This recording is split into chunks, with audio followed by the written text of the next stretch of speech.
beautiful paradise on planet Earth. So why not Tobago? What I love here is the serenity of the waters, the cleanliness. Apart from the beaches, the friendliness of the people. It's safe, it's relaxing, and it's like home, away from home. We must work hard as a Tobagonian, as a product of Buku.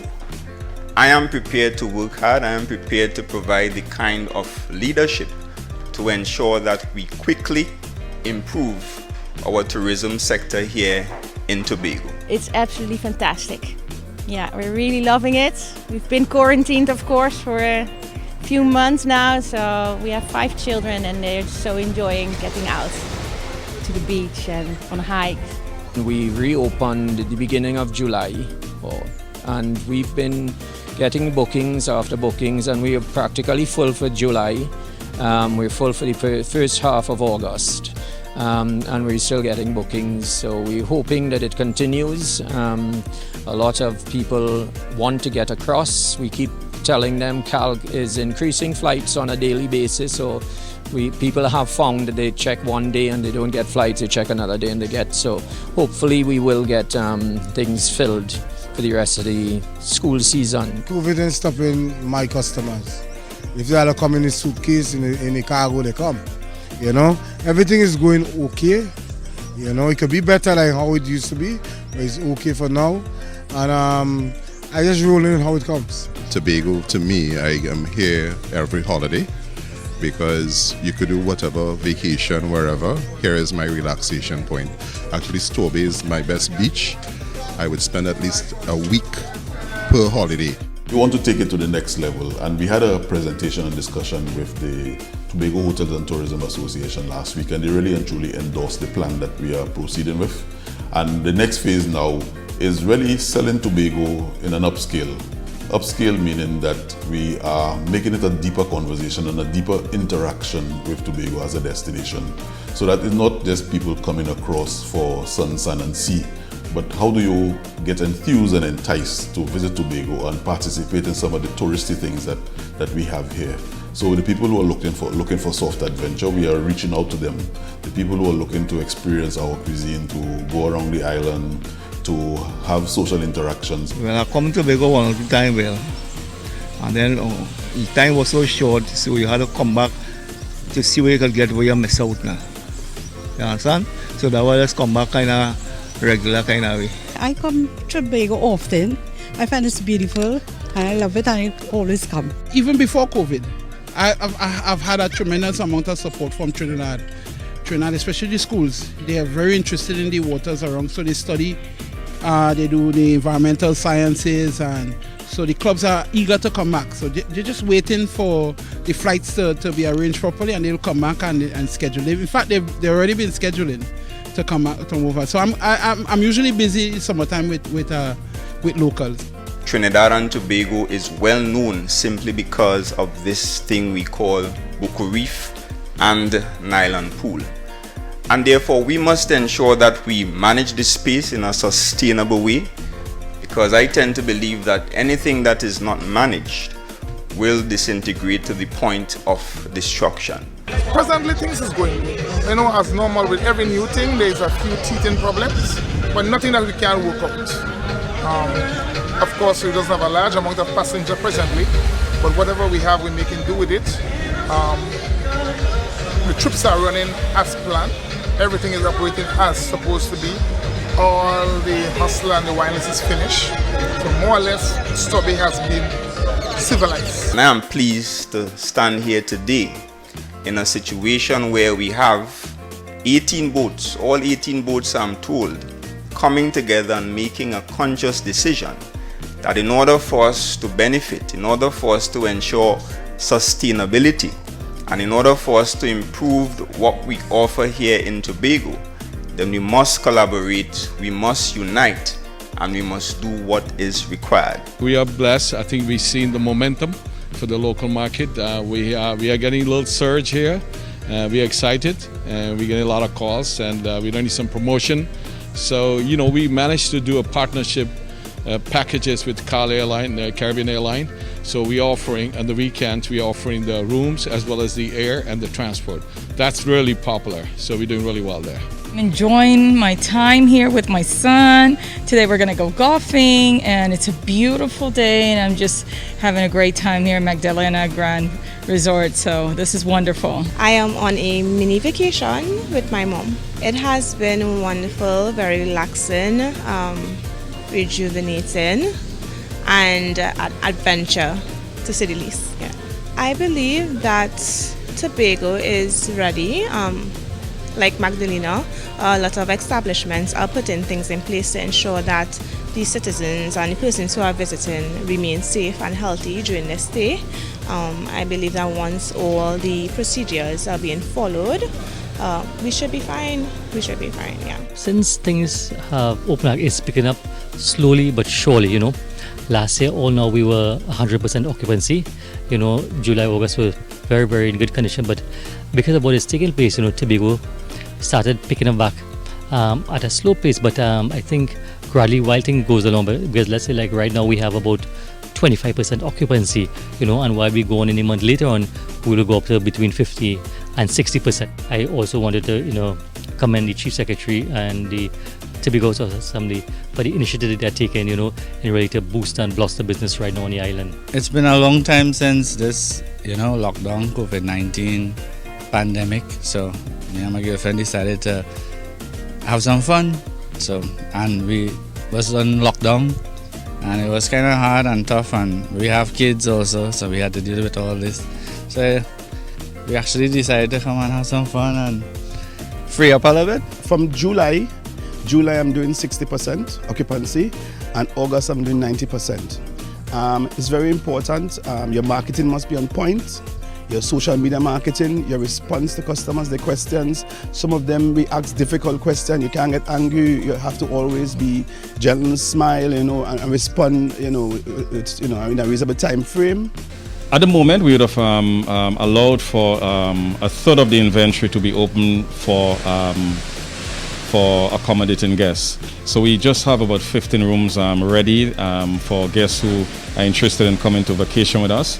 I am very pleased to say that the Trinidadian market especially have patronized very well. They are continuously booking the Blue Waters Inn, trying to get their little staycations out, because that's the best they can do given the borders are closed.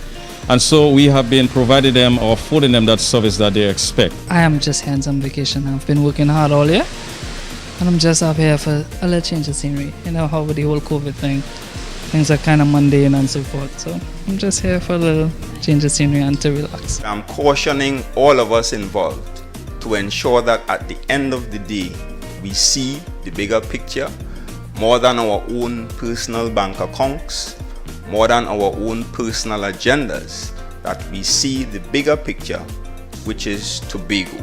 And of course, Tobago must continue to develop beyond ordinary.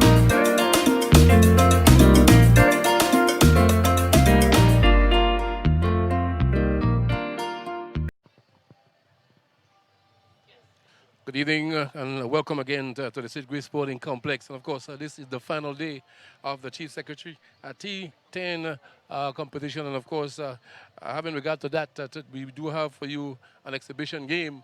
And of course, the exhibition game, we're going to have the Chief Sec team coming up against the All-Star team. And when you hear about the Chief Sec team, you wonder if he's a bystander. But of course, he's very much a part of the team. He's going to be a part of the team as well.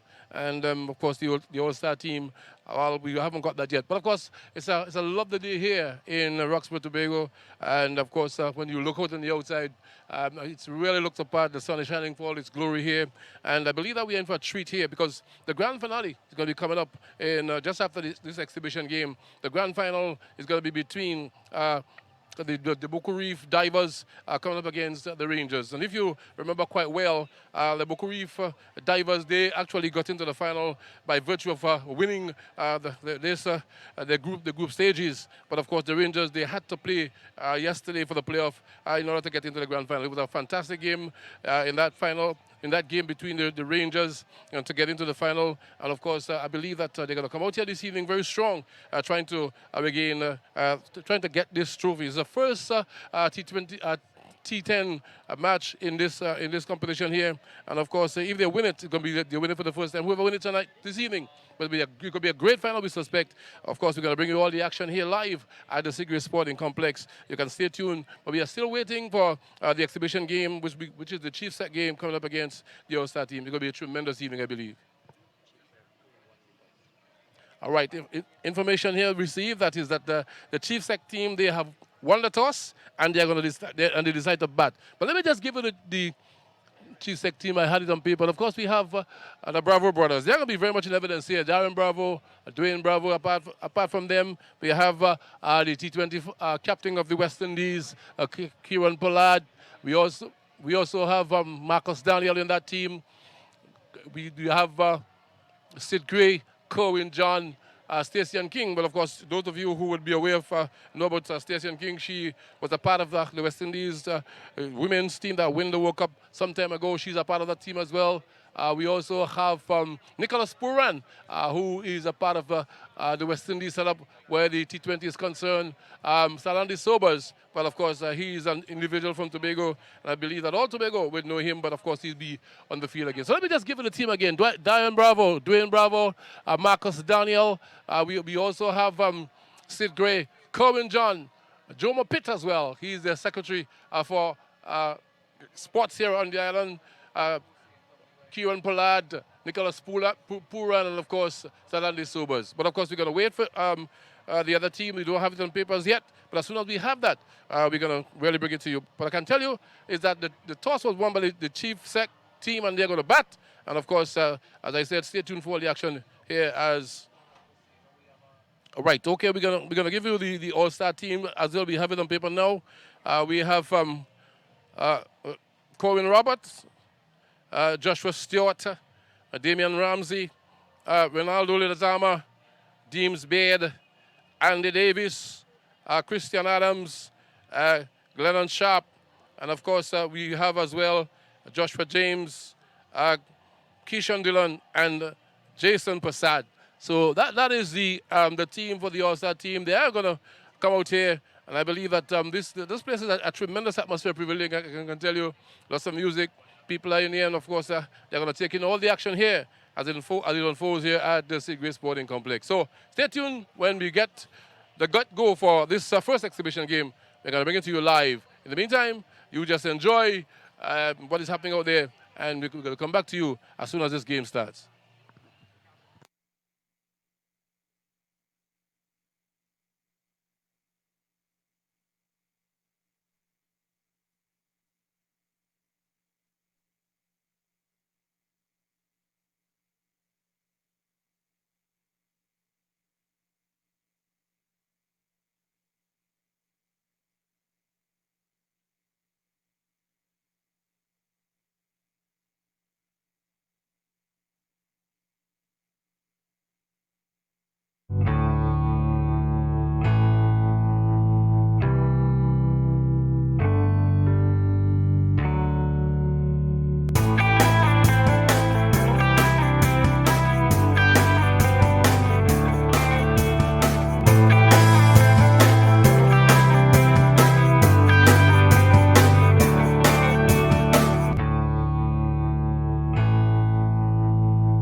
Okay, let me welcome back to the St. Grace Sporting Complex. Of course, we're getting ready now for this exhibition game.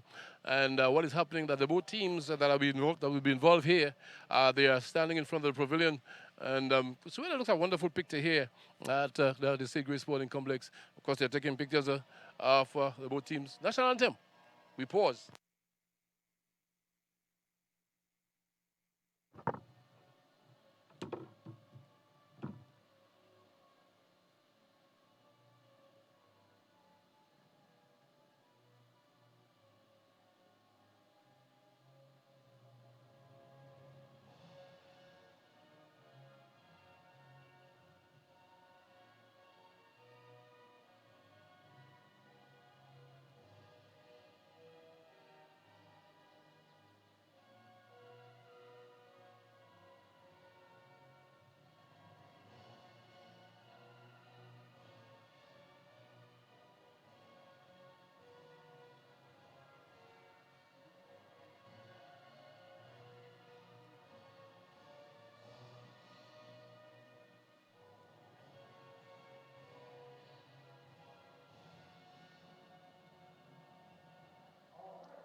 So we conclude the national anthem. And of course, the both teams are standing up in front of the pavilion at this point in time. And just maybe a few words to be spoken. Maybe I'm not too sure, but of course, they're really in front there at this point in time. And I believe it's going to be a great game. We have some West Indians players in this exhibition game. And a lot of people just want to come out to see them, do their thing here. The Chief Sec team, well, they must look at that because he is very much a part of it. So any moment now we can get the action going. We just wait for the signal to start. But of course, when this one is finished, the big one is going to take place just after this one. It's the big final in this inaugural Chief Sec T10 Blast. And it's going to be Bucko Reef Divers. They're going to come up against Rangers. That is a little bit late this evening. And I believe this is going to be a cracker here at the St. Grace Sporting Complex. I'm going to bring all to you live via Tobago Sports Live. And all the action will be here as we take in that great final. So as I said, just got to wait until exactly when they're going to start. Right now the team is being addressed.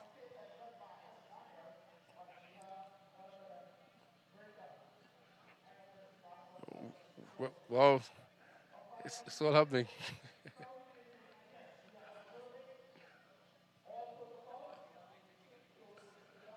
So we await this game, and already it's about 25 after 5. But I think people would not mind because today being a Friday and tomorrow a public holiday in Trinidad and Tobago, and these gentlemen who will be very much in action, so they're gonna really enjoy themselves out there in the park.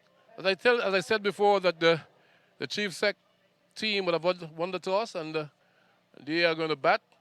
At this point in time, the players are meeting each other on the side of the pavilion. Really, this is a beautiful afternoon, I can tell you, here at the St. Grace Sporting Complex. Well, let me say that this T10 Blast, it has to be said, a tremendous success. The umpires are going out on the track, and of course, the All-Star team follow them as well. And very soon, we're going to have the opening bat. And I have in front of me the opening batters seemingly might be two brothers, Dwayne Bravo and, of course, Darwin Bravo. But, of course, the umpires are going out. And any moment now, we could certainly going to have this game underway. The All-Star team, they are there as well. So at this point in time, we await the opening batsman for the Chief Sec team, while the All-Star team, they're out there.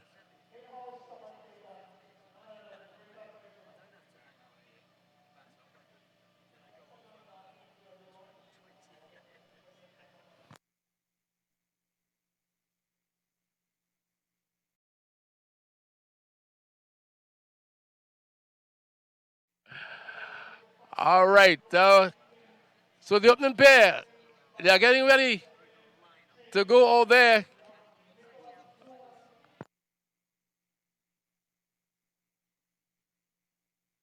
To open the batting here, it is Nicholas Puran and Stacey Ann King. She's the lone female player on this Chief Secretary team.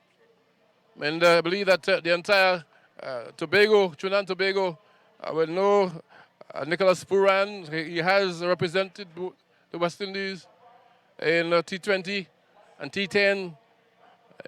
He's a very attacking opening batsman. He's already out in the middle. And then we're going to have the first delivery.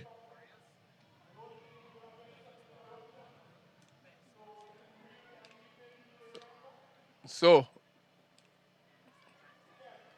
seems as though we're going to start from this commentator's booth end. And just trying to...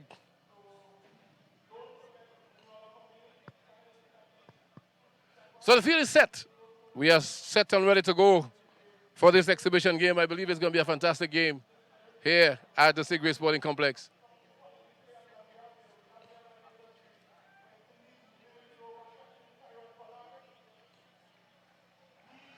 So ball number one is about to be bowled. And of course, the man who's going to bowl that first over is going to be Sharp himself. Glennon Sharp. And he's going to be bowling to Nicholas Puran. So we are ready for this exhibition game. Bright sunshine here at the Sigray Sporting Complex as Sharp bowling to Puran. Going for a quick single there. Just a push up on the offside. And that man coming in there from the cover region and picks it up. So the Chief Secretary team, they're off and running. Nicholas Puran actually off the mark here. And of course, as I said, opening the batting with him is Stacey Ann King. She's a left-handed batswoman or batsman as well. So she's going to be facing Glennon Sharp. Out in the middle, I can tell you, it really looks to picture the All-Star team. They're decked in the red and black, and it really looks apart as Sharp prepares to bowl to King, and she's driving beautifully on the onside, just whipping that ball through the onside. There's a man at mid-wicket, fields and the single taken. So 2 and 2 here for this the start of the Chief Sec team. And, two batters out there. They certainly want to get the eye in first, and then you might see some power hitting. But here is Sharp. Just poor on it. That could be a wide. Wide outside the off stump. And the umpire, well, it was wide. And the umpire is on move. So that's a legitimate delivery. It was wide outside the off stump. And the Puran certainly couldn't get to that. He's not a tall man by any means. But he's going to be facing Sharp once again. And here is Sharp into Puran. And Puran pulls through square leg area down there. There's one man after that, but I don't think that he will catch it. He's just going to run after that to retrieve it. So the first boundary here of this Chiefs Sec has come, and it has come from the bat of Nicholas Puran, pulling it through mid-wicket. And 4 runs on the board. So the score now move on to 6. So it's a good start here by the Chief Sec team. 6 in 3 deliveries, or 6 in 4. So it's a good start. But here is Sharp, bowling to Puran. Sharp was going for the big drive. There's a lot of appeal here, and the umpire just walking away. I think the bowler was very confident, and the umpire certainly just walking away and just lifting that right leg, tapping the hand of it, indicating it was a leg by. So one more to add it to the score here, and the score move on to 7 for no loss here. It was a very confident appeal, I can tell you, but of course the umpire certainly will have none of that. So 7 for no loss. And then we're going to have King, Stacey and King. She's going to be facing Glenn Sharp. And there is just an adjustment to the field. The one fielder moving from over on the left side and going to more backward point area. So the packed offside field, a Sharp into ball to King. And King swipe that away. And that is going down, and it's going. It's forward. She picked it up beautifully and really hit that over middle wicket area. And of course, there's two fielders down there. They certainly couldn't catch that. You run away for 4. So over number 1 come to an end, and 13 runs come from the first over. And that represents a very good start here by the Chief Sec team, scoring 13 in the first over. And Nicholas Puran, he is on 5. And I can tell you, Stacey and King, she's on 7. So the score is 13 for no loss here at the Sigrid Sporting Complex. Well, you're having a grand time here, I can tell you. Beautiful day, wonderful people. We are live. So over number 2 is coming up. And he's just going to pick up that bowl of fuel in over number 2. Remember, this is a 10 overs aside. Exhibition game. And then we have Andy Davis. He's going to take up the attack from that far end. And he's going to be bowling to Nicholas Puran. Just trying to give it the field. It's a more onside field. Basically, at this point in time, there are 4 on the offside. As well, that's hit over the top, and that's gone. One bounce, and it's gone for 6. Puran just picked that up. He hit that with ease over extra cover region.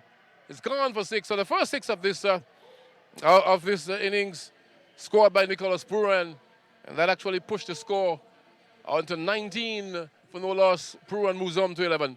Here's Davis, and Puran is lifting that back over the bowler's head, down the ground. It's gone for 4. It is raining 6 and 4s here at the Sigrid Sporting Complex. So 4 more for Nicholas Puran, and I can tell you the score pushed on to 23 for no loss.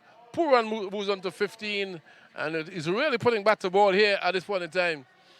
Really, because I think this is what we actually come out here to see. He's known to be a hitter of the ball. He times the ball very sweetly, and that was perfectly timed, and it went back over the bowler's head for 4. So Davis is going to change his line of attack. He's going to come around the wicket to bowl to Puran. Full toss, and Puran hit that again. That's gone for 6. That's gone for 6 it is. So another 6 here.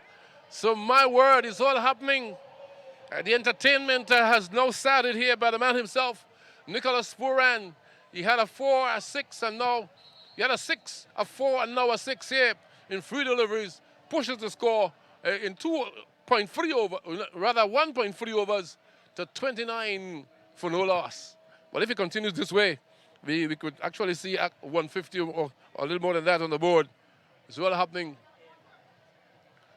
So they have to wait for that ball to come back. As a matter of fact, it gone over the fencing, over the galvanized fencing, well, the wall fence, I should say, and deposit behind those fences. And it will take some time to come back. In the meantime, they have to go into the third umpire. He has to bring out another ball so that Davis can continue. So 3 deliveries remaining in this over. 6-4-6. That is how it happens here as Davis into Puran. Puran gone again. He's gone again. That's 6 more. Well. That's the nature of the man. Nicholas Puran. He's on fire here at the Sigrid Sporting Complex. Andy Davis certainly have no answer for him. This is the second 6, rather the third 6 of the over so far. It's all happening. The score pushes on to 35 for no loss. And of course, they are scoring at a whopping 21 runs per over at this point in time. I can tell you that if this continues this way, we're going to really actually see a 150. Puran is on fire here. But I can tell you if this continues like this, we may not have any balls remaining. All the balls will be lost on the back deck. And of course, those of you who knows the Sid Great Sporting Complex very well, the outside the complex, that's the crab zone. A lot of crabs live down there. And you could never know. Those balls could actually roll into those crab balls. If that happens, they will not come back. So we're getting ready again for Davis to go to Puran. And Puran slams that. Gone for 6 more, is it? Well, 6 more runs. Goodness gracious me. He just, just get back and he swat that through the mid-beginning area, the middle area, and it went for another 6. Another ball is coming out. The umpire certainly have their work cut out, the third umpire. If it continues like this, we may have to go down to sports and games and bring back some balls here, because at least 3 of them has been deposited over the wall. And if there's no crab down there might be some youngsters looking down there. You never know. They can pick them up as well. So it's all happening. 41, and we are still in over number 2. 20 over, 22.36. And we are just in over number 2. The final delivery coming up here in this over. Nicholas Puran, goodness. He is putting bat to ball here in this exhibition game. And I can tell you, it's an exhibition of batting by Nicholas Puran. And Davis, I don't know, probably he doesn't know where to put the ball. He's going to come in for this final delivery. But this time, Puran pulls it through the onside. He's going to go down on this long way down on the boundary. It doesn't cross the boundary, so they come back for 2 here. So you can say that Andy Davis might feel a little comfortable. Only just get 2 runs for that. In the meantime, go for a break.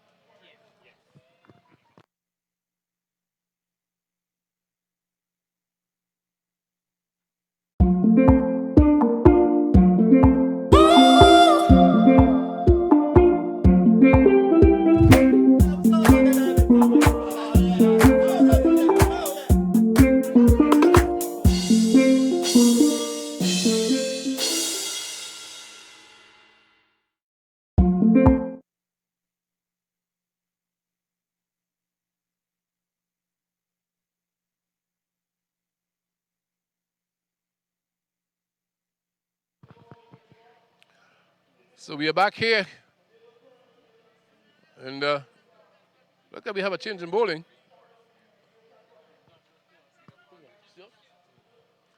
All right. So we have a change in bowling from this commentator's booth end. Stuart is the man who is going to pick up the attack over number 3. And he's going to be bowling to Stacey and King with our white sets VO. Here is Stuart. King going for the big drive and missing out that outside the off stump. And this Chief Sec team, certainly, they've come here and certainly they have actually signaled their intention that they really want to get on with that. And, in 2 overs already, 43 runs on the board, and they're looking for many, many more runs here. As Stuart, left arm over the wicket, into bowl to King, and King is just actually opened the face of the blade, looking for a single, but all ball played up to the point region. And there's no run. So 2 dot balls so far. And still 43 for the loss of no wicket. We're in over number 3. Remember, you're live here. We are live here at the Sid Great Sporting Complex. It's an exhibition game by the Chief Sec versus the All-Star team. As Stuart into King. This delivery. King is right outside the off stump. The umpire turns around and extended those arms. So wide, and so the score moves on the 44 for no loss here. And I can tell you that they have started here on a canter, really looking for runs all the time. So it's going to be Stuart to bowl to King, and for this delivery. King is slapping that beautifully, but there's a man at the point, and it traveled very quickly, and good bit of feeding there by the man at cover point, and then the return was a very good one in the end, and they did not take a single from that. It was well timed, well played, but of course well fielded as well. So good cricket all round here between these two teams. So this over, no, just a wide coming from this over so far. And they still want to keep it down. But of course, the dangerous Puran is out of the attack at this point in time. He's out of the firing line, I should say. Stacey King, she's actually looking to put back the ball as Stewart to bowl to King. And this time they got a single. And well played, well timed. There are two fielders down there. And just a single. So the score now move on to 45 for the loss of no wicket in over number 3 here in this exhibition game. And we can tell you that these two teams are actually setting the platform for what is to come later when you have the grand final in this inaugural Chief Secretary T10 Blast. Two teams will be battling for that coveted title. I can tell you later on in the evening, the final between Buku Reef, the Divers, and the Rangers. So here is Stewart. This time he's going to be bowling to the very aggressive Puran, and Puran swing that away. And that is out of here. Over the top, I can tell you what, over to the administrative building there, out of the park. He's really, really turning on the screws here. Whatever he faces, and just in a while, again, I will tell you how many sixes that he hits. But that really deposit that one over the concrete wall for another 6. So more balls coming out, I suspect. And or maybe they probably get back a previous one that went over the boundary, over the wall. 51 for loss of no wicket here. As this time Stewart, where's he going to put the ball? Here he is, and outside the off stump. The umpire will signal a wide. It is really certainly. Well, if you can't actually, get the ball closer to the batsman, because if you do that, most of the time you'll be deposited over the stands, or rather over the walls. And this one, he literally hides it. So one wide as Stewart begins to move in to bowl to Puran. And for this delivery, Puran is trying to slap that through the offside, but that ball must have just hit the inner portion of the bat and bobbles out behind the stumps. And no run. So the over come to an end, over number 3 here. And I can tell you they are scoring at a run rate of 17.33 in this exhibition game. And that is some total, I can tell you. And we are going to get ready for the third over from that far end.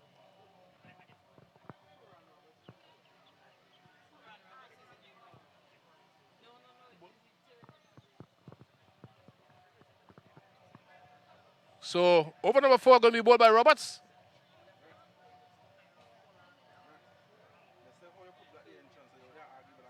So to face this time around is going to be Stacey King.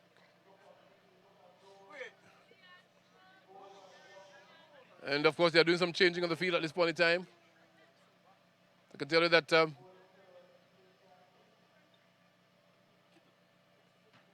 are 4 on the onside, rather 5. As Roberts prepares to bowl to King from that far end here. And of course, something is not right. There's some movements. So the umpire had to halt Roberts' progress as he comes in now to bowl to King.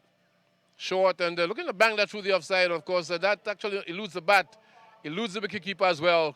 And they're going to go for 2 here. We look at the umpire for the signal, and he signal buys. So that actually went through the wicketkeeper. It wasn't any ball of a great pace, but I think that he failed to pick up the line, and the ball just eludes him and come down here to the final area. So 2 buys, and the score now moves on to 54 for the loss of no wicket. Well, over number 4 here as Roberts to King, and that was, she was beaten by that. Slow delivery there by Roberts, looking to help that over the top. But of course, actually going through the shot a little bit too early. The ball was actually slowed up on her, and therefore it went through to the wicketkeeper. He didn't take it cleanly, but of course, stop it nonetheless. and there was no run there. So still 54 for the loss of no wicket as Roberts into to King, and King whipped that away here on square leg, and he's going to pick up a single. The fielder down on square leg just pick the ball up and then have a shot at the stumps. But of course, they were through for the single, well taken single, easy in the end. And the score has now moved on to 55 for the loss of no wicket. If these two players stay there, we may not even see the likes of Bravo, and of course, the Bravo brothers and the big man Pollard. This is over number 4. But after this, they're going to have 6 more overs. But these two batters, they are not being troubled. As Roberts, this time he's going to be bowling to Puran. And every time he actually faces, I think that the expectancy is that he will get a 4 or 6 as Roberts begins to move in there from that far end. And here is a ball wrapped on the pad going down the leg side. And with a direct hit there, but of course Puran was in there. It's a leg by. It's a leg by there. So for once, there was no connection there. And the leg by was taken. So that moves the score now on to 56 for no loss. So King comes back. But it's a very good over so far by the young man Roberts. I don't think that, well, I haven't seen a boundary just yet. And we are into delivery number 5. Here he is, bowl, and this time King pulls and pulls well, and of course, she's only just a single. Or the ball actually stood up in the outfield there.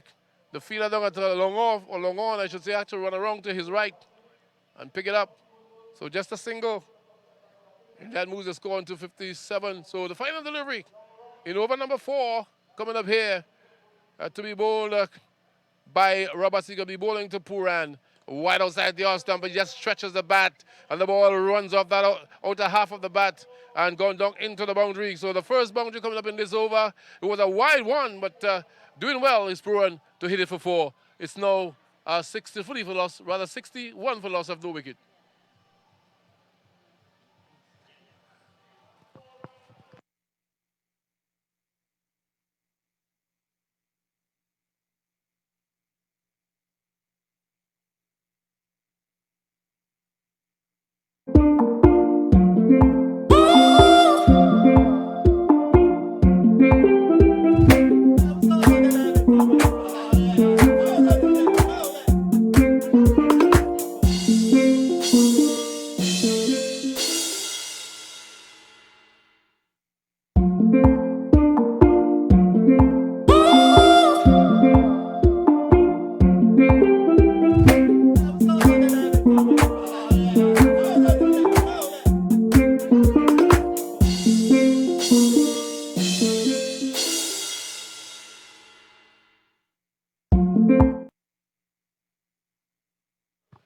Okay, we are back here, and over number 5 coming up. I can tell you that Puran, he's on 45.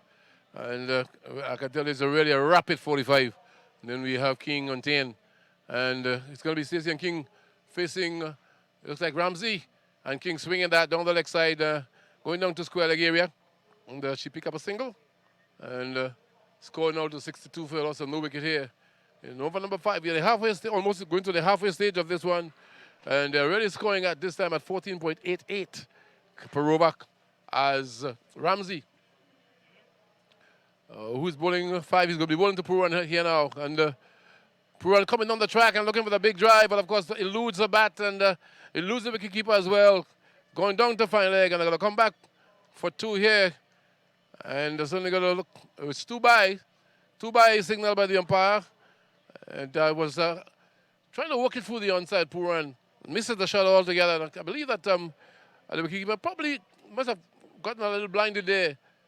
In the end, it was 2 byes. 64. Here is 2-1.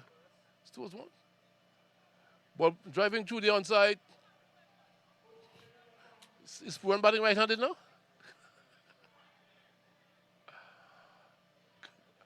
Well, it's strange. He's going to batting at right, and he's swinging that away here. Once bounce that to the man at square leg, Well, look at what's going on here. Puran, he's left-handed, but of course, changing to right, and still got a single. 65 for no loss here. As Ramsey going to be bowling to King, and down the leg side, and the umpire would signal a wide there.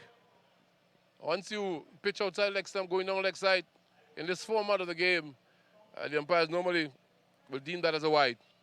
So it does 66 for no loss here, as Ramsey really doing some repairs to his boot. It's not very comfortable. What's happening there? And this time he's going to be bowling to King. They're still doing some adjustment, I believe. Yep. Here is Ramsey. And this time he did not deliver. Realizing that he wasn't comfortable with his run-up, and therefore aborted that and had to go back to actually deliver once again. He's bowling to King. King is on 11. Here is Ramsey, and King is driving it. Oh, and just one bounce for the man at long off here, and it eludes him. Was he roll over the boundary? I think it has. Yeah, indication there indicating to the umpire. We wait until if there's a signal. But from where we at, well, it had actually gone for 4. So, score move on to 70 for no loss. King now on 15. And Puran on 46. So King is going to face Ramsey at this point in time.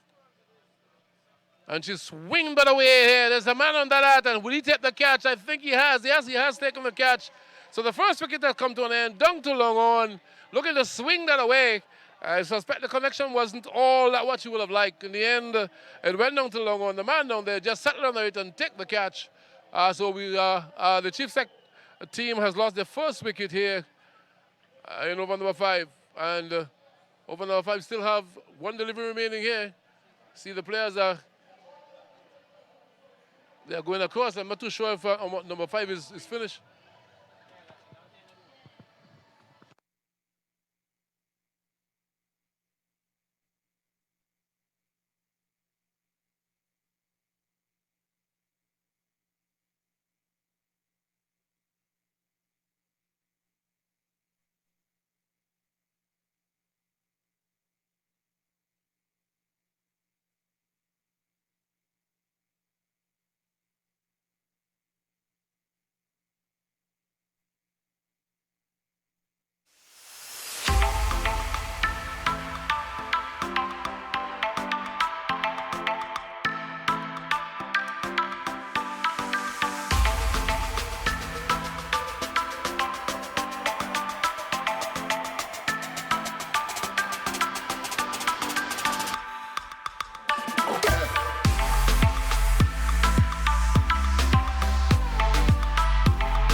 Okay, welcome back. And of course, haven't gotten the break after 5 overs. I can tell you that Nicholas Puran, he has retired.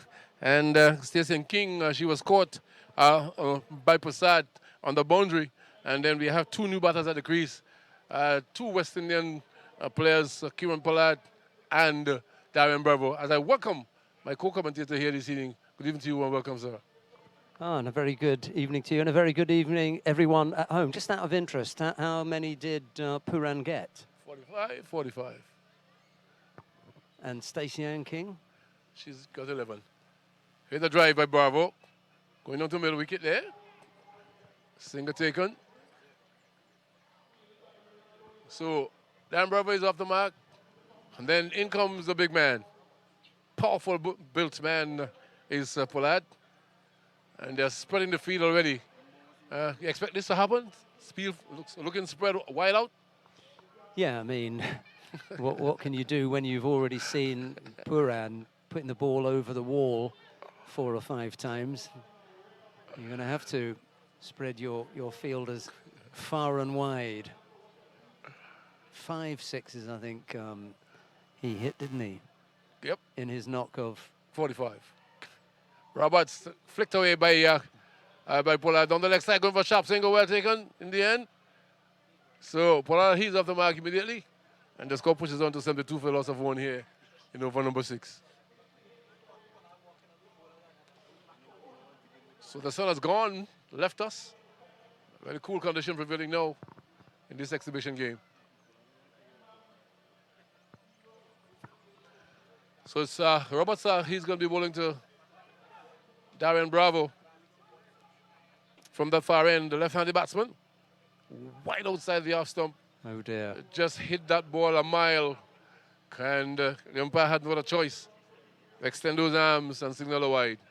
Yeah, I was going to be kind and say he just pushed that one a little bit wide, but unfortunately that was even wider than just a little bit of a push, wasn't it? That really was a bit of a slip there. Let's see what he can do now as he comes in.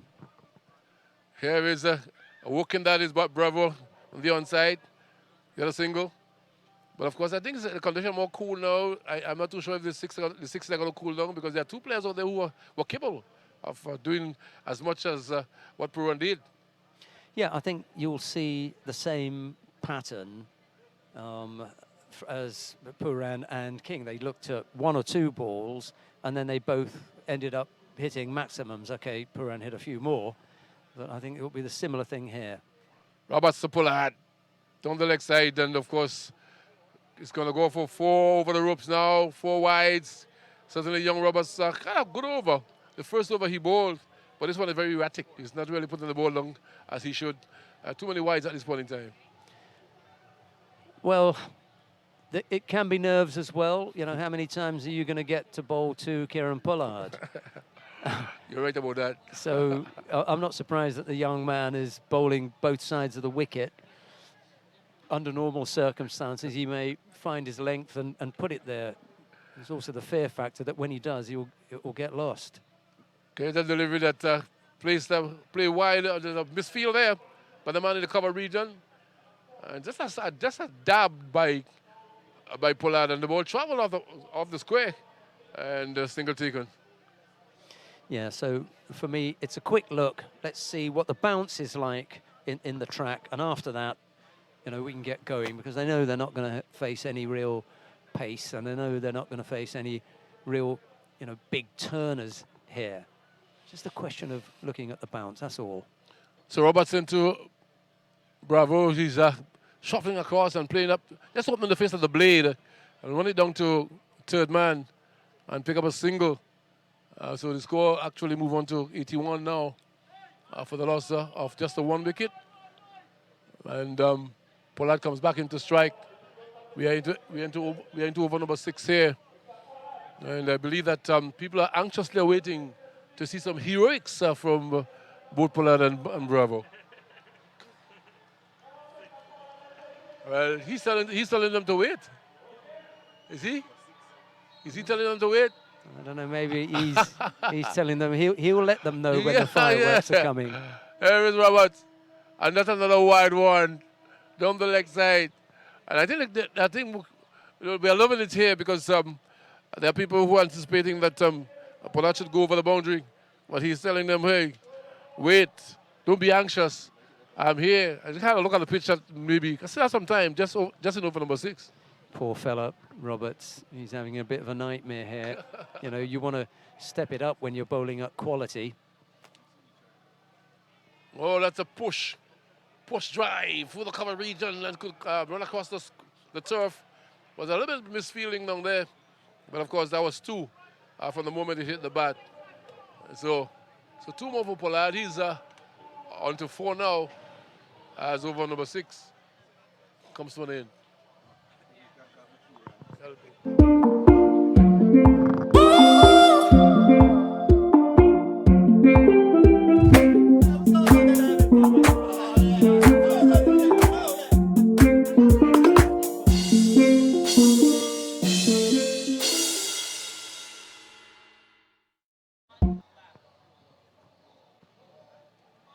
Okay, we are back. And over number 7, just going to pick up who's going to be bowling over number 7 here. And facing over number 7 would be Darren Bravo. I think it may be... Who bowled that previous over, Damien Ramsey? Who are they going to bring on now? Keyshawn Dillon. Oh, this is Daniel. Oh, Dillon, rather. Keyshawn Dillon. Yeah. Dillon is the man who's going to take up the attack. I should have known that.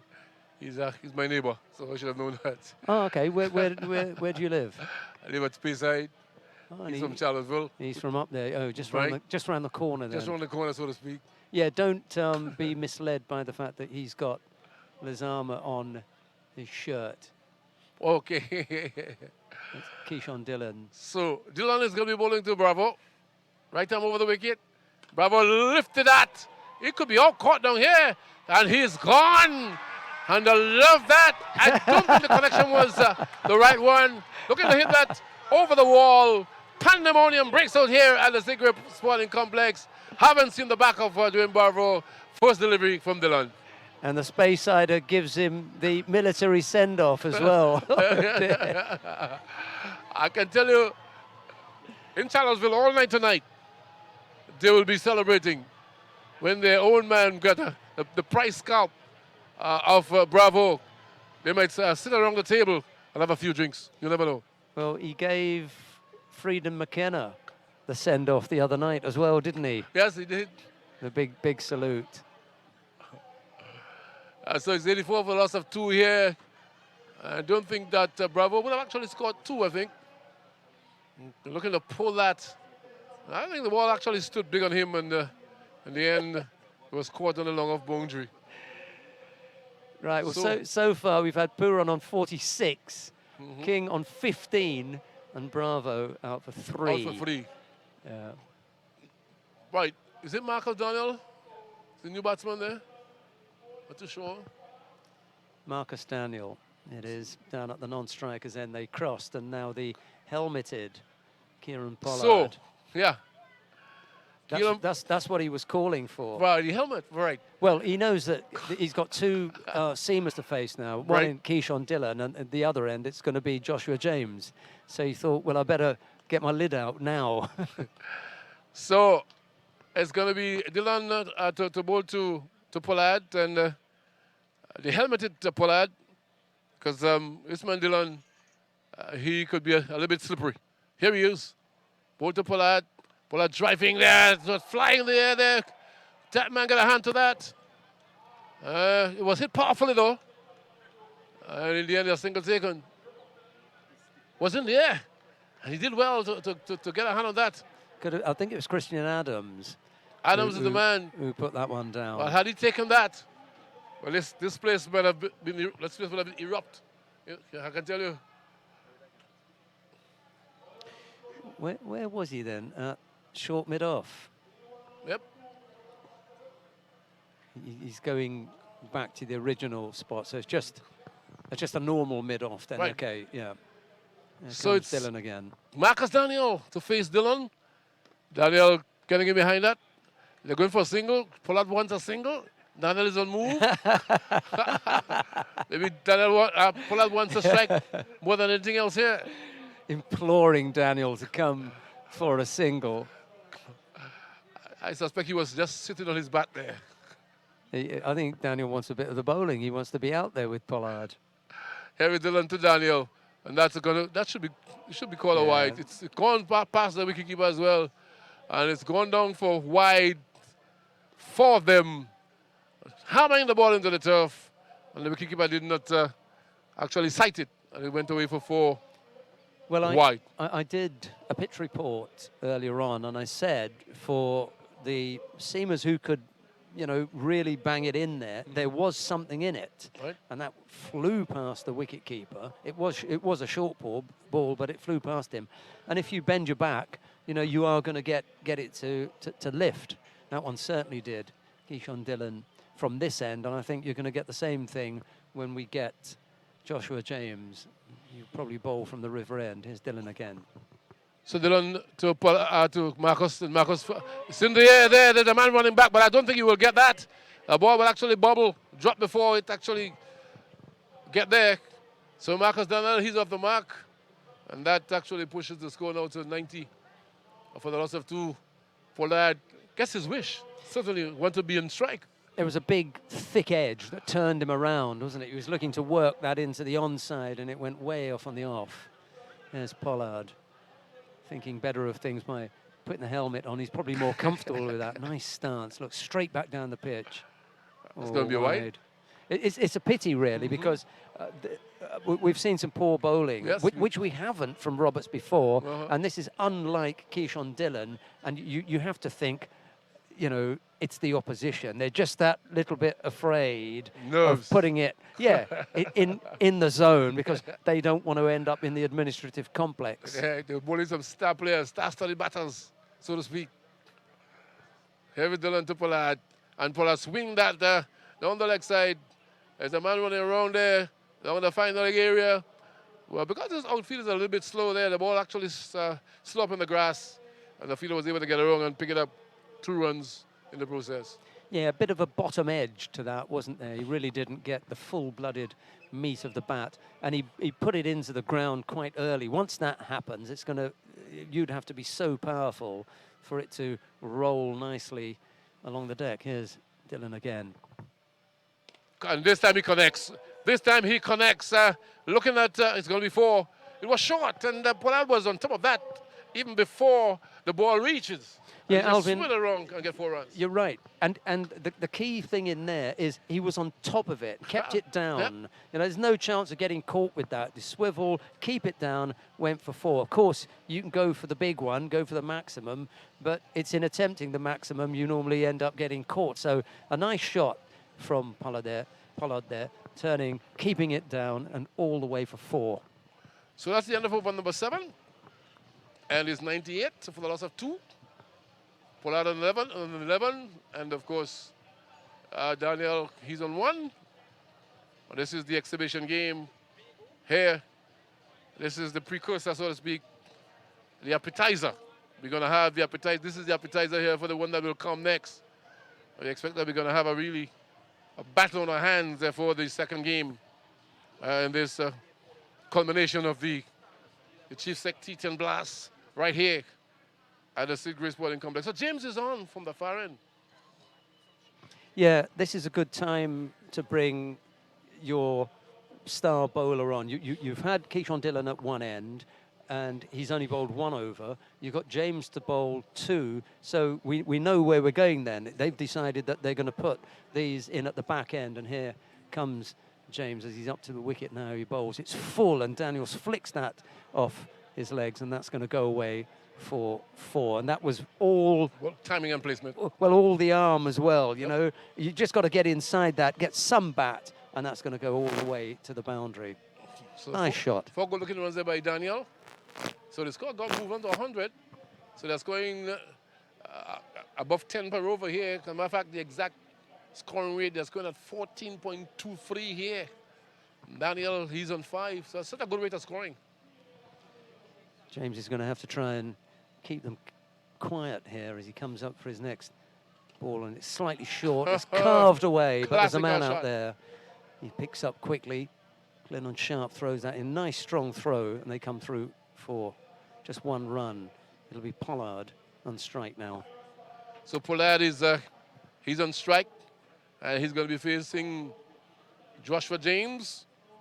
Joshua James representing the under-19s, the last under-19 World Cup. And he's going to be bowling to Pollard here. Two big men. James now up to the wicket. Where's this one going to go? Short, pulled away, high up over the wall. Take that. And That is what one. he was waiting for, and he salutes this time. That's gone. Well, well, well. They have to look for a replacement ball, because that is not going to come back in a hurry. So 109 for 2. As the third umpire comes out with a replacement ball. But it's a while now we haven't had a 6. Just to tell us how many deliveries before we had a 6.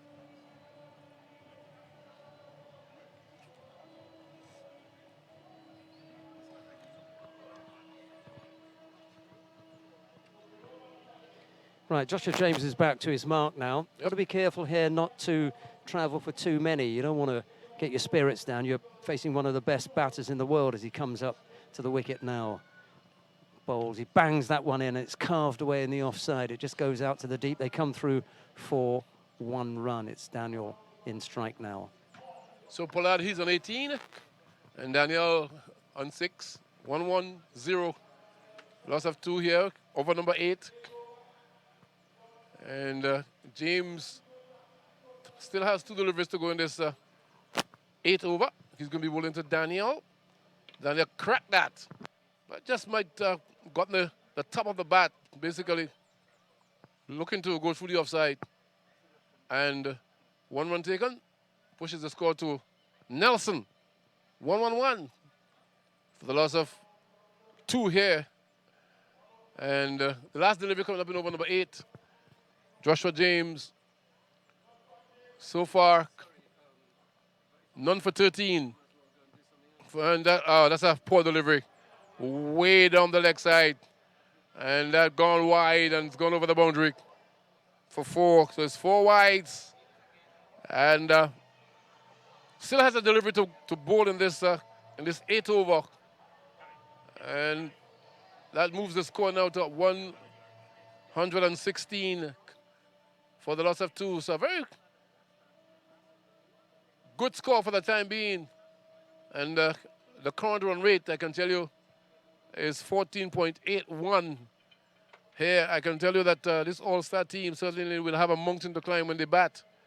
Here is James to a beautiful delivery, but of course well flicked away down the leg side by the man himself. And pick up a single. Over number 8 comes to an end. And we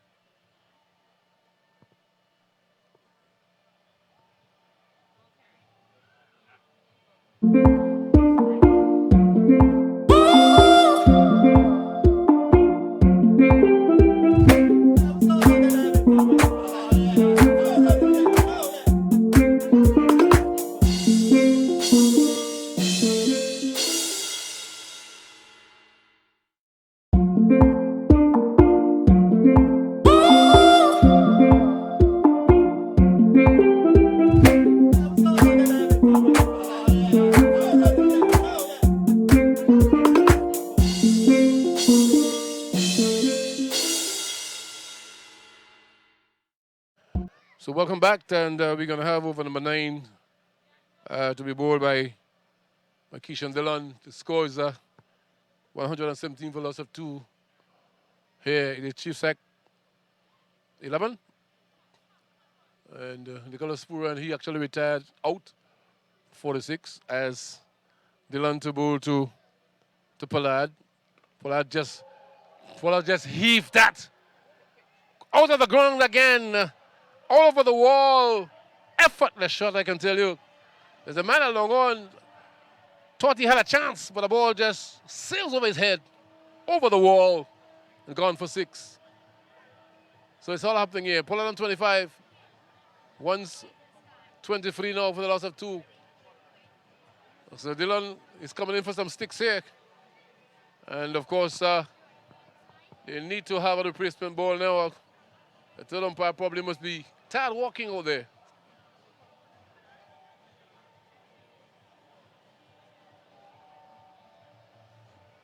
So after this over, we still have one more to go. And at actually 123, at the rate they're going, I think 150 is gettable here.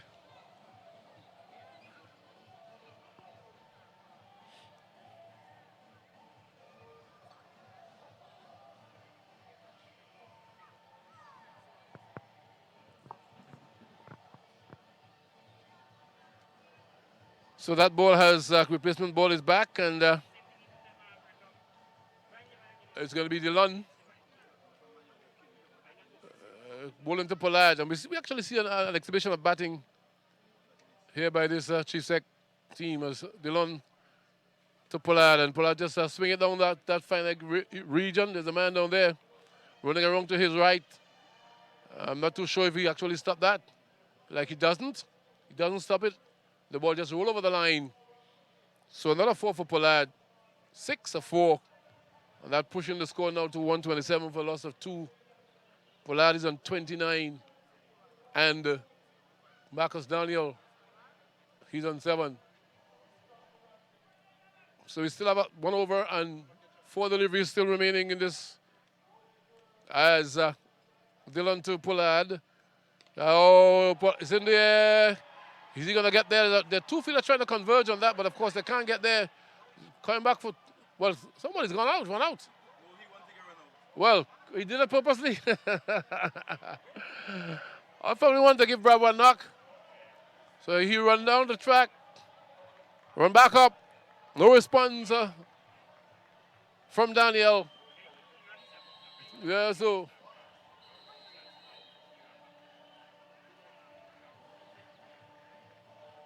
Thought for a moment would have been the other Bravo, but that doesn't seem to be.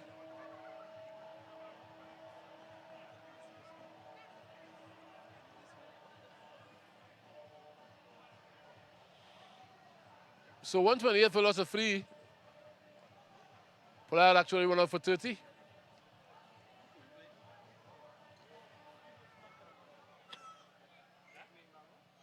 So the incoming batsman there.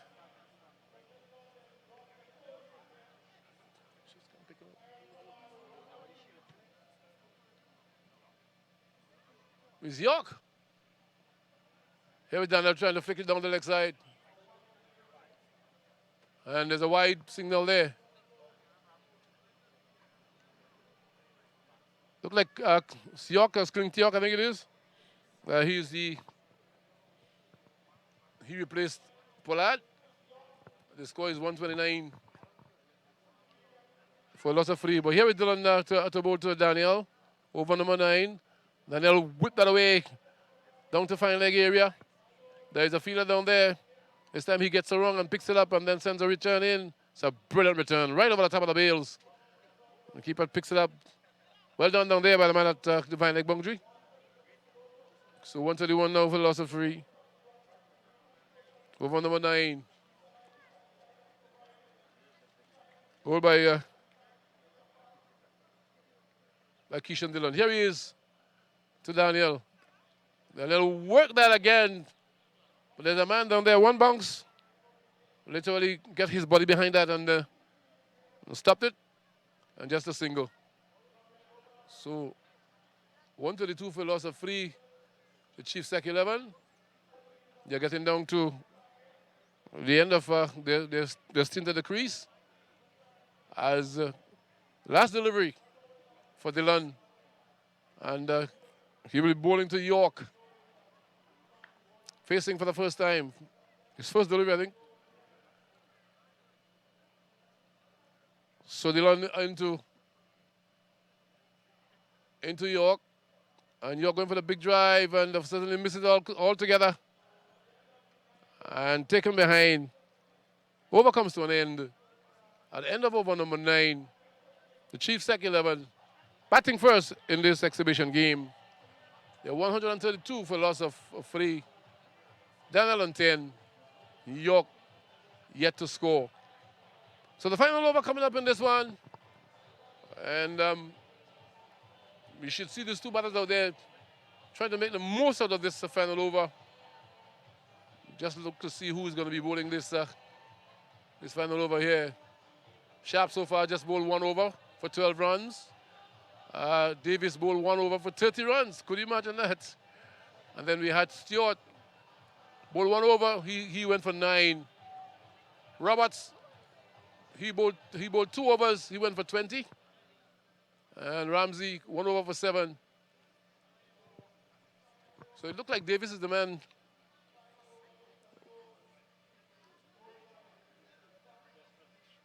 Andy Davis looked like the man up there. He's Stewart.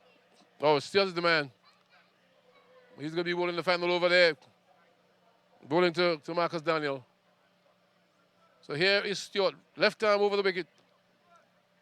And Daniel drives well on the onside. And they're going to come back for 2. The fielder that long on has to run across to his left and stop the ball and single. So the score moves on to 136 for loss of 3. Over number 10, the final over here in this exhibition game to be bowled by James. James and bowled him. That's going for a big, powerful drive there, Marcus Daniel. Head in the air, so to speak. And the leg stump rock back. And so Daniel goes. And he goes for 14. And the Chief Sec, 11. They are 136 for a loss of 4. Coming to the crease now is the president of the Tobago Cricket Association, Mr. Corbin John, is he? He's coming to the crease.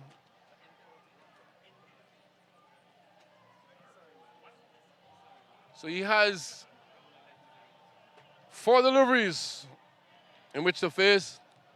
And I think 136 for loss of 4 represents a good score here. I think the All-Star team certainly will have their work cut out when they come into bat to chase down this, whatever they get to chase, the final 4 deliveries that left in over number 10. So it's going to be John to face Stewart. Stewart from that angle around of his. Left arm over to bowl to John. John trying to work that through the onside. The umpire extend those arms. The ball outside the leg stump. The keeper takes it cleanly, but of course, wide signal by the umpire. And has to bowl that all over again. So John has 4 deliveries remaining. He's facing Stewart from that far end. With a good delivery there, with a shout up to maybe bat and pad there. Looked at the umpire, there was bat, there was no signal from the umpire. So the appeal was actually stifled. Stewart was looking to go up, but realizing that there was bat on that.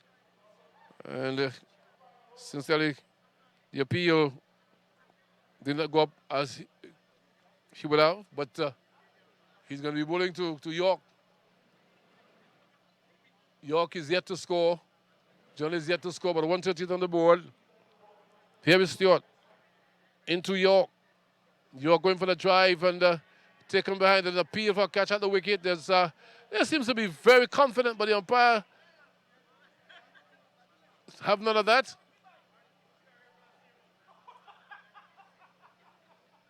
So no run. So still 130 for loss of 4. Endeavor to give you the batting card through the course of this over as Stewart into York. York driving powerfully up on the onside. Picks up a single. So he's now off the marks, York. And 139 for 4. Let's say I was trying to run through the batting scorecard. Puran, he actually retired. He scored 46. Here is here the drive there by Corbin John. They're looking for 2, and they're going to come back for it as well. The throw was not a good one. So 2 runs taken, and that pushes the score to 141 for loss of 4. Stacey King, she was caught past Bo Ramsey for 15. So that's let me just give you that before we conclude. And then Pollard run out for 30. Marcus Daniel, he actually made 14. And York not out on 1. So that's the conclusion here of this innings from the Chief Sec.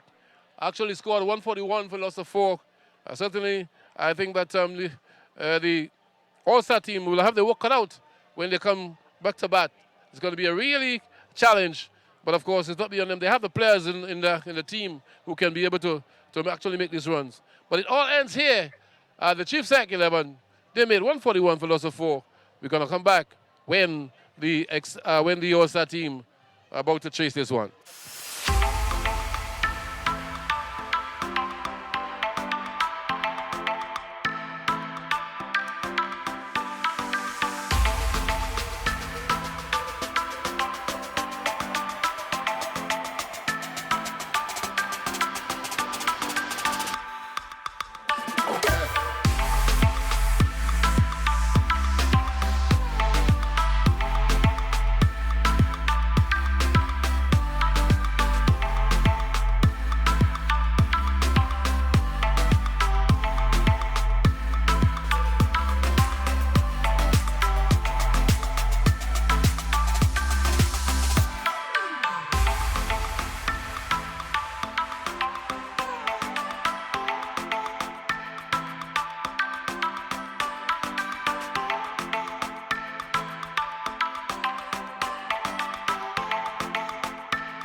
Tobago is a beautiful paradise on planet Earth. So why not Tobago? What I love here is the serenity of the waters, the cleanliness. Apart from the beaches, the friendliness of the people. It's safe, it's relaxing, and it's like home, away from home. We must work hard as a Tobagonian, as a product of Buku. I am prepared to work hard. I am prepared to provide the kind of leadership to ensure that we quickly improve our tourism sector here in Tobago. It's absolutely fantastic. Yeah, we're really loving it.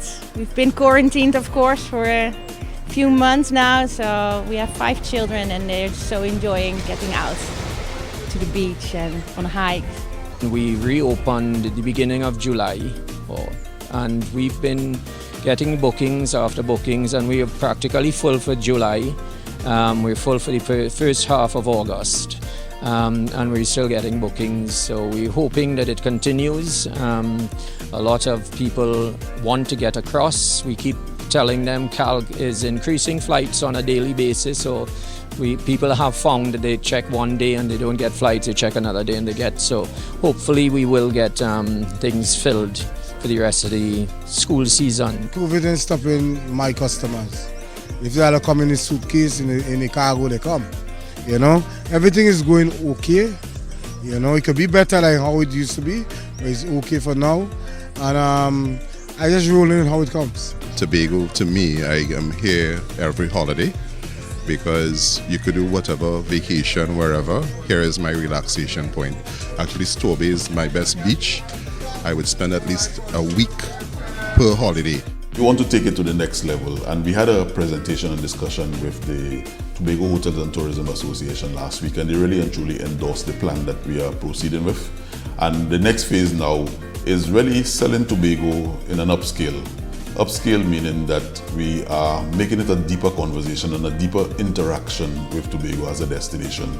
So that it's not just people coming across for sun, and sea, but how do you get enthused and enticed to visit Tobago and participate in some of the touristy things that we have here. So the people who are looking for soft adventure, we are reaching out to them. The people who are looking to experience our cuisine, to go around the island, to have social interactions. Well, I come to Tobago one or two times, well, and then the time was so short, so you had to come back to see where you could get where you miss out now. You understand? So that was just come back kind of regular kind of way. I come to Tobago often. I find it's beautiful and I love it, and it always come. Even before COVID, I've had a tremendous amount of support from Trinidad, especially the schools. They are very interested in the waters around, so they study, they do the environmental sciences, and so the clubs are eager to come back. So they're just waiting for the flights to be arranged properly, and they'll come back and schedule. In fact, they've already been scheduling to come back to move on. So I'm usually busy summertime with locals. Trinidad and Tobago is well known simply because of this thing we call Buku Reef and Nylon Pool. And therefore we must ensure that we manage the space in a sustainable way, because I tend to believe that anything that is not managed will disintegrate to the point of destruction. Presently things is going, as normal with every new thing. There's a few T10 problems, but nothing that we can't work out. Of course, we doesn't have a large amount of passenger presently, but whatever we have, we're making do with it. The trips are running as planned. Everything is operating as supposed to be. All the hustle and the wireless is finished. So more or less, Stubby has been civilized. And I am pleased to stand here today in a situation where we have 18 boats, all 18 boats I'm told, coming together and making a conscious decision that in order for us to benefit, in order for us to ensure sustainability, and in order for us to improve what we offer here in Tobago, then we must collaborate, we must unite, and we must do what is required. We are blessed. I think we've seen the momentum for the local market. We are getting a little surge here. We're excited, and we're getting a lot of calls, and we don't need some promotion. So, we managed to do a partnership packages with Caribbean Airline. So we're offering, on the weekends, we're offering the rooms as well as the air and the transport. That's really popular, so we're doing really well there. I'm enjoying my time here with my son. Today we're gonna go golfing, and it's a beautiful day, and I'm just having a great time here at Magdalena Grand Resort, so this is wonderful. I am on a mini vacation with my mom. It has been wonderful, very relaxing, rejuvenating, and adventure, to say the least. Yeah. I believe that Tobago is ready. Like Magdalena, a lot of establishments are putting things in place to ensure that the citizens and the persons who are visiting remain safe and healthy during their stay. I believe that once all the procedures are being followed, we should be fine. We should be fine, yeah. Since things have opened up, it's picking up slowly but surely, Last year, all now we were 100% occupancy. July, August were very, very in good condition. But because of what is taking place, Tobago started picking up back at a slow pace. But I think gradually, while things goes along, because let's say like right now we have about 25% occupancy, and while we go on in a month later on, we will go up to between 50 and 60%. I also wanted to, commend the Chief Secretary and the Tobago Assembly for the initiative they're taking, in really to boost and blossom the business right now on the island. It's been a long time since this, lockdown, COVID-19 pandemic. So me and my girlfriend decided to have some fun. So, and we was on lockdown, and it was kind of hard and tough, and we have kids also, so we had to deal with all this. So we actually decided to come and have some fun and free up a little bit. From July,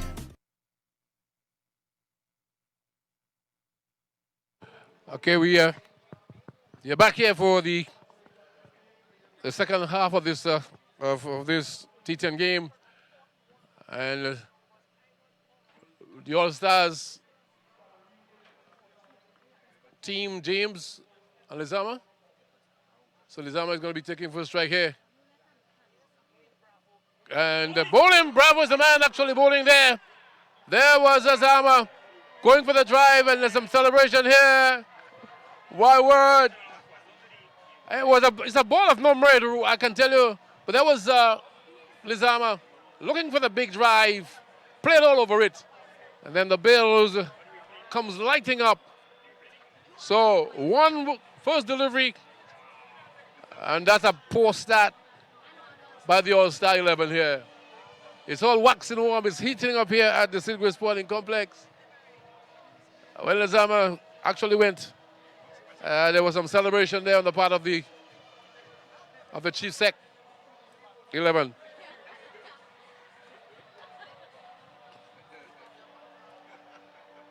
So the incoming batsman there, I want to believe, according to what we have, could be Davis.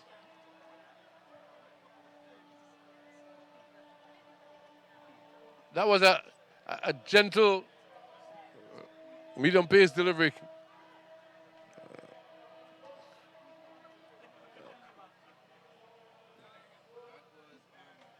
So it's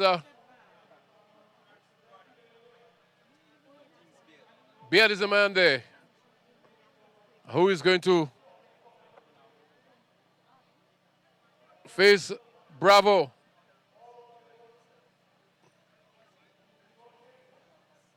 So here is Bravo. Enter ball two.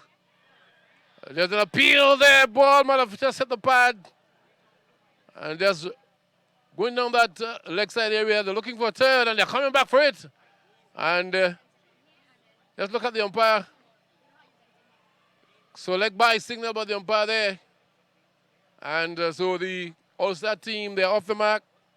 3 leg buys. And the excitement, the Chief Sec team, they're really excited about this one. Because hear the appeal from distance. But of course, that was turned down by the umpire. Chief Sec, he's out there as well. He's marshalling his troops. And he's actually moving the players around. Trying to give it the feel here, but this time it's going to be James to face Bravo. Flicked away, beautifully played, magnificent shot. That was hit like a shot from a gun. Really traveled. And just look at the replay here. When it gone for 6 or 4, look at that. Coming down the track, lifted it, and maybe just above the boundary.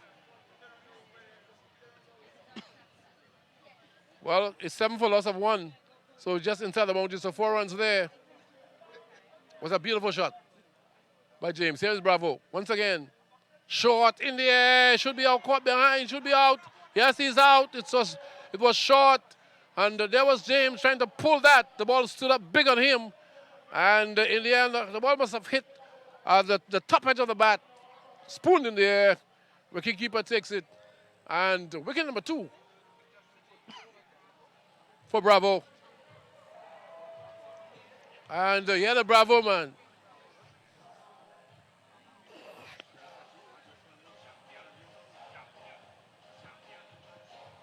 So the DJ strikes up here.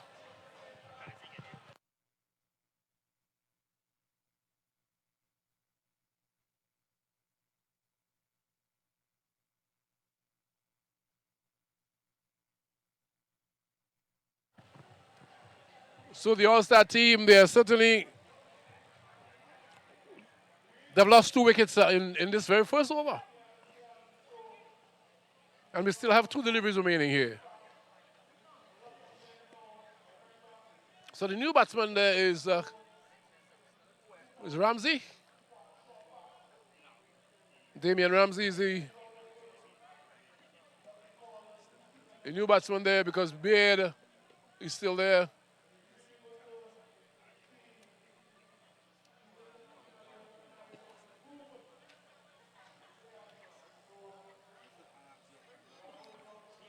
So it's here is Bravo.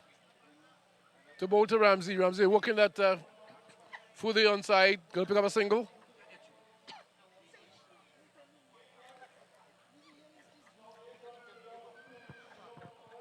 So 8 for loss of 2 here in over number 1. We have the final delivery coming up in this first over.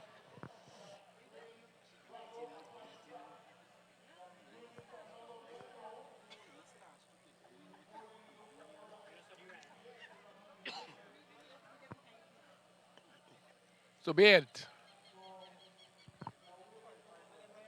He's going to be taking strike here from Bravo. Here is Bravo. Interval to Beard. For this delivery, Beard is coming forward and driving well. Beautifully played. That's going to run away for 4 here.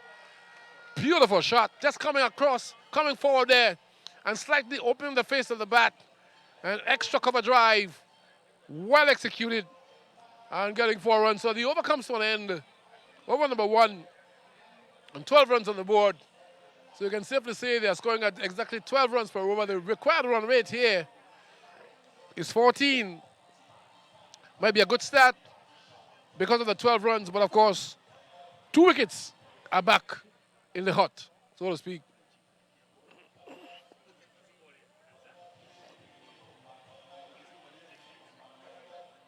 So over number 2 will definitely come up. And the Chief Secretary there, he's actually marshalling his troops, setting the field, and just trying to find out, looks like Daniel is the man who's going to bowl that second over from that top end. So Daniel, he's going to be bowling to Ramsey. 12 for 2 here, really. Remember, this is an exhibition game, of course. The big one will be coming up later, after the end of this one here. I want to believe it's going to be a cracker here at the Sigrid Sporting Complex. Here's Daniel. Here's the shot over the top. Here by Ramsey. And that's gone for 4. Well played. Just lifted that. Back over the bowler's head. And getting 4 runs. So the score moves on to 16 for loss of 2. So we have seen some exciting cricket here in this exhibition game. You have the Chief Sec. The team actually scored 141. But of course, the All-Stars are trying to reply strongly.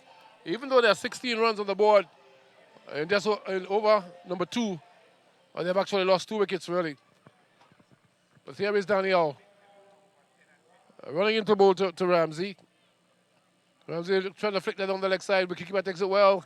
And incidentally, the wicketkeeper there is younger Bravo. But of course, a wide signal. And that means the score will definitely push on to 17. 17 for loss of 2. As Daniel prepares to bowl to Ramsey. Daniel, well, a slight long one up. And he's moving in there now. Here he comes. Into bowl to Ramsey. Ramsey lifting that. That's gone. Gone. Gone. And that's gone for 6. He'll just lift it up with some ease as well. Over the mid-wicket area. It's gone for 6. We have seen some very exciting batting here in this exhibition game. It is Ramsey's time now to actually show them what they can do here. If the Chief Sec batsman can do it, the All-Star team as well can do it. So 23 for loss of 2. As Daniel prepares to bowl to Ramsey once again. That's a short delivery there. Look at the hook at that. And of course, there was no contact taken behind by young Bravo. And there's no run. They were looking at the umpire there, maybe height. But of course, the umpire deemed it a legal delivery. And while there's some, while Daniel is actually making some adjustment to the field. Daniel is Marcus Daniel, by the way. And he's bowling over number 2. Here and still bowling to Ramsey. He's at the top of his mark. Marcus Daniel. As he comes in now to bowl to Ramsey. Ramsey back and trying to force the pace there to the man that got long off and picks up a single. So over number 2 is still in progress. And then the score move on to 24 for loss of 2. And then we're going to have Beard to be facing Daniel so far. So that's going at the current run rate is 14.40. And we're certainly going to have a game on our hands once these batsmen from the All-Star team, once they can keep their wickets intact, they could have a really go at this one here. This Daniel into bowl to Beard. Beard driving back past the bowler to get one. The seamer do the settle for the one because the man at long on who comes across to his right picks up. That's the single taken. And that pushes the score to 25 for loss of 2 in over number 2. Now we are live here at the Sid Grace Sporting Complex. And of course, this is an exhibition game as Daniel prepares to bowl to Ramsey. Ramsey hit that in the air. He's going to come down this side. He's going to run away for 4. One bounce into the boundary. And it was short. He was up on his toes and just hitting the ball over backward point. And then one bounce into the boundary. Look at that. That's over backward point. Deliberate shot, I can tell you. And then it just one bounce into the boundary for 4. And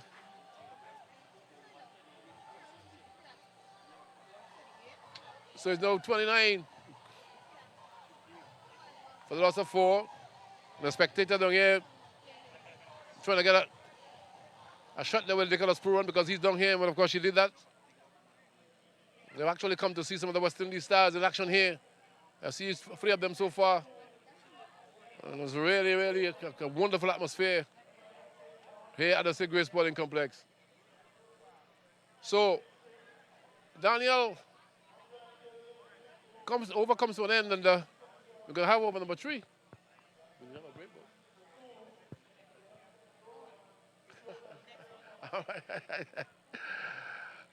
All right. So Pollard is the man who's taking up the attack here on this, and he's going to be bowling spin. Pollard, there's a drive there by Dean's Beard.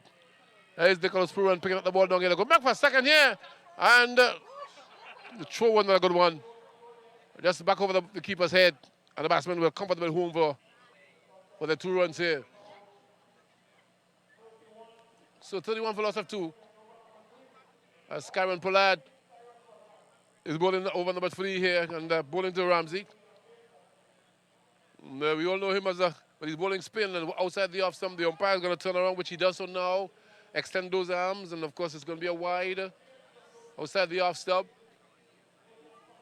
One more added to the score. 32 for loss of 2. Here is Pollard. And there's a drive over the top here. Going to go for 6. That's a magnificent shot. Goodness gracious me. It's an effortless shot. Just coming forward there. And the ball, he just hit that. It flew over extra cover. And then went over the boundary. It's a classical shot by the man there. Beard. 6 runs in the making. 38 for loss of 2 here. And I can tell you that this All-Star team, they're making a big effort in this one. Remember the magical score? They had to score 142 to win this one. And a lot of runs here. This pitch, seemingly, it's a lively pitch, but of course the batters are getting, they're getting back to ball as Bravo prepares to bowl to Ramsey. Ramsey hit that in the air. Donkey comes just the man down at long off. They're going for a second run, and well taken in the end. Well taken, Pollard bobbles that. Throw coming from Pooran down in the deep. And they 2 runs on the board. So it's 40 for the loss of 2 here. Ramsey, he's on 16. Facing Pollard, bowling off spin. That's a short delivery. Very short outside the leg stump. And the wicketkeeper did not gather. So they run one. They're coming back for two. And I suspect it's going to be wide. So 3 wides in reality, because 2 they run 2 and then the wide itself. So 3 runs coming from that delivery, which he has to ball all over again. And pushes the score now 43 for loss of 2 in over number 3. So Pollard coming around the wicket. Ramsey is he stumped? There was an appeal, the umpire has unmoved. Well, I think he was appealing for a catch there, because did not take the bails off, and no harm done. So Ramsey's still there. Rather Beard. Here is coming forward there. Beard playing the ball back from the offside. There's no run there. So a dot ball there for the man himself, Pollard. And he's actually bowling off spin, I think. Carries Beard coming down the track. The ball hit the inner half of the bat, in a portion of the bat, and took us out on the onside. And they got a single. So they're approaching 50 here now. Over number 3 come to an end. And we go for a break.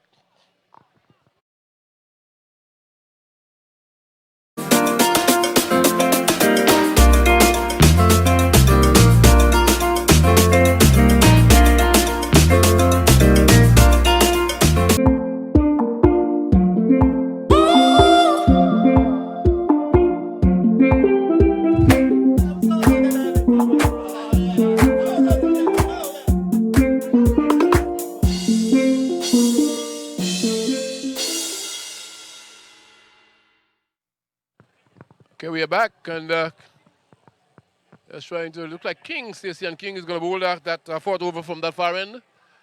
And that she's the lone female player on this Chief Sec team.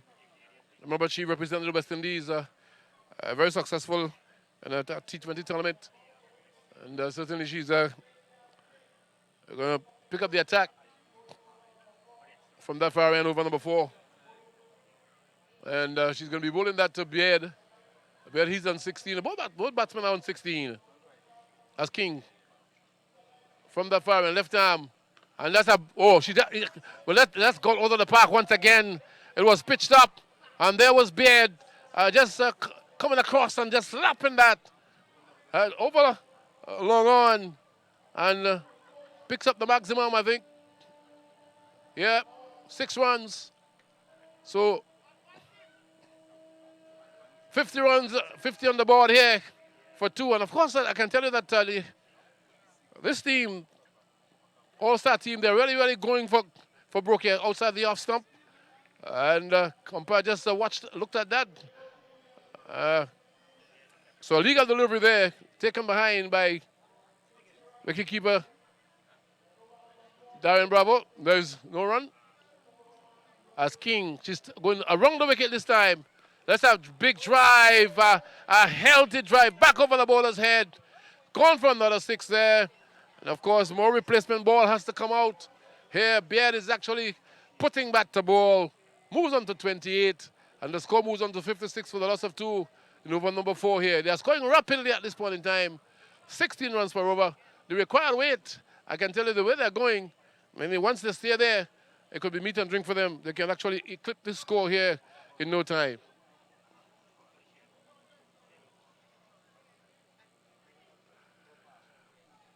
So here is King to bowl to Beard. Oh, that's a good delivery. We'll come back delivery there, right up in the black hole. I can tell the Beard can do no more than put the bat down on that. My word. Well bowled. Maybe he was looking for that big shot once again. And put it right up in the black hole. And no run. So King to Beard. Coming down the track, the ball peels off the pads. Maybe a little appeal there. They were looking for a leg by. But that fielder, the wicketkeeper coming down very quickly from behind the stumps and actually negate that single. And so the score is still 56 for loss of 2. King bowling her final delivery in over number 4 here. There she is into bowl to Beard. Beard trying to work it through the onside. The ball up on the pad. Just look at the umpire whether the signal. Well, a single taken. Over comes to an end. It's 57 for the loss of 2. You're live cricket here from the Sid Grace Sporting Complex. This exhibition game certainly is very mouth-watering, I can tell you.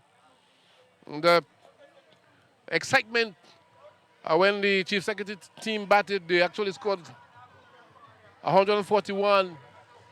And then replying now to that score is the All-Star 11. They are on 57 for loss of 2.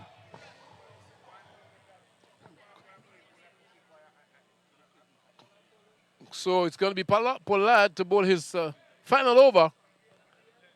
And he's going to be bowling to Beard. He's bowling between the umpire and the stumps. Here's Beard looking to punch that, but of course, certain timing that he would have liked. And the ball just trickles out on the onside. Man from middle, that's the Chief Secretary himself. Come on, picks it up. And there is no run. Here is Pollard into Beard. Off the back foot, there's an appeal for a caught by the wicket. I think Pollard is a bit surprised, but of course the umpire is not going to be, he's not going to rush into anything. There was no bat. Take him behind, Pollard into both to Beard. Beard dragging that down to long on. Stacey and King on the boundary. Picks up. Single taken. That moves the score into 58 for loss of 2. Over number 5 here in this one. And of course the runway that's actually pulled back. They are now going at 12.89. The required run rate is 14.55. Pollard this time going to be bowling to Ramsey. Ramsey trying to pull that through the onside. The bat is, bat comes out of the hand and the ball was going down on the boundary down there. There's a field man down on the boundary. And he actually put the catch down. Oh, Pollard is not amused by that, I can tell you. Look at that. While he hits the ball, the bat comes out of the hand and it was in the air. There's a fielder down there, right on the boundary. And suddenly he could not take the catch. So the score is now move on to 59 for loss of 2. Here is Beard tucking that one down to the long on region. There's a man down there. And they're going to come back for 2. In the meantime, Beard pushes on to 29. And that put the score now to 61 for loss of 2 here. Getting to over number 5. The last delivery of Pollard's spell, because each bowler can only bowl 2 overs in this T10. He's bowling now to... That's a big drive. There's a man... Well, the fielder down there is Stacey and King. And the ball going to drop just in front of her. Single taken. Over number 5 come to an end. Let it score here at the Sid Grace Sporting Complex. There's All-Star 11, chasing a total of 141. They are 62 for loss of 2.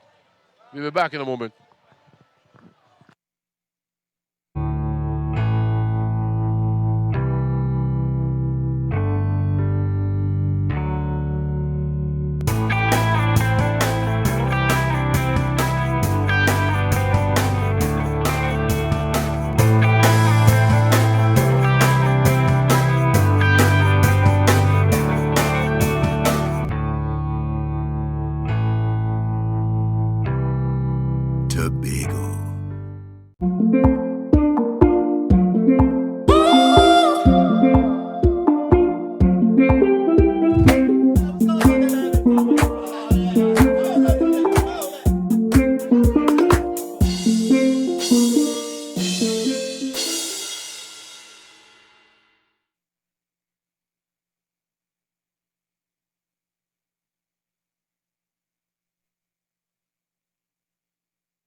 Refreshing themselves. They're going to be back in the middle, so to speak.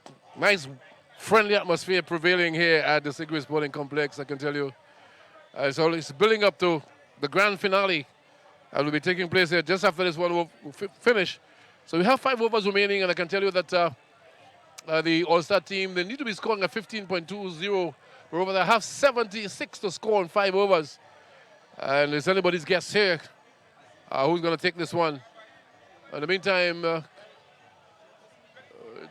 just looking at who's going to be bowling the over number 6. Look like not seeing the bowler just yet.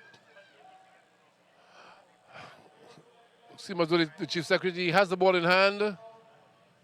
Is he going to take up the responsibility himself? He is the captain of this team.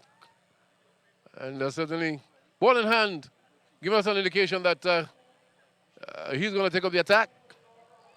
He's literally, we also have Mr. Sarali Sobas down here, down at the boundary, actually waving his hand and giving out some instructions. So the chief sec himself, he's going to be taking up the responsibility here. He's going to be bowling to Dean's Beard. Left arm over the wicket, short, and Beard tucking that one down to long on. And a single in the making. I remember that the score that they have to score 142 to win this one. In the meantime, Beard he actually moves on to 33. And Ramsey, he's on 17. As Ansel Dennis, Honorable Chief Secretary of Tobago House of Assembly,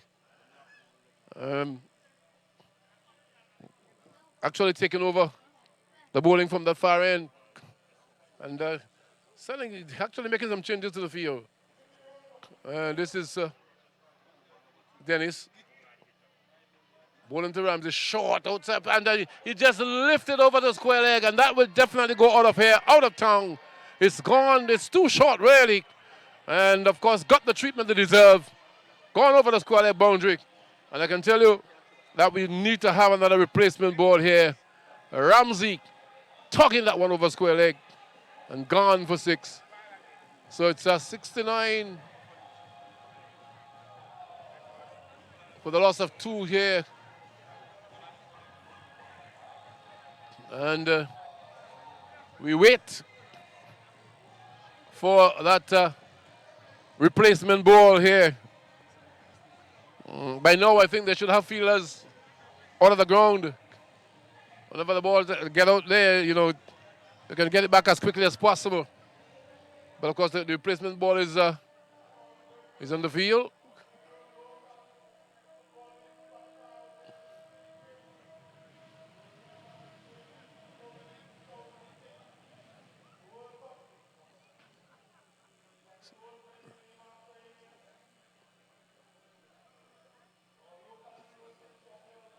So here is Daniel.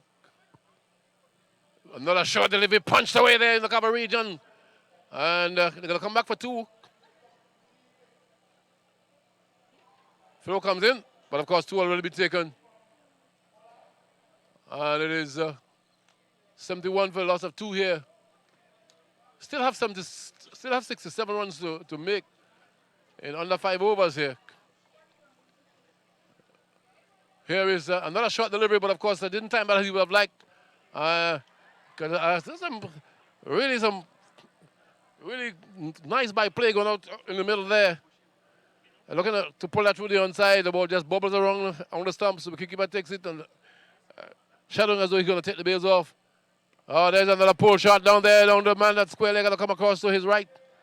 Picks up, but of course just limit the batsman just to 1. And the score moves on to 72 for the loss of 2 here.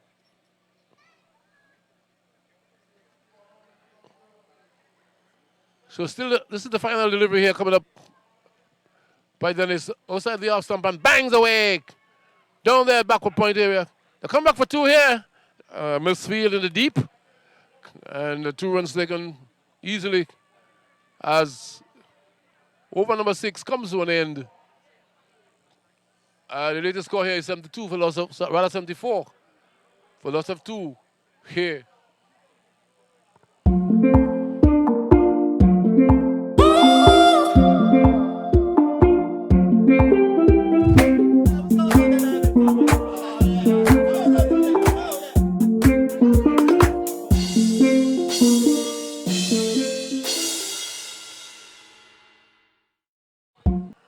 Right, we are back on track, and of course we're going to have over number 7 here. It looks like Silver John, is he? Sid Gray. Is it Sid Gray bowling in there? All right, we're going to pick that up in a while. But we're getting ready for over number 7 here. That's Sid Gray, the man. He's known on the sporting field for his exploits on the football field. But of course, tucking that around the corner. And a single taken there and bring the score now to 75 for loss of 2 here. Because Sid Gray is an all-round sportsman, really. And in his heyday, actually represented the Trinidad and Tobago team in Germany. On that first time the Trinidad and Tobago football team went to the World Cup. And here is Beard coming down the track and driving pleasantly. But of course, he just can't get a run. And the score remains to 75 for loss of 2 here.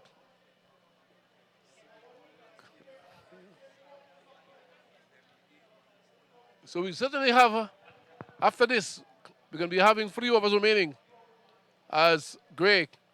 And looking to pull that through, well, that's going to be up in there, is it? Well, looking to pull that, it's a wide, looking to pull that. One moment I thought he got bat on that, but he didn't. And it's wide. Once it's outside the leg stump, it's going to be deemed a wide. So here is Gray. Ramsey whipping that away. This could run close to the boundary. The man down there, and they're coming back for 2 here, and they're challenging the other. Could be dangerous there. Well, the bails is off. Seems as though he's run out, really. A beautiful throw from down in the deep. Ramsey he was going back for a second. Let's look at it again. Picks the ball up, inches inside the boundary. That's Marcus Daniel. Brilliant throw right over the bails. And there Bravo had no problems whatsoever. Ramsey has to go. He's run out for 27 here. So 3 wickets down. And of course, you certainly can't blame him. Realize that they're a little bit under the run rate, so to speak, and they need to push on. As a matter of fact, they have to score at 17.43.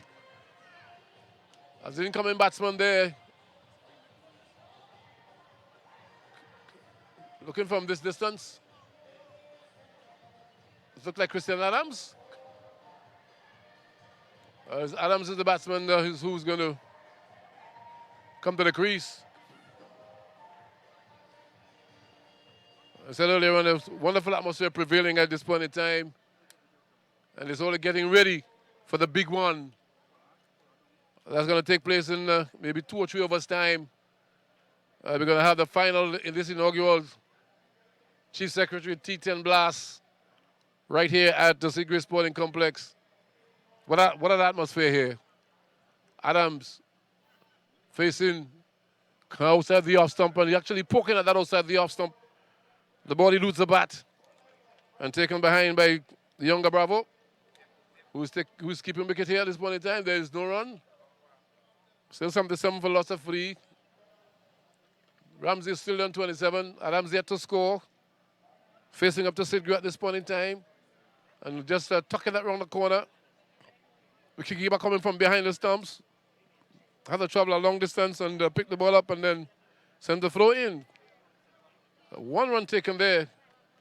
So Adams, he's off the mark. And the 78th for loss of 3. So it's going to be Ramsey the man to face. The final delivery here of Sid Gray first over. And here is Gray into Ramsey. This could be a run out again. No. Well, had to get back. We're going to walk it through the onside. In the end, no harm done. We can keep it coming from behind the stumps. And Ramsey get back into his crease. So over number 7. comes to an end. The latest score here at the Sid Sporting Complex is the All-Star 11. Chasing a target of 142. They're 78 for loss of 3. Still, well, I think 20. They have to score at least 20 runs per over here to win. 60 to make in 3 overs. As anybody's guess, it seems as though the Chief Secretary team, they might just come out on top here.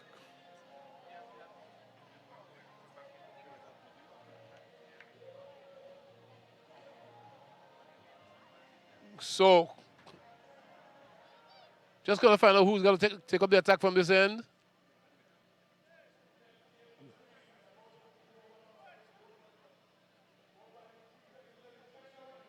So the Chief Secretary is going to bowl out his 2 overs, and that's one high in the air. There's a man down there. But of course, he's not going to get that. Ball dropping about 10 meters in front of him, so to speak, and single taken. A direct throw from down in that boundary there. But a man hit the wicket, actually begging the umpire to raise the finger. Beautiful return. That's Stacey and King. Goodness. But the batsman was in his ground. Don't have that. Here's a banging that through the offside. That's going to run close to the boundary. Single.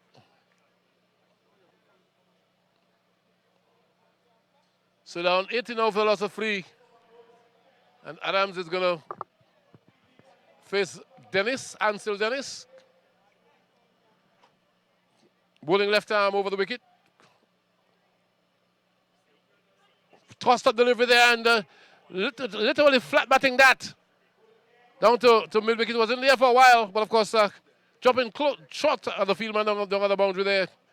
On a single taken. And the score now move on to 81 for loss of 3 here. Still have a mountain to climb. They have to score 22.80 to win this one here. 57 to get.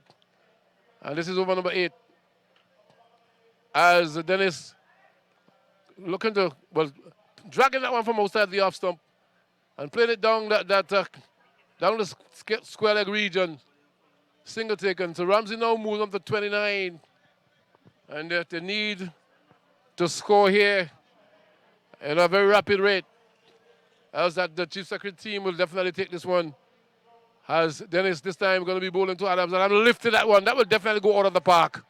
He has gone out of the park. It was short. And he just rocked back and pulls it over mid-wicket. And it's gone for 6. So Adams, he is now getting into the act. He's on 9. And that pushes on the score now to 88 for loss of 3. Here, chasing a target of 141. So we are...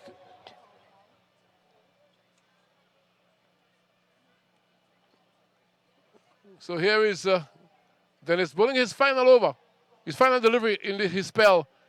And a beautifully turned. I can see that turn from off the leg. Going down on his knees to sweep it away. And of course, he looks out from here. Let's look at it. Let's look at the replay here. Beautifully bowled. Look at that. It turned big. Wow, I don't think he's out. Don't think he's out.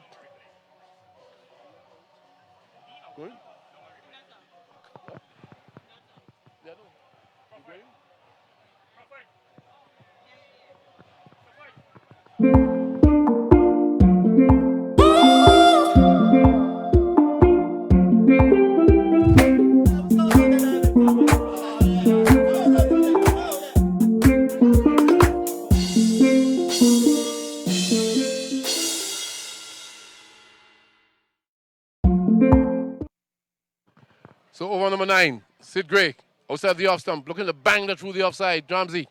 And of course, didn't make contact, taken well behind. But of course, the delivery before, the last delivery that was bowled by Dennis, it turned big.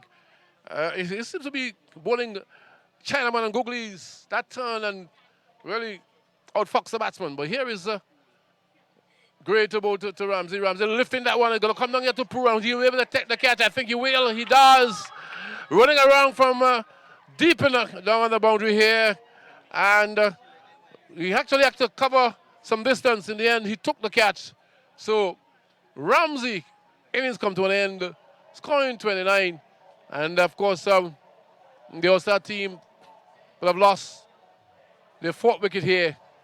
88 for the loss of 4. As I said, this is the over before the last. And it could be a difficult last now for the All-Star team because they have to score at least at 30 runs per over if they have to win this game here.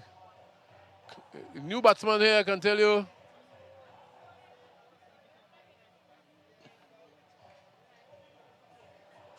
Is Jason Prasad.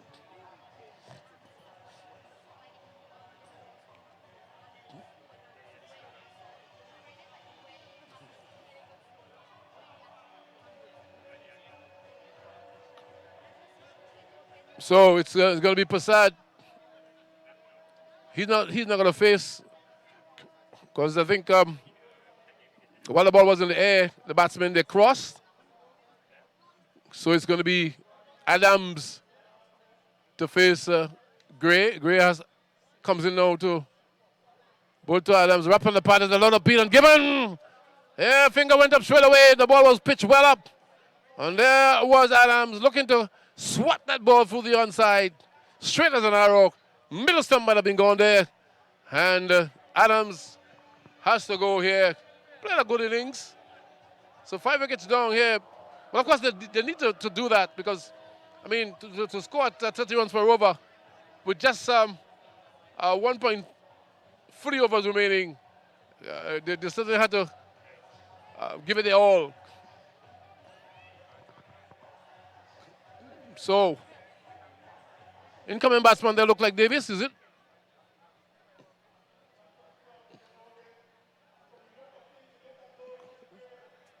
Look like Davis is the man who is replacing Adams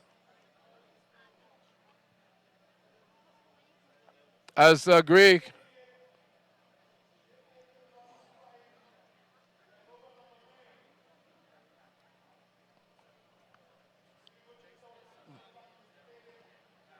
So they're shuffling the field, changing the field because the new batsman is left-handed. And Stewart is the man who is going to face Gray here.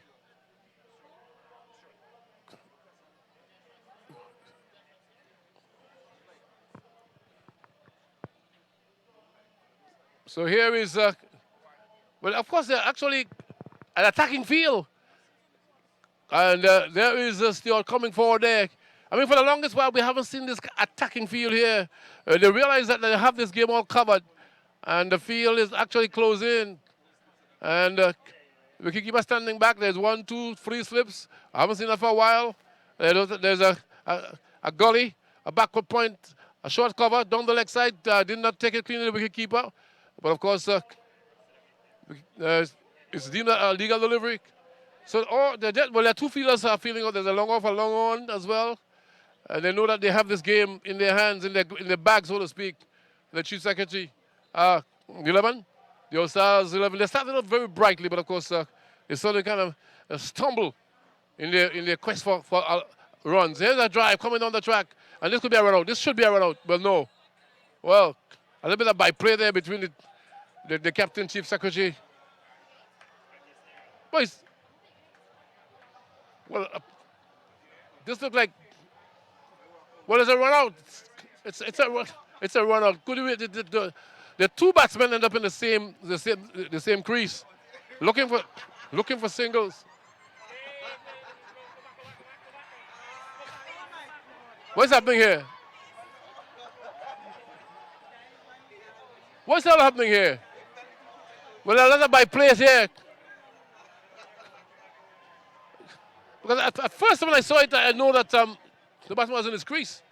But of course, it's all happening here. It's about the enjoyment. It's about the fun, and it's about everything here. Overcome to an end. So we're gonna have the final over. in this one. So it's an impossible task now for the All-Stars team. All right. They need to score 50 runs in this final over here.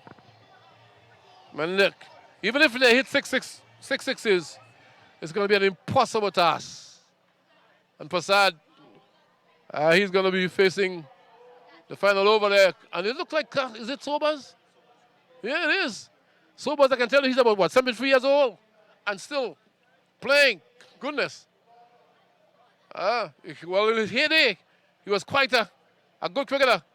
Let's see what he's going to bowl. Leg spin? It looked like that. And that will lift it over the top. And that's gone for 6, really. First delivery. And I think the batsman here should try to capitalize and try to make at least 6 sixes out of this one here. And that was Prasad. Just lifting that one over long on. And it's gone for 6. So I know nothing delivery. Got the treatment they deserve. So here is Sobers, not Garfield Sobers though. Here he is. Short, and Prasad, I think he missed out on that. Played it back on the track. And just past the bowler, so a single. And that pushes the score now to 94. So we have 4 legal deliveries remaining in this game. Well, this was an entertaining afternoon to watch the Chief Sec team and, of course, the All-Star team. Did pretty well, full of entertainment. Here is Sobers coming on the track there. Is Stewart and just opening the face of the bat. And played down to backward point area. Single taken. Okay, but it's all over by the shouting, I can tell you this, though. And that's hence that's the reason why you have men around the bat. Very attacking field. Sobers down to Prasad. Prasad lifting that over the top here. Going to run down close to the boundary. Don't get long off. And it's gone for 4. So Prasad helping himself here. Exactly 100 on the board for the All-Star team. But just look at that. Just lifting that over to long off, so to speak. And getting 4 runs for that. Prasad, he's on 11. He's going to be facing Sobers this final over. And he's just pulling that over there. Is it going to go for 6? I think it hit the wall. Does it hit? Well, it didn't. It didn't hit the wall. Just 2, but no signal just yet. So the ball just jumped and stopped. This grass is very thick. It's very spongy. So sometimes when it hit the grass, it stay there. And that deserves 4 runs in any part of the world, but it didn't. So they're 1 or 2 now for the last of 5. Final delivery here coming up in this one to be bowled by Sobers. Short. Prasad wrapping the pad as the loud appeal. The umpire says, not out. So the over comes to an end. This game's come to an end. Winning the game by 36 runs, I can tell you, is the Chief Secretary 11. Very exciting game. I thought that the All-Star team, they started off pretty well, but it's actually faltered in the middle of it. They lose too many wickets. And in the end, they lost here by 36 runs. So it was good to bring it to you. I've been here for what? Nearly 2 hours. Started getting giddy. So, in the meantime, it's back over to you people. Enjoy the second game.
Tobago.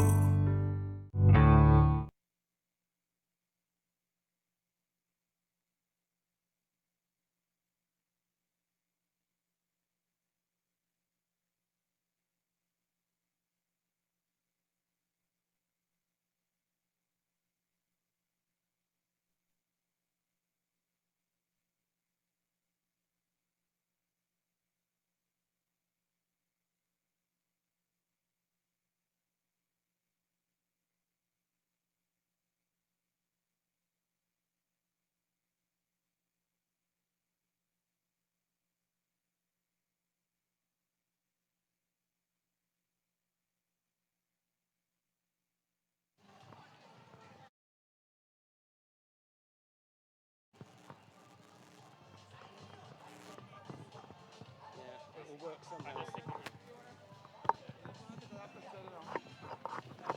Okay, go. Okay. They're gonna do a picture quickly. Okay. They're pulling him one way, and then the next. Yeah.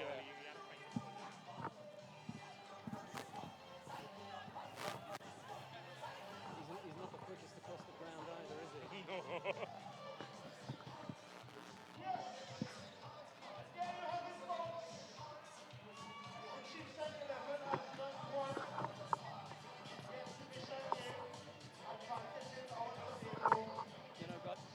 But the questions that I was gonna ask him, he would have been leaving now. We would have just said go, because I already told him when we walked over here. I think already take a whole told him, freaking and year to now do he's that. gonna take all day. As we promise a whole heap of superstars, we promise a whole heap of entertainment, and we only just getting started.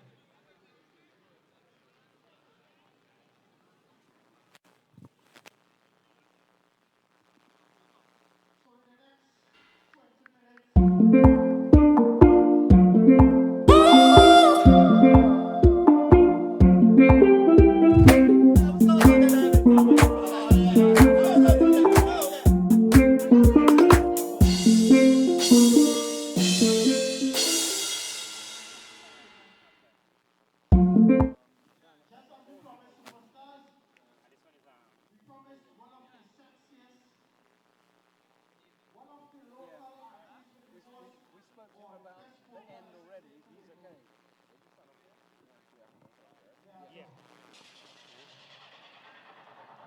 I'll stay on this side.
is it tonight? What's it like in Tobago? And then the big business, what's happening in a couple of weeks' time?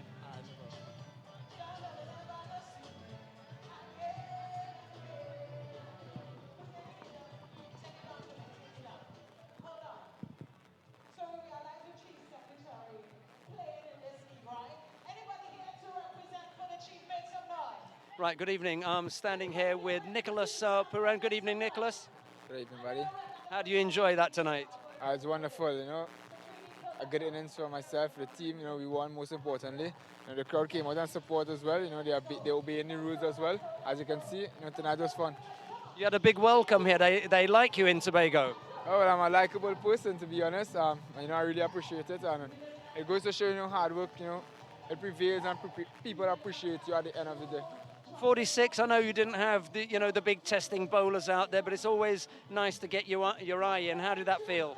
Yeah, you know, for the last couple of months we haven't had any cricket, you know, so you know, all this is just preparation for CPL. You know, regardless of who the bowlers, it's still a game of cricket, and you have to respect the game, the team, the team you're playing against, and you know, I really appreciate, you know, actually getting to go out in the middle and really, you know, get a hit. I was thinking that you look quite keen in the field as well. Nice strong arm, so you look fit and healthy. Yeah, for the last 3 months I've been working on my fitness, working on my speed, working on my fielding as well. So you know, I'm ready for cricket to start back. You know, so I could, you know, take my game one step further. Right, so talking about cricket starting back, uppermost in everyone's mind, and I'm sure in yours as well, is going to be the upcoming CPL. How's that shaping up for you? As I say, you know, for myself personally, I've been looking forward to it. You know, last couple of months we had no cricket. Anxiously waiting for the start of CPL. I've done the hard work, I've done the work, so it's just for to start now and, you know, get things going for myself. So you're going to be playing for the second year for Guyana Amazon Warriors, but you're going to be playing all your games in Trinidad. Are you looking forward to that? Yeah, you know, Guyana and playing in Trinidad would be, you know, it would be good for us as well because, you know, we have a lot of spinners. You know, we didn't have much luck in, you know, Trinidad for the last couple of years. Hopefully this year, you know, things could turn around. You know, our players are looking forward to the challenge, and you know, hoping this year we could take it one step, you know, further. Okay, well, I'm sure that everyone at home wishes you all the best. I'm going to join in that by wishing you the best of luck. Good luck. All right, thank you, buddy. Thanks very much.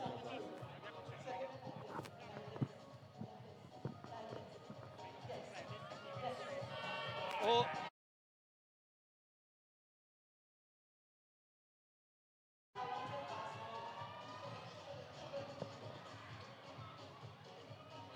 Ronnie.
is a champion, but he's a Pollard is a champion, Lara is a champion, Kane is a champion. Don't forget Michael Jordan, Obama a champion, Mandela, Serena, Wendy a champion, Shelly a champion, 958, both a champion. Thank you. It's great to be here. Thanks everyone for coming out. On behalf of the 4 players that come from Trinidad, we want to say thanks very, very, very much. 5 of us, 4 guys, and the Queen, Stacey and King, Kyron Pollard, Nicholas Puran and Dara Bravo. To the people of Tobago, you have a great facility here. Well done. To the chief, thanks for having us. And we have said today, we would like to come back in the near future and do this more often. Thank you. All the best to the both teams. See you all soon. Thanks.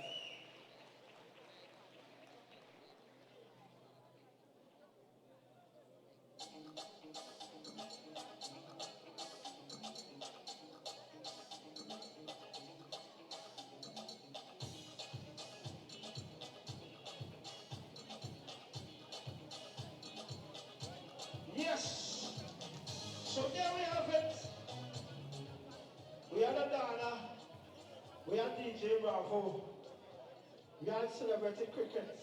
Right now it's the final of the T10 Blast with Boca Reef Divers. Everybody want them to lose. So we have another little intermission here. We started the finals at 8 o'clock. We see the groundsmen getting ready, teams getting ready, and I find me a bit cold. Bravo performing, everybody's sitting down. If it is COVID, I should have stay home. Kelf, play something and make the crowd in Roxborough get warmer. Let me warm up the crowd here tonight, Kelf. Come on. Turn up the music loud, loud, loud, loud, loud. There we go, there we go, there we go, there we go.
a beautiful paradise on planet Earth. So why not Tobago? What I love here is the serenity of the waters, the cleanliness. Apart from the beaches, the friendliness of the people. It's safe, it's relaxing, and it's like home, away from home. We must work hard as a Tobagonian, as a product of Buku. I am prepared to work hard. I am prepared to provide the kind of leadership to ensure that we quickly improve our tourism sector here in Tobago. It's absolutely fantastic. Yeah, we're really loving it. We've been quarantined, of course, for a few months now, so we have 5 children and they're so enjoying getting out to the beach and on hikes. We reopened at the beginning of July, and we've been getting bookings after bookings, and we are practically full for July.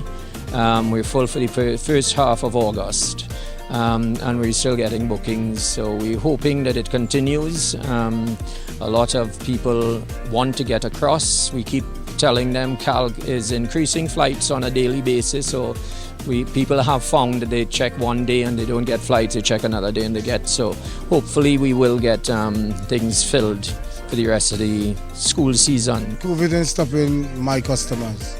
If they are coming in a suitcase, in a cargo, they come.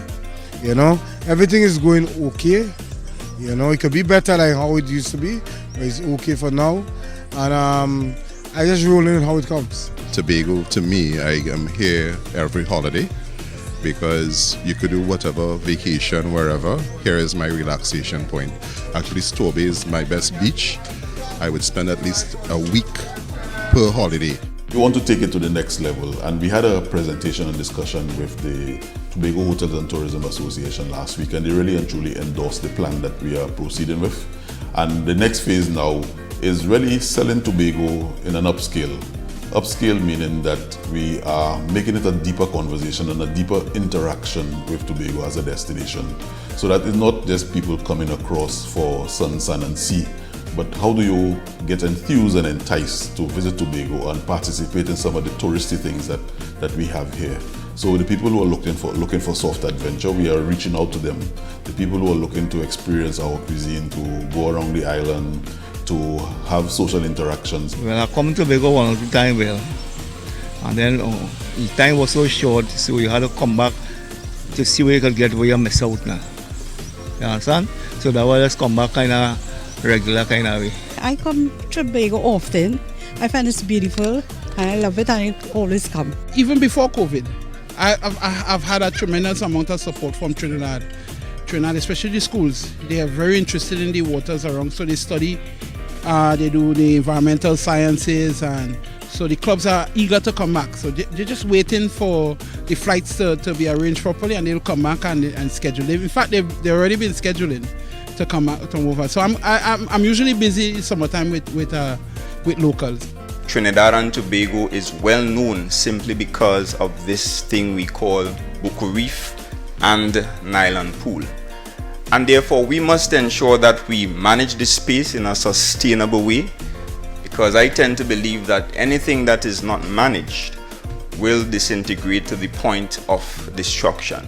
Presently things is going, as normal with every new thing. There's a few T10 problems, but nothing that we can't work out. Of course, we don't have a large amount of passenger presently, but whatever we have, we're making do with it. The trips are running as planned. Everything is operating as supposed to be.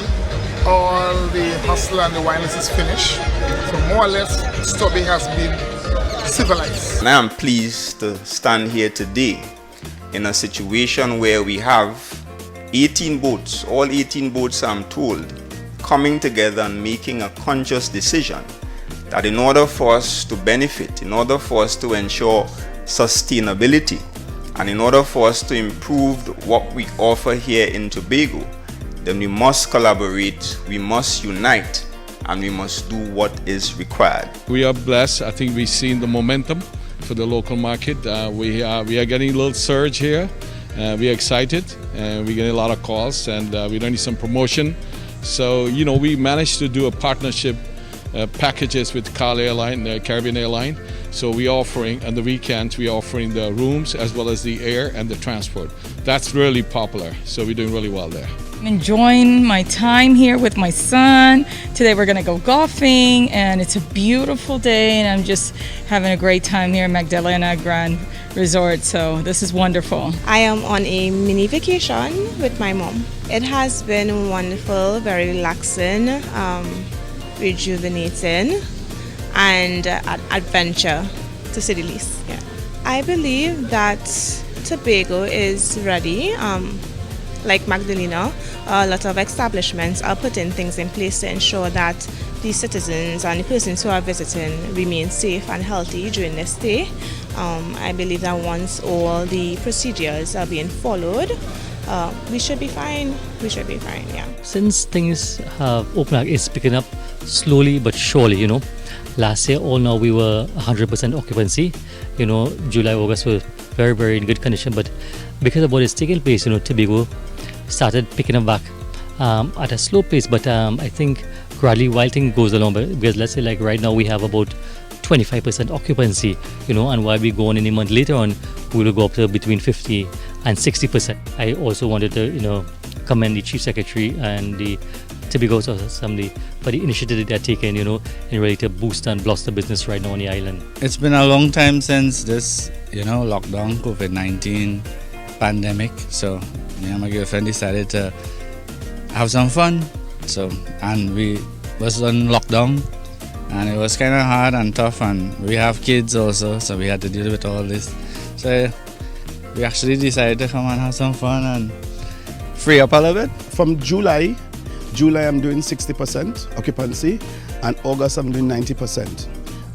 It's very important. Your marketing must be on point. Your social media marketing, your response to customers, their questions. Some of them we ask difficult questions. You can't get angry. You have to always be gentle and smile, and respond, in a reasonable time frame. At the moment, we would have allowed for a third of the inventory to be open for accommodating guests. So we just have about 15 rooms ready for guests who are interested in coming to vacation with us. I am very pleased to say that the Trinidadian market especially have patronized very well. They are continuously booking the Blue Waters Inn, trying to get their little staycations out because that's the best they can do given the borders are closed. And so we have been providing them or affording them that service that they expect. I am just here on vacation. I've been working hard all year and I'm just up here for a little change of scenery.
Yes.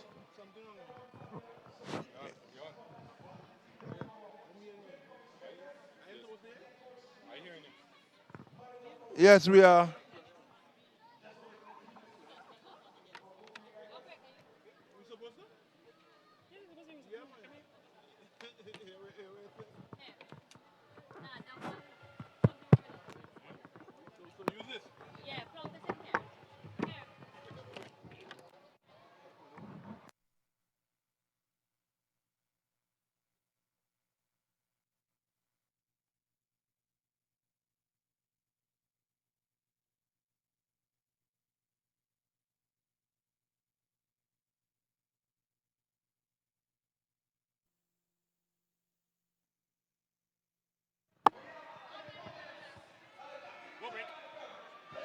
Yes, yes, yeah, man. We ready to rumble.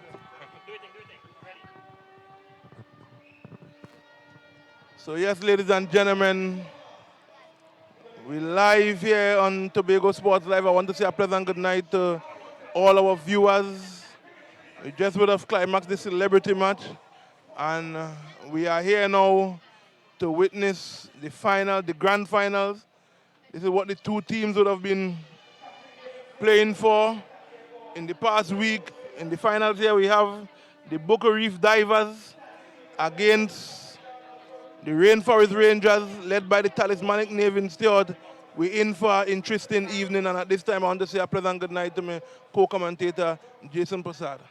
Hey, good night, Breaker. Good night, Tobago. Good night to the viewing public around the world, wherever you may be. Yes, this is the grand final of the Chief Sec Bago Blast T10 inaugural series.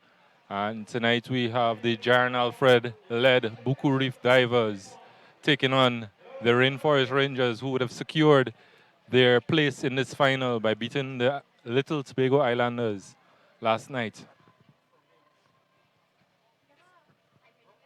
Yes. From what I understand is that the Rainforest Rangers put on a good exhibition of defending what you said. A lot will depend on the captain for the Boca Reef Divers. And Stewart is now at the top of the mark and is on his way now to bowl the first delivery. Playing that one easy there. That's the first run and we're off the mark. Yeah, Stuart going for that feel like he always sets. Final leg and third man back, hitting that hard length, not giving the batsman an opportunity to drive, and Alfred just works that one into the leg side for one. Yes, so that's one run to the total there. Remember, the diver's taking first strike. Stewart sets himself at the top of his mark now to bowl to Providence. And that one was a little too quick for Providence there. He's beaten outside the off stump. And Stewart looks as though he's in the mood tonight. Yeah, he's gonna be hitting a hard length because it's been easy hitting the ball down the ground. So he's gonna look to hit that hard length where batsmen have to be on the back foot and looking to score from there.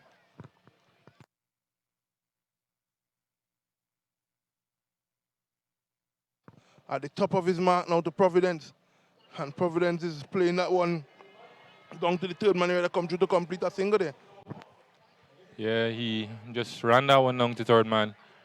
Think they're gonna look to see out this first over. If an opportunity presents itself, no doubt they're gonna be looking to capitalize. But if Stewart is gonna be hitting that length and they're not gonna be able to hit a boundary, they're gonna look to at least pick up at least three to four singles in these other deliveries.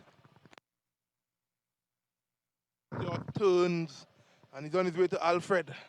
Alfred getting a short one there and he's playing that one over the top there. Short ball. And that one went all the way for six. So Alfred displayed there what it meant by using the pace of the bowler, Prasad. Yeah, what we have grown to see from the likes of Verenda Sewag, that uppercut over wideish point, Stewart would have been hoping that that would have taken more of a edge and go down to third man, but Alfred gets that one all the way for six. Yes, so Stewart sets himself now and he passes umpire. Slower delivery there. Good pick up there. And let us see. Good backing up there. Good backing up there. This youthful team will be tested tonight. This is the grand final here, Posad. This is for the championship. This is for the prize money. This is for the bragging rights. This is for the trophy. They are 9 without loss, being over number 1. Yeah, looking at that fella, can pick him out. Would have taken a blinder from the bat of Adrian Alexander the other night. That's Addison Daniel, one of the elder statesmen in this team. But Stewart is again bowling to Providence, who is forward and pushing that back to the bowler for no run. That brings us to the end of the first over. 9 without loss. So, Stewart, one of his more expensive overs so far. A mid-wicket conference here now between the Boca Reef Divers, Anthony Providence, with Captain Jaron Alfred. So it looks as though our international superstars are still here with us. And apparently I wonder if they'll be taking in all the proceedings here. So we're about to begin the second over. Remember, the Boca Reef Divers taking first strike. They will be charged with the responsibility of setting a good total. And Posad, what do you think? What do you think based on the games you have seen so far? What do you think is a defendable total here? Haven't had the opportunity to play in the previous game and playing one game in the initial rounds, there's a big difference in the way that these wickets are playing now. All through the preliminary stage, we would have seen inconsistent bounce, but they're playing on the wicket that is for the east, would that be? And there's a bit more consistent bounce. So at the top of the mark now is Addison Daniel with to bowl those wristy leg spinners, something you know very well about, Mr. Breaker. Yes, of course. Being a former expert at the craft, I will be able to describe proceedings here well as he passes the umpire. One a bit short. Let us see. Oh my goodness, he misjudged the bounce there. He misjudged. It looks as though he would have lost his foot in there.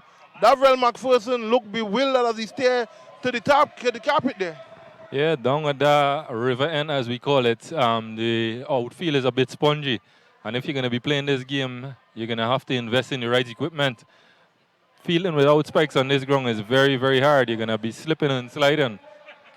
Lost his foot in, misjudged the flight, may have overrun it a bit.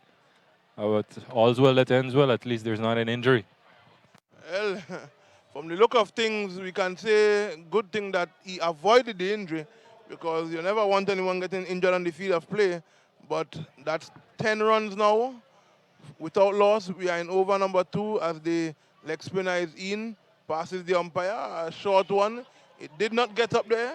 Apparently Providence, who seems to be a bit bottom-handed dominating this tournament. He's usually a fluent offside player, but I find this tournament, Posad, he's more onto the leg side of things. Can you shed any clarity to that? It might be the way that the wicket was playing before, and he has to get settled into this new surface as fast as possible, because I would have seen him hit maybe 1 or 2 boundaries over the offside of his younger brother. Yes, so he awaits Addison Daniel. And he's cutting that one. Let us see if he'll get the space and get the speed. And it looks as though that one will go all the way for 4. Yeah, top shot there by Anthony Providence. Right in the top of the bounce. Piercing the point and cover fielder that is. And it runs into the cover sweeper boundary for 4. Yes, speaking of Daniel, we had the opportunity to run into his father earlier on. As you know, he's a very decorated cricketer on the island here. He come to give his son some support. Being a master of the spin bowling craft, though be it not leg spin, he may have some advice for his son here, Jason. Yeah, as Addison is in and bowls to Providence again. A delivery outside the line of off stump. Providence is driving over extra cover. That runs into the boundary for 4, is it? Waiting for a signal from the umpire. Umpire Lestalin verifying, yes, it's 6. All the way for 6. We know how dangerous Providence can be through the offside.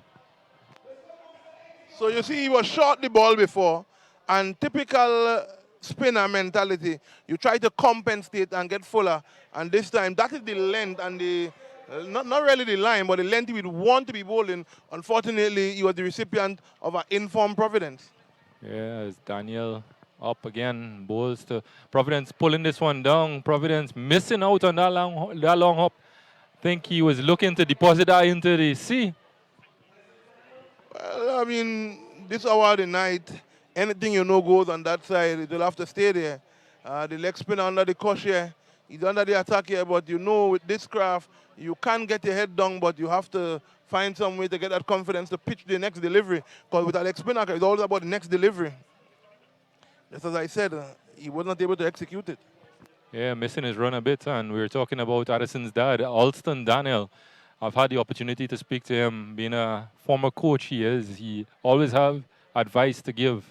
And you can learn a lot from a guy like that. As Daniel is in and bowls another delivery fuller. Providence jabs it out into the offside and takes another single.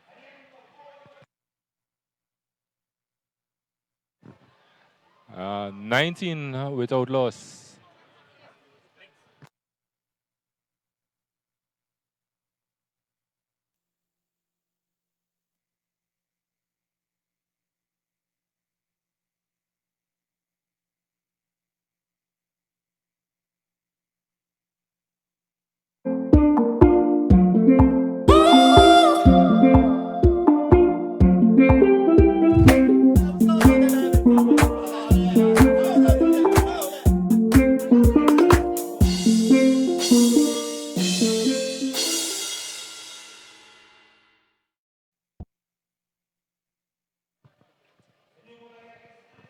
So, a rather expensive second over here. We are now in over number 3. So the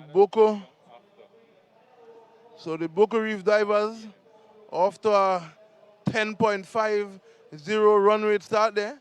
Captain Stewart marshalling his troop, and in an attempt to stem the flow of runs, Jason Posadi have turned to the experienced Ansel Ned.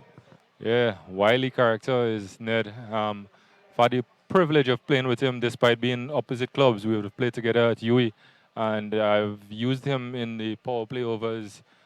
Tends to get a lot of drift with those off breaks as Ned is in and bowls to Providence. Providence is jabbing out to point, get the single, takes the score.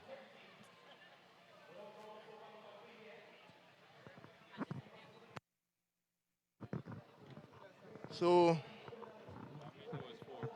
there seems to be some adjustments to the field there. Stewart long on the long on boundary there. Oh my goodness. Good delivery there from Ansel Ned. He got some bongs there. And Jaron Alfred looking to hit that one back the ground. He did not make the necessary contact. The score is now 20 without loss. 20.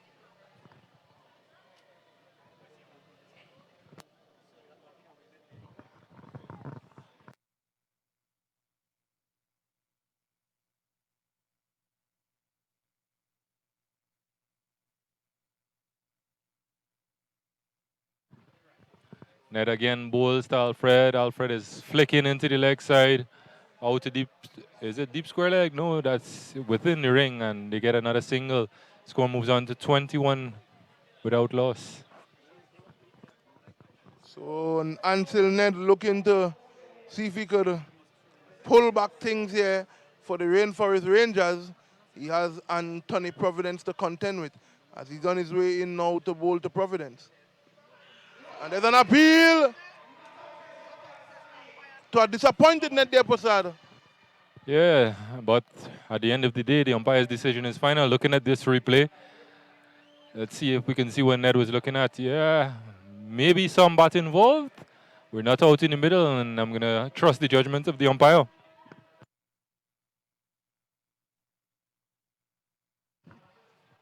Ned clearly disappointed by the umpire's decision, but he has to go back to the top of his mark and bowl again to Providence, who is forward again and just touching it out into the offside. And Alfred is ready to respond to that single. Score moves on to 22 without loss breaker.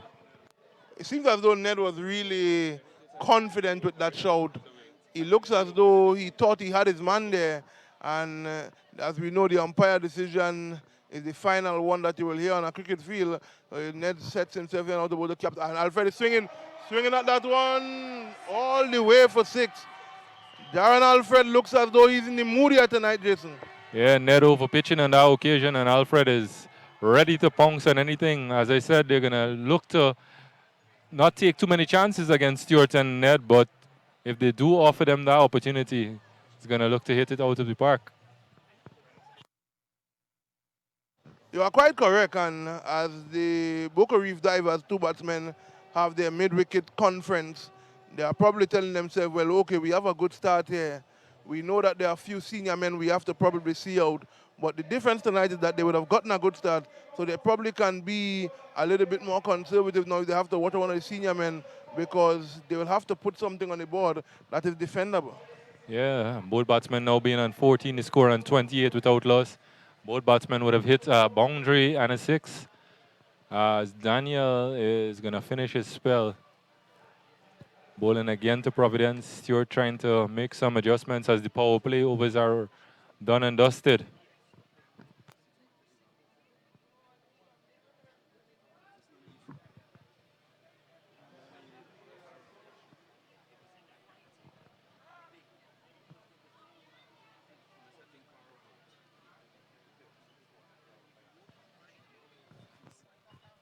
Daniel, and he's hitting that one. Look as though it will be picked up there. That's 1 run to the total. They are now 29 without loss. We are in the 4th over here.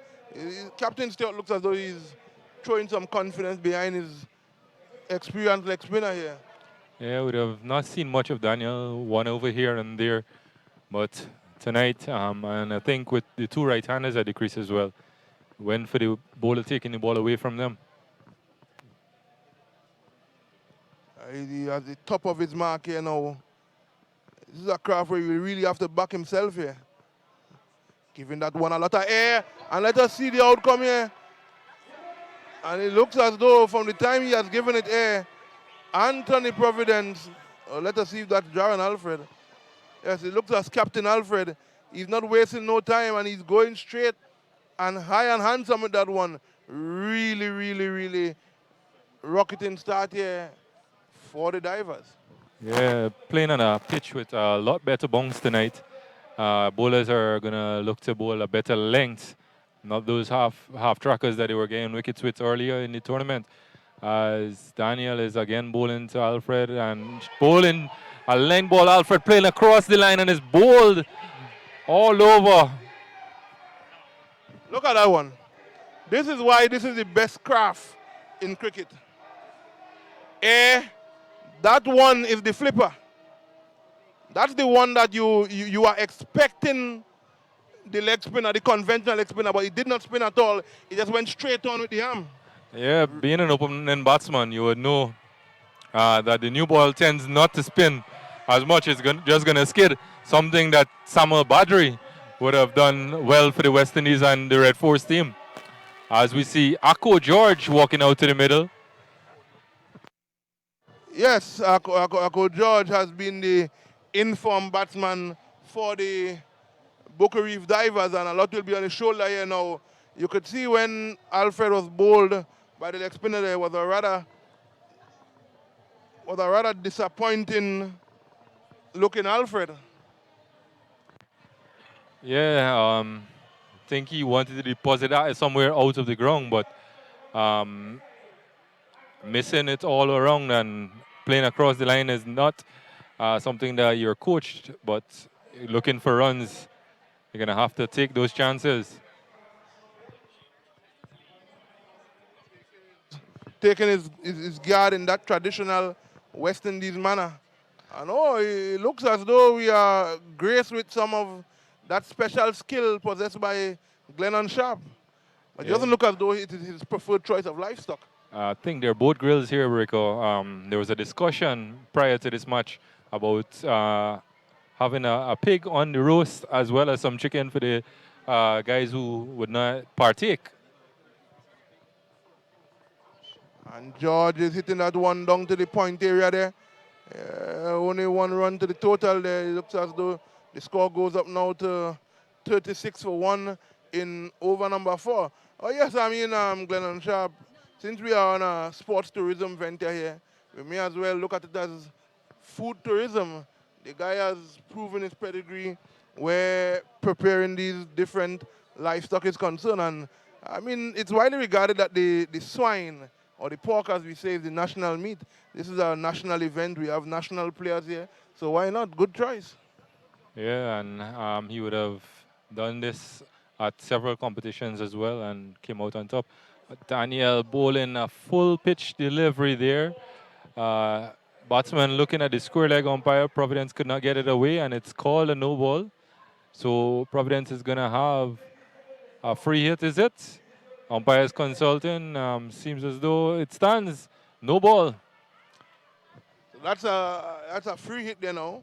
In his attempt to give it more air to try and force the batsman into a false sense of error in terms of his shot, he would have overcompensated a bit, and here's himself, let us see. Expect this one to be a flatter one here. And he's given that one more air, and Providence not making the contact. He would have wasted that free hit there. Do you agree? Yeah, Daniel following his toes, not giving him the room to free his arms, and he could only manage to clip it to square leg for 1. Score moves on to 38 for the loss of 1, with 1 delivery remaining in his 4th over. Yes, we are over number 4. Things progressing really nicely here. They are going at 9.91. Just a touch short of 10 runs are over. I don't think that the Boca Reef Divers will be too disappointed at the start. Really good delivery there from the leg spinner Daniel. So it looks as though I overthrow there. So they will come through to complete another run. So at the end of over number 4, they are 38 for 1.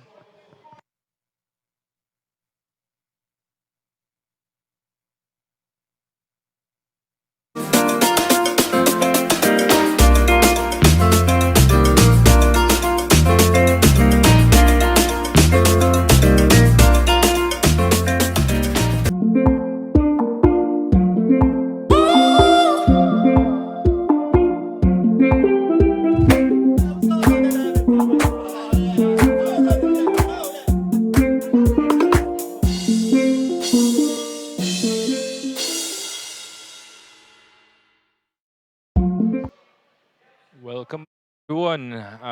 Heading into over number 5, the Boca Reef Divers are 40 for the loss of 1 after 4 overs. As Ansel Ned is going to also complete his spell of 2 overs, bowling to Anthony Providence, a guy he's very familiar with at the Kenan Bonacourt Sports Club. As Ned is in and bowls to Providence, who is driving all along the ground to the mid-off region where they get 1 and take the score to 41 for the loss of 1.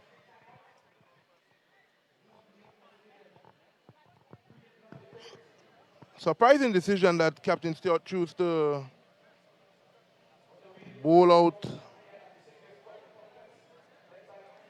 Ansel Ned there. Isn't that surprising to you a bit? I think what he's been doing a lot of in the final rounds were using himself and Ned to maybe get a little bit deeper into batting lineups, but the divers are not allowing that, so he's going in search of wickets to stem the flow of runs. Yes, because the more wickets you get, the better you control the flow of the batting. So, Akko George, they would love to get this prize wicket of Akko George here. Let us see how it will go. Ned into bowl to George. George is punching down into the offside for 1. You can see George with one of those old CA Somos, and it's been doing the job for him throughout the tournament, depositing some into the river beyond the wall. Yes, George look as though you'd have been using that willow for quite a number of years, and he seems to have a lot of confidence in it. So they say that if it isn't broke, don't try and fix it, and apparently that is what is going on there with George. Looking at the total now, divers would probably be looking to get to 50 at the end of this 5th over and then accelerate from there. Ned again bowling to Providence, who is edging that one to third man, and they're going to get another single. Moves up to 43 for the loss of one. 4.5 overs gone. Yes, we are looking to confirm our arrival at the halfway stage. I seen Ned there with a piece of cloth drying the ball. Is it the moisture or the dew? Coach George. Oh! He had it. For 1 minute, you thought he had it there, Passad. He was just in and out. Yeah, looking at this replay, he would have palmed it up, trying to see who that fielder is. Can't really pick it out. But it was a brave attempt. And again, I was speaking about the right equipment for this game. And he would have slipped, losing his footing, and ball went to grass. As Providence looking to drive, but missing that one. Lamont asks the question of the square leg umpire, but it's declined. The reaction, if you had to calculate and judge the emotions and the reactions of Lamont, it looks as though he was really, really in with a lot of interest there. He liked his chances, but unfortunately for him, the umpire said that Anthony Providence never left his ground, or even though he left, he got back in time as they set back the wicket there and he waits on net there. Yeah, one of the more competent umpires we have in Tobago. Lester Allen, better known as Bitterweed, and Kashif Sandy, born Tobagonian, but I've had the privilege of playing games where Mr. Sandy would have been umpiring at the national division in Trinidad. As umpire Allen sets the bails back for us to continue and see the final delivery of this fifth over. Divers on 44 for the loss of one. Providence is swinging at that one. So he would have liked to make better contact with that one, but it looks as though it was easily fielded and hand back there to the middle, and we are at the halfway stage, 46 for 1.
Right, we're back live now after the strategic timeout. Now, usually seen out in the middle, Ronnie McKenna. Good evening, Ronnie. How are you doing? Oh, just make sure the microphone's on. Sorry. Hey, good evening, Sheldon. It's Great. a We pleasure. wouldn't want to miss your voice.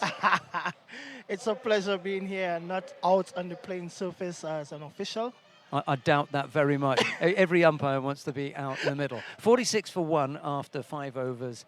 The divers looking to put on a score that will be a little bit too much for the Rangers to chase down. This looks nicely balanced at the moment. We just have to see how things go. Shafiq Shepherd is going to be bowling to Akko George. I have to say very quickly that the officiating has been top draw, in my opinion. We've had nobody's come here and said, oh, that was a bad out or something.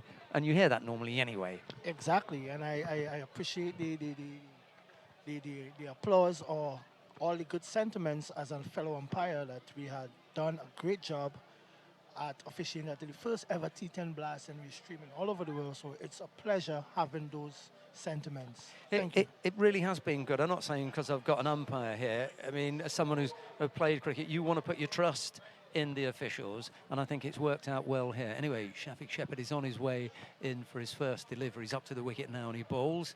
It's wide outside the off stump, and I think they're going to call that one wide. I'm not surprised. Akko George is a big man with big arms, and he couldn't reach it. Exactly, and Akko George is not just a big man with big arms, but a guy with a lot of experience, and we've seen it throughout the tournament. He was put down earlier on, so he's had his life, and unless, of course, he's a cat. He's probably got 8 more, but for the time being... There he is, there's Shepherd again, nice run up. Oh, he tries to dab that down, probably towards a third man area, misses out, and it goes through for a very welcome dot ball. And that is good, because it's great to see the youngsters in this squad that Nevin had picked. They are showing that they could step up to the plate and they could do the necessary work that they have been cut out for. He's a bowler and he's doing very well. You'll be pleased with Ned's performance. Ned went for 15 off his 2. Here comes Shepherd again. That's short down the leg side.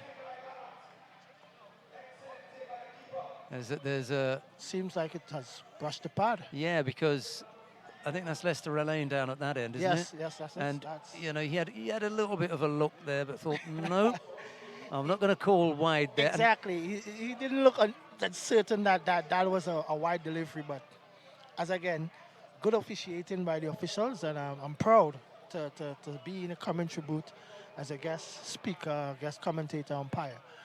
To see my fellow men. You were with a good team out there as well as Shepherd comes in for his next delivery. That's just back of a length. He steps back to cut that one. It didn't get up that much. Went out into the deep, stopped, and they come back for 2.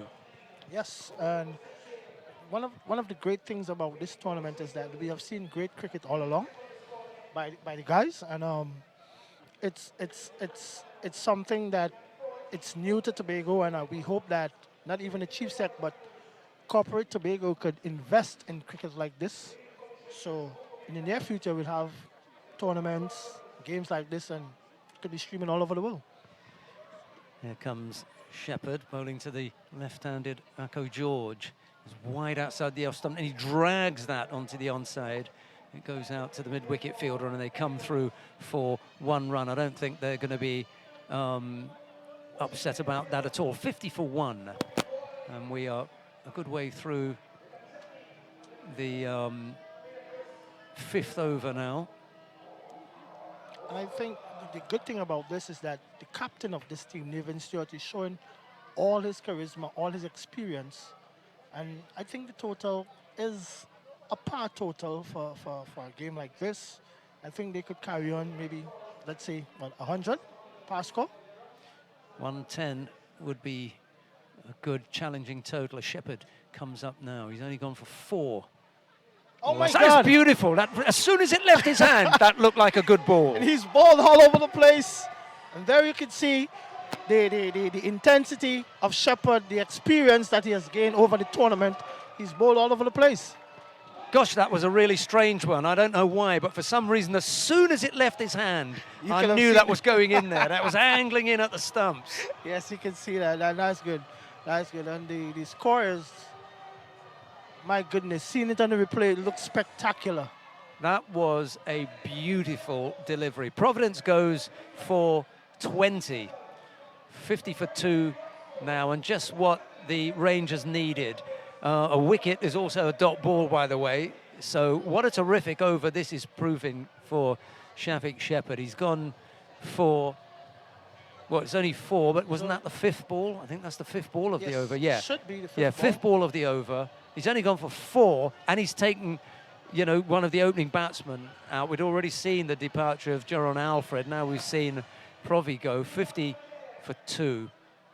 Akko George now is the Who else we have man. Ashon Pierre at the wicket now. Well, George at the non-strikers end Yes, left, and he's on 8. The new batsman, Ashon as Pierre. Ronnie says, is Yes, it Ashon looks like Pierre. Ashon Pierre. Yes, it looks like the hard-hitting Ashon Pierre.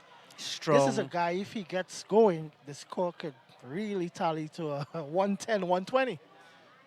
There comes Shepherd with the last delivery of the over. It's short, and that's a bit My of a goodness! gimme. What a catch! Oh my goodness, he's on a hat-trick! What a catch by the captain, Nathan Stewart. You can see that in deep mid, short mid wicket, I should say. My goodness. Shafiq Shepherd has done it once again for his captain and for his team. I think the celebration is not so much about the wicket. I think it's about the placement. Exactly. And as I said before, there's where you see the experience of Captain Nathan Stewart and this team. He has basically the youngest team in this tournament. That short ball, when it left his hand, looked as bad as the other ball looked good.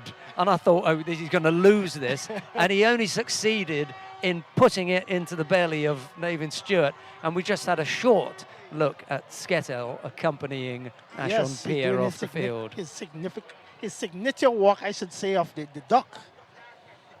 And who it is we have here? It is Clinton Brooks. Clinton Brooks, better known as our local boy Bolivar. And he could do some damages as well if he does get off, but I think he's maybe not in a position now to free his arms as soon as he walks to the wicket. 50 for 3, and all of a sudden the Rangers just looking as though they've got their, like a horse race, just got their noses ahead here. But do you think it's a night for Booker Reef Divers to lose their 2nd consecutive match, or they will go all the way to win this final, Sheldon? Well, we're going to see at the halfway point what score they're able to put up. I think 110 is a challenging score, and if they can't get up there, and if it's in the 90s, or God forbid, it's lower than at 80. I mean, we've seen 75. Exactly. And, you know, those are the scores that you think are gettable. So in the final, you're going to want to put on as clearly as big a total as possible. Yes, exactly. But within reason, you know, if they can get up to 110, that will be a good score. And here we see Nathan Stewart. And that is punched out to long off, well, mid-off. A single is taken by Akko George. So this is the time when Navin thought that it would be good to come on. Exactly. Experience again. He will try to bowl at least 3 dot balls in this over and maybe even get a wicket, because it's 51 for 3 after 6.1, so why not?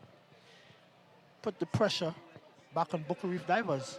They have just lost a wicket. It's a new batsman to the crease, and let's see what Bolivar could do, Clinton Brooks could do facing up to Stewart. Stewart has a look at the field. He just makes a couple of minor adjustments before he begins his run. And he's on his way now. He bowls to Brooks, and that's short outside the off stump. Brooks has a little waft at that, misses out, and there's no run. And I think he missed out on a free scoring delivery, because that is wide off of the off stump. And you know Brooks love to free his arms. I think he missed out on a fair delivery, which was not over the shoulder because the umpire didn't signal. There comes Stewart again. He's up to the wicket. He bowls. That one's directed at Bolivar, who turns himself around and slightly facing with both feet down the track, plays a defensive shot. Stewart feels off his own bowling and there's no run. And I think this is where the captain comes in because, as I said before, Sheldon, he's looking to bowl dot balls or even to achieve the wicket. And he has done so thus far. It's 2 dot balls to Brooks. And now Stewart just changing his mark as he looks to come around the wicket. Has a look at the field. Just trying to mix things up and make Bolivar have a few different looks. It's Stewart now as he runs in. He bowls. It's short again, directed at the body, and Brooks fends that off towards the man down at third, short third man. And they run through for 1. Stewart has his hands over his head and he claps. Because he has achieved his goal. That is what he wants. He wants dot ball, singles, because this is the time in the innings where you want to capitalize on a lot of balls, and it's 6.4, and you're looking now to accelerate, and that is what Booker Reef Divers ain't doing at the moment because of Stewart. Coming back over the wicket to the right-handed Akko George, who's now helmeted. He went out there just with a cap, but not to Stewart, I think. There comes the Rangers captain. He bowls. It's full, just on the pads there, and he tucks it down off his legs, and they run through for 1. Slight missed field, but they only take 1. Stewart gives a little bit of admonishing to the fielder and then claps him afterwards anyway. And a thing that I could say, based from being on the playing surface with these guys, is that Nevin Stewart, his field placing is precise. If you can look at it, he's bowling to his field.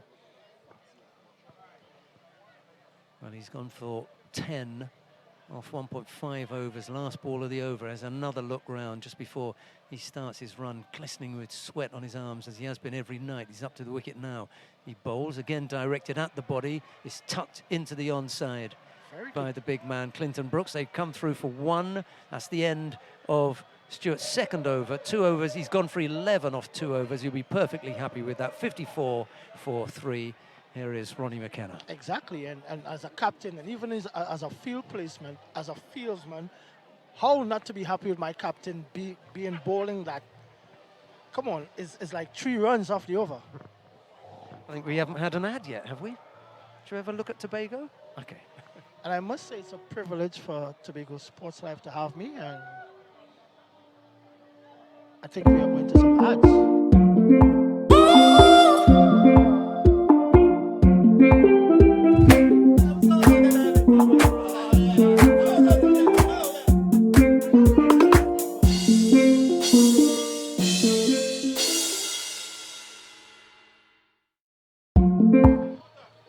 Right, we're back on. 54 for 3 as Bolivar makes a mark. He's down at this end. This is the administrative complex end, and we call the other end the river end. 54 for 3. The Divers looking to set a competitive total. I was talking about 110, not quite sure. George is on 10, Brooks is on 2. I'm not sure if we're going to get up to 110. Shafiq Shepherd now runs in for his second over. And Bolivar has a bash at that one. There's no one down there, but he drops short anyway. And they come through for 1. It's a nice shot for 1. Down to long, and again, I say, and that's what Clinton Brooks, that's his strong point, freeing his arms. I guess he didn't connect like how he wanted to. But at the end of the day, he got a shot down to long off, got a single. George is on strike. And George has removed his helmet now. Very, very close cut hair that he's got, or haircut. Let's see what Shepherd could do in this delivery. Shepherd runs in now. Nice run up. Just back of a length. It's up in the air. Oh, dropped short as well. Just short of long off, mid-off. For a moment, we were interested. For a moment, the fielder was interested and then realized that was dropping short. But they come through for 1 run. How is it, do you think, that Booker Reef Divers is approaching this bowling? I think they are mediocre, or they're just short. Clinton Brooks has a bit of a swipe at that. It goes out to the man at Well, where is Deep that? mid-wicket. Deep mid-wicket, I should say. Yeah, did it go out that far? Yes, it did. And it was good feeling, good pickup by that's who, young Jaden Kent. They come through for 2 and it's 58 for 3. Yes, and I see Booker Reef divers are struggling a little bit to get the ball off the square. I think an odd boundary would change the fact that the batsmen go. Shepherd not happy with his run up, and he pulls out after 4 or 5 steps. He really wasn't even motoring then. So here he comes again, just settles himself. Brooks waits for this delivery. Short outside the off stump, and it's too wide, I think. Exactly, that's why it's signaled by Lester Allen, umpire. And I think this is what is the plan, the game plan coming to Clinton Brooks, because he's a guy, if you put it in the slot, he's going to hit you very far. So I think this is a plan by the captain and bowler to bowl wide outside the off stump, hence the reason the wide. Brooks waits for the next delivery as Shepherd runs in. He bowls, my. that's pitched up, it's in the air. There's a It's man high, underneath it. Captain under it, and it's gone. Caught by Nevin Stewart off the bowling of Shafiq Shepherd. And Clinton Brooks, the big bowler, has just gone, and it's a wicket for the Rangers. So now, Sheldon, what do you think the par total would be? Because hitters like Clinton Brooks back in the hutch, I don't think that they are going to approach this in a swashbuckling type of way. Well, remember, Ronnie, we chatted about the different scores that we've seen here and where we thought they might land and where the lower end was. Well, the lower end is down about 75. And at the moment, it's kind of looking as though this will end up at the lower end. As you say, Bolivar putting that one up there and Stewart taking it happily. Exactly, and I think this is the second time, second time that the Rangers would be chasing. Most of the time they'll be batting first. I just want to say thank you very much for a really nice dinner that was provided for us by Yats Ali tonight. It was delicious. I think it was duck roti, it was. So you had curry. Curried duck roti, yeah, it was delicious. And that's good, that is good, that is good. And that is the thing with Tobago, you know, if we could get this thing, due to the COVID, if we could get it, that we have spectators and stuff like that. Batsman cross, George is on strike now. That's wide outside the off stump, but it was going across him. And that's a dot ball. Yeah, that's what gave the impression of it being wide. But it pitched well. It was going across the batsman and away from him. George had a bit of a swish at that, didn't he? And I think young Shafiq Shepherd is doing the job that his captain has asked of him. He's bowling wide off the off stump. Dot balls, no boundaries, which is a plus for the team. Well, here's the biggest ball of the innings for him. If he can keep... Exactly. If he can keep George from getting a maximum or a boundary, he'll feel really good about his... Wow, Yeah. and he did just that. Dot ball. Dot ball. So the captain would be proud, and you could see it in the field by the fieldsman, even the wicketkeeper, that they are happy that there's a dot ball, and it's 8 overs. So 2 overs. How much do you think that the divers would get from these 2 overs, Sheldon? Well, just very quickly, Shepherd went for 9 off his 2 overs and took 3 wickets. Stewart went for 11 off his 2 overs. I can't quite remember what Ned went for, but if you've got bowlers that are going at that kind of, you know, for those kind of figures, you're not going to be unhappy. I think that they've contained the divers really well. You can see that from the 59 for 4. So I think this is a good position here. And now we're going to see Josh, the young Josh Telemark, coming on from the administrative complex end, 75. Exactly. I think That's what I'm thinking. Ned and Daniel were the only 2 bowlers who went for a little bit of runs. I think Ned is 2 overs, 15 runs. And Daniel is same thing, 2 overs, 24 for 1. And I think those are great bowling figures when you have backup bowlers could help you in the back end who could bowl dot balls and go like Shepherd, 2 for 9. I'd imagine that there were some nervous divers supporters now looking at the scoreboard, 59, with only 2 overs left. Even if they went for 10 and 10 over, exactly. you know, you're not going to get past 80, are you? No, you won't. That is a good ball by Josh Telemack. Yeah, It's just punched pushed down into the onside. and one. One that's by Freedom McKenna. It's Akko George on strike. Telemark is going to need to wipe that ball now.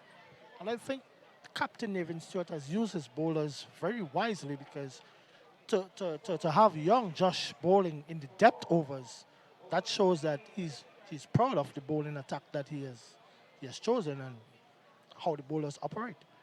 Telemark is ready to bowl his second ball of the over. Left-handed, just pushing it up there. Oh my, it's a that's misfield. unfortunate. Oh.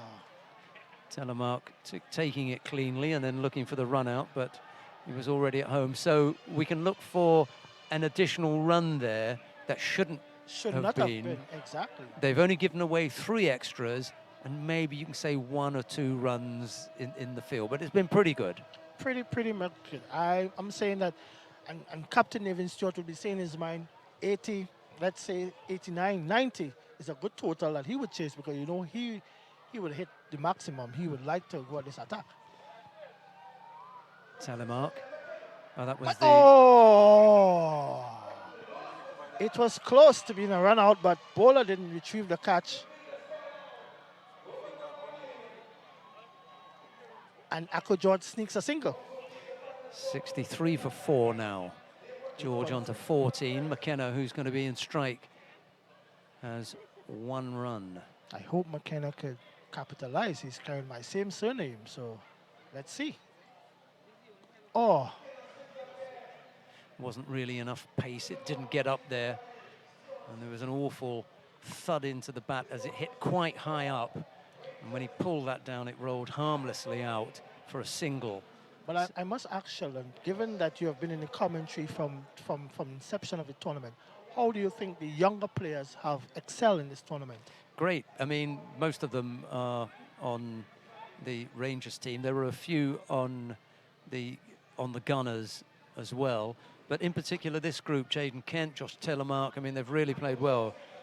That's hit out into the onside. He drags that across there, and they run through for 1. And, you know, after 5 balls, he's gone for 6 in the over. And they've been swinging the bat a bit, but they haven't been able to get hold of him. You were talking about the boundary balls and the, you know, the maximums. They just haven't been coming. Exactly. And you as a captain, you would love the type of bowling, because you don't want to achieve no boundaries at this innings, especially in the depth overs. So the less you could go for, it's better for the bowlers.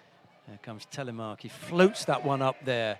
It hits the pads. It runs to the wicketkeeper, and that is a dot ball. And that should really be the end of the over, shouldn't it? Exactly. And what an over.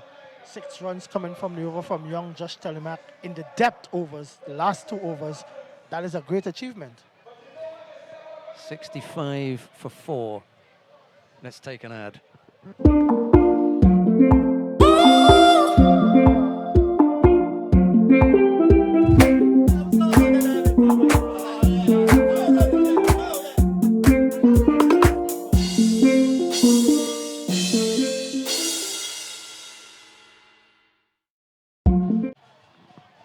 And Sheldon, as I said before, why I asked the question about the younger players is that there were a little bit of accusations where like some of the young players should not have been drafted, whereas there are senior players who wasn't in the draft.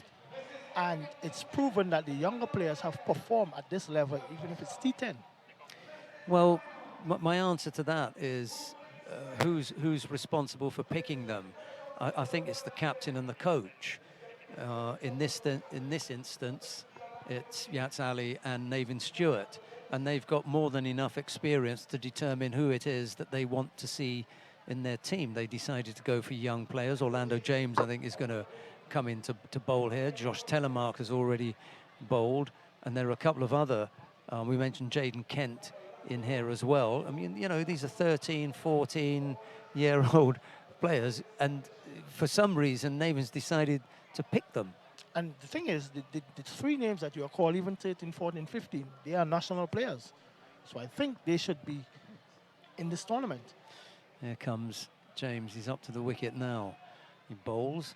It's full outside the off stump. There's a wide, is waft it? at that one, but he's called wide. It's wide. And see, you could see that the bowlers are bowling to a plan. They are not bowling down the arc or down the middle. They are bowling wide outside the off stump. And as a captain, I and all would be happy with you bowling a wide outside the off stump, batsman, you know, challenging you, coming down the wicket. Yeah, full and wide. That one would have been a difficult one to get away. And that Oh one my! is straight up. This is up. I think it's out of the park, Sheldon. 6 runs, Zaka George. A welcome boundary for the divers. You were just talking about don't put it in the arc. And he just put it in the slot. And a batsman of Aka George caliber, you know he won't miss out on that. I mean, he was pegged down for a bit, a couple overs, 2 overs, I should say. Let's see what young James can do with a comeback. Well, this is the death over, isn't it? Yes, Just it got to is. try and restrict them as much as possible. It's another wide, I should suggest. He's thrown that down wide there. Just beginning to lose his shape there a little bit. Wants to try and keep it away from the target area, but has pushed it there on a couple of occasions now. And when he straightened up, George hit him over the top. Up to the wicket now. And There's that's another. straight down the wicket to long on. Hasn't quite got the legs on it. It's not going to go. He's looking for, oh my goodness, could this be a run out? Oh my, he's run out! Akko George is run out off the bowling of Orlando James. My goodness, he's furious. You could see the disappointment in George. He was looking for a second. And I think Freedom McKenna think that, no, that wasn't a second run, it was never one. And he's run out. And I think the batsman out is the batsman who divers would have wanted the wicket. Yeah, well, he was the scorer. He was the one who just put James over the top, didn't he? Yes, he did. For that huge 6. Now it's going to be problems for the new man coming in with only 4 balls left to go. I get the feeling that as they crossed, George was shouting, come for 2. Yes. And at this stage, with so few balls left, I think you go. I mean, he looks so adamant that he had expected to see your namesake, running back. And exactly. He hadn't left the crease, had he? But I think given the size of Big Freedom McKenna, he wasn't looking for a second run. But it's the final over. It's 9.2 overs, and the Booker Reef Divers are 74 for 5. I think 85 is a par total.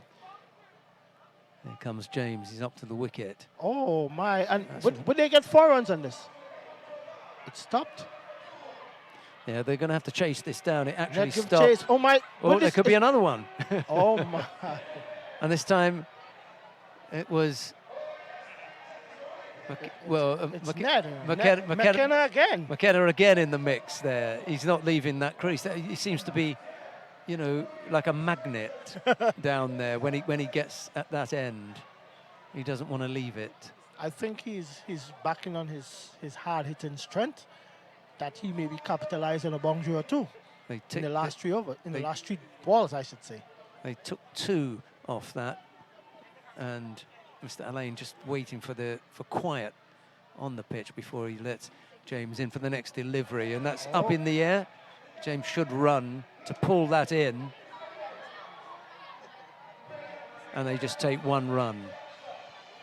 So as you can see, the captain again is happy, and the bowler is happy. He's achieving what he wants to do. That it's run 1 off, run 1, and Big Freedom McKenna could not have capitalized on scoring a boundary. And I think now let's see what Dwayne Murray can do. Local boy, we call him Figo. James was receiving some coaching there. It looked like a coaching session with Stuart.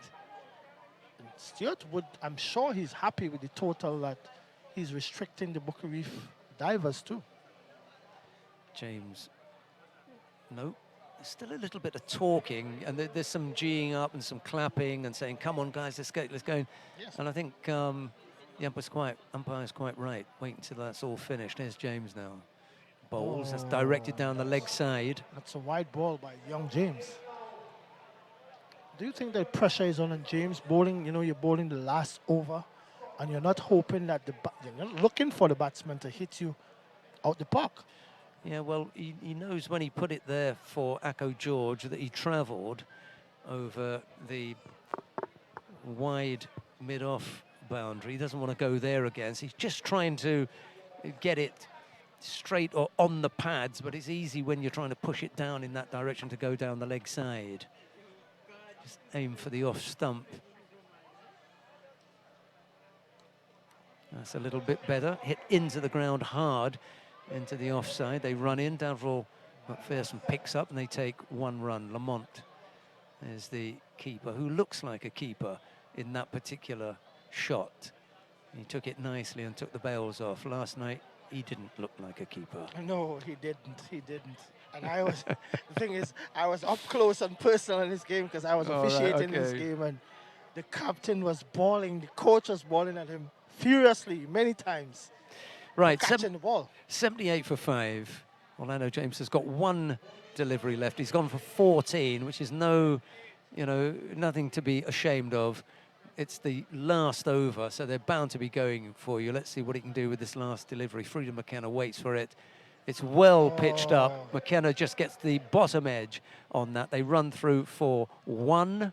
That's the end of the Divers, hitting 78 for 5 off their 10 overs. Here's Ronnie McKenna. And again, you see a spill by the keeper. Well, we just spoke about Lamont and his keeping ability, but he spilled that one. And nevertheless, it was a single though, but it's 80 for 5. And as I said, I was telling Sheldon, 80 is a par total, and I was right. So let's see how the Rangers will approach this chase, because even if it's 80, it's 80 on the board. Right, do we run through the card now or take an ad now? Run through the card. Okay, let's have a look at the batting then. Alfred bowled Daniel for 20. Providence bowled Shep for 20. George run out for 22. Pierre was out for 0. Caught Stewart. That was a lovely catch, by the way. Caught Stewart bowled Shepherd for 0. Brooks, I think the very next ball was caught Stewart bowled Shepherd. No. It was, but it was out for 5, and he was on a hat-trick at that point. The not-out batsmen were McKenna, 3, and Murray also on 3. There were, how many extras? 7 extras, 80 for 5.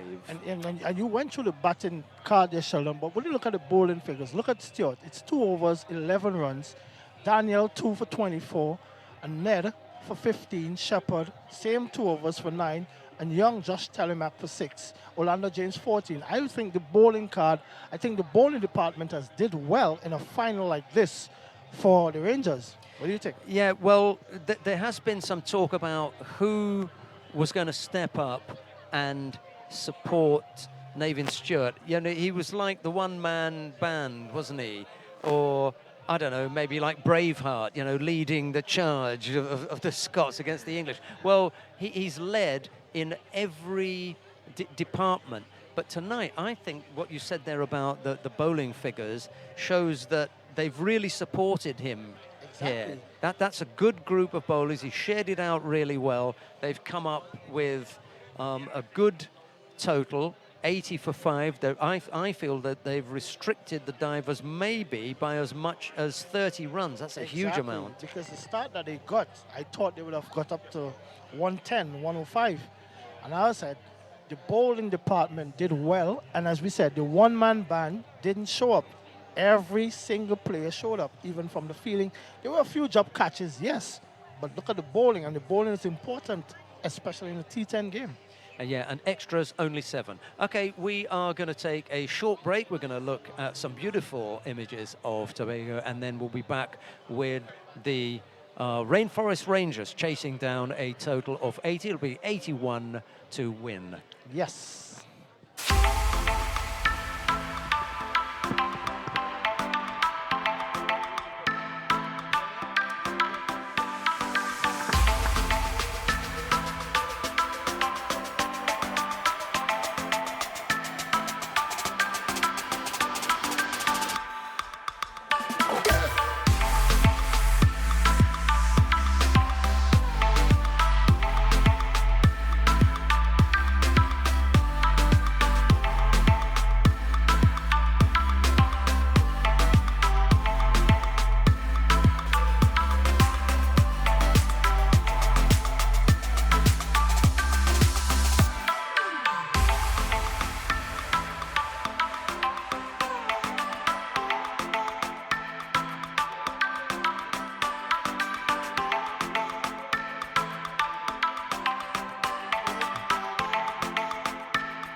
Tobago.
Tobago.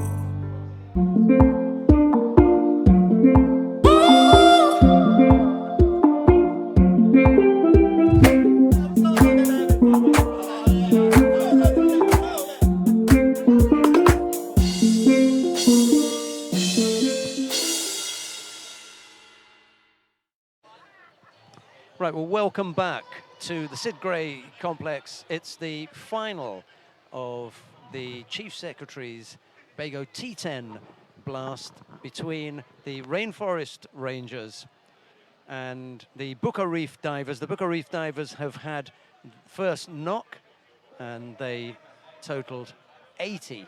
So it's going to be 81, the target for the Rainforest Rangers, led by Navin Stewart. And I'm delighted to be sitting alongside Breaker Benjamin. Breaker, how are you doing this evening?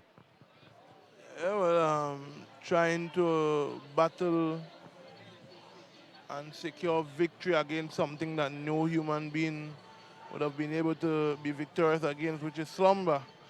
But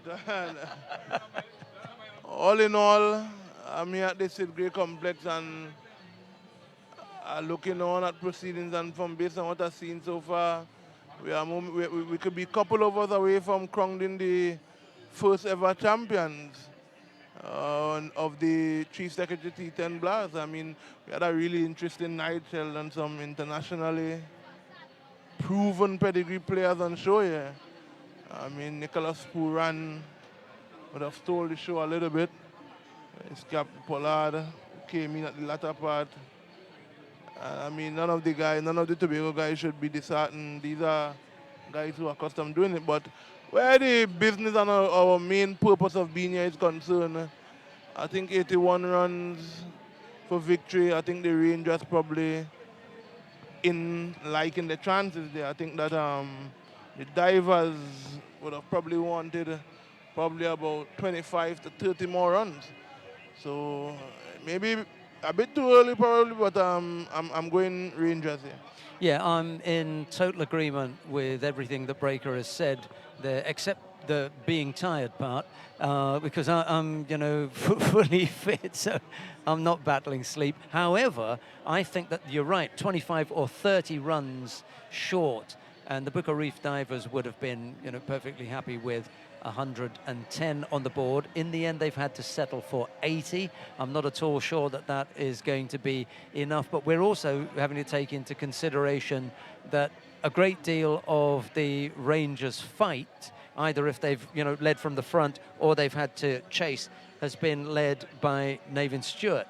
So the big thing will be if they can get Navin cheaply. If they get Navin cheaply, they'll really feel that they are in with a shout. If he gets off and he gets anywhere, I'd say 35, 40 runs, then the Divers are going to be in trouble, and 80 is not going to be enough to contain the collective hitting strength of the Rainforest Rangers.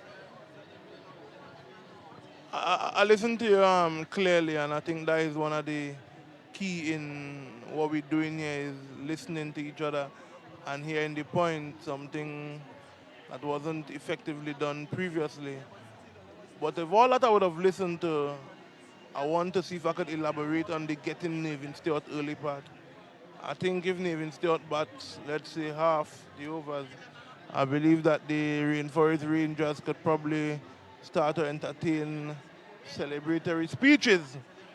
But in this game, Sheldon, I think of all the sports, whether the sport is played professionally or amateurly, I think cricket possesses one of the greatest levels of uncertainty where the outcome is concerned as the fielders and them they are taking the field, Sheldon.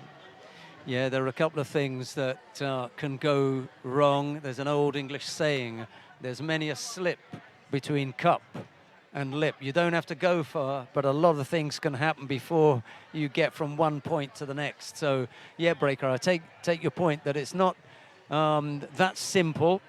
A lot of things could go awry. And I think we saw, well, they got Jerron Alfred early, didn't they? I think that was a big thing. Provi got a few on the board, but once those two had gone and they'd kept Akko George, that run out was telling, really telling. Freedom McKenna didn't come off. Bolivar didn't, hit anything big. So the brakes were really put on the Divers innings, and it'll be up to the Rangers now to try and take the stuffing out of them, really deflate them by having a couple of big overs in the beginning. We'll see how Stewart and McPherson get on. Yes, you are quite correct. That run out with Akko George really cost them probably about 10 or 15 more runs there because he was the inset man. He would have probably been looking to add some more valuable runs to it. But what I will say about the Divers innings, it really got away from them coming down to the latter half. They wasn't able to put any kind of momentum on board, and it goes to show that if you don't get that momentum at the beginning of your innings, unless you are a power hitter like Stewart or these people, it could hurt you down in the back end. Well, this is going to be a really interesting 10 overs here as Stewart and McPherson walk to the crease. The bowling is going to start from the administrative complex end, and it'll be Nathan Stewart to face the first ball.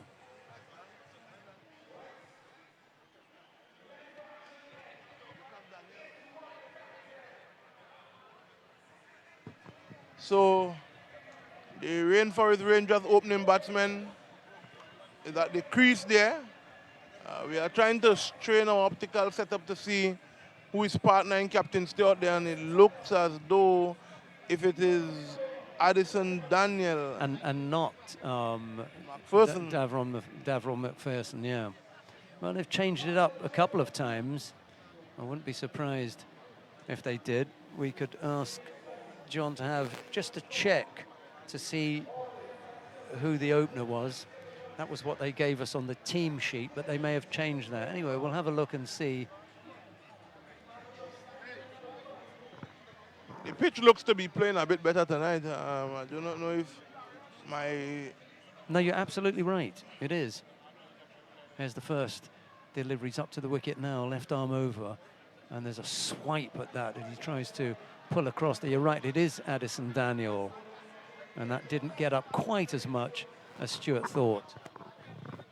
Yes, Stewart looks as though he settled himself to try and hit that one anyway to the pavilion area, but as you rightfully said, he didn't get the required bounce for him to make the contact, and probably the Divers thought they had a chance there.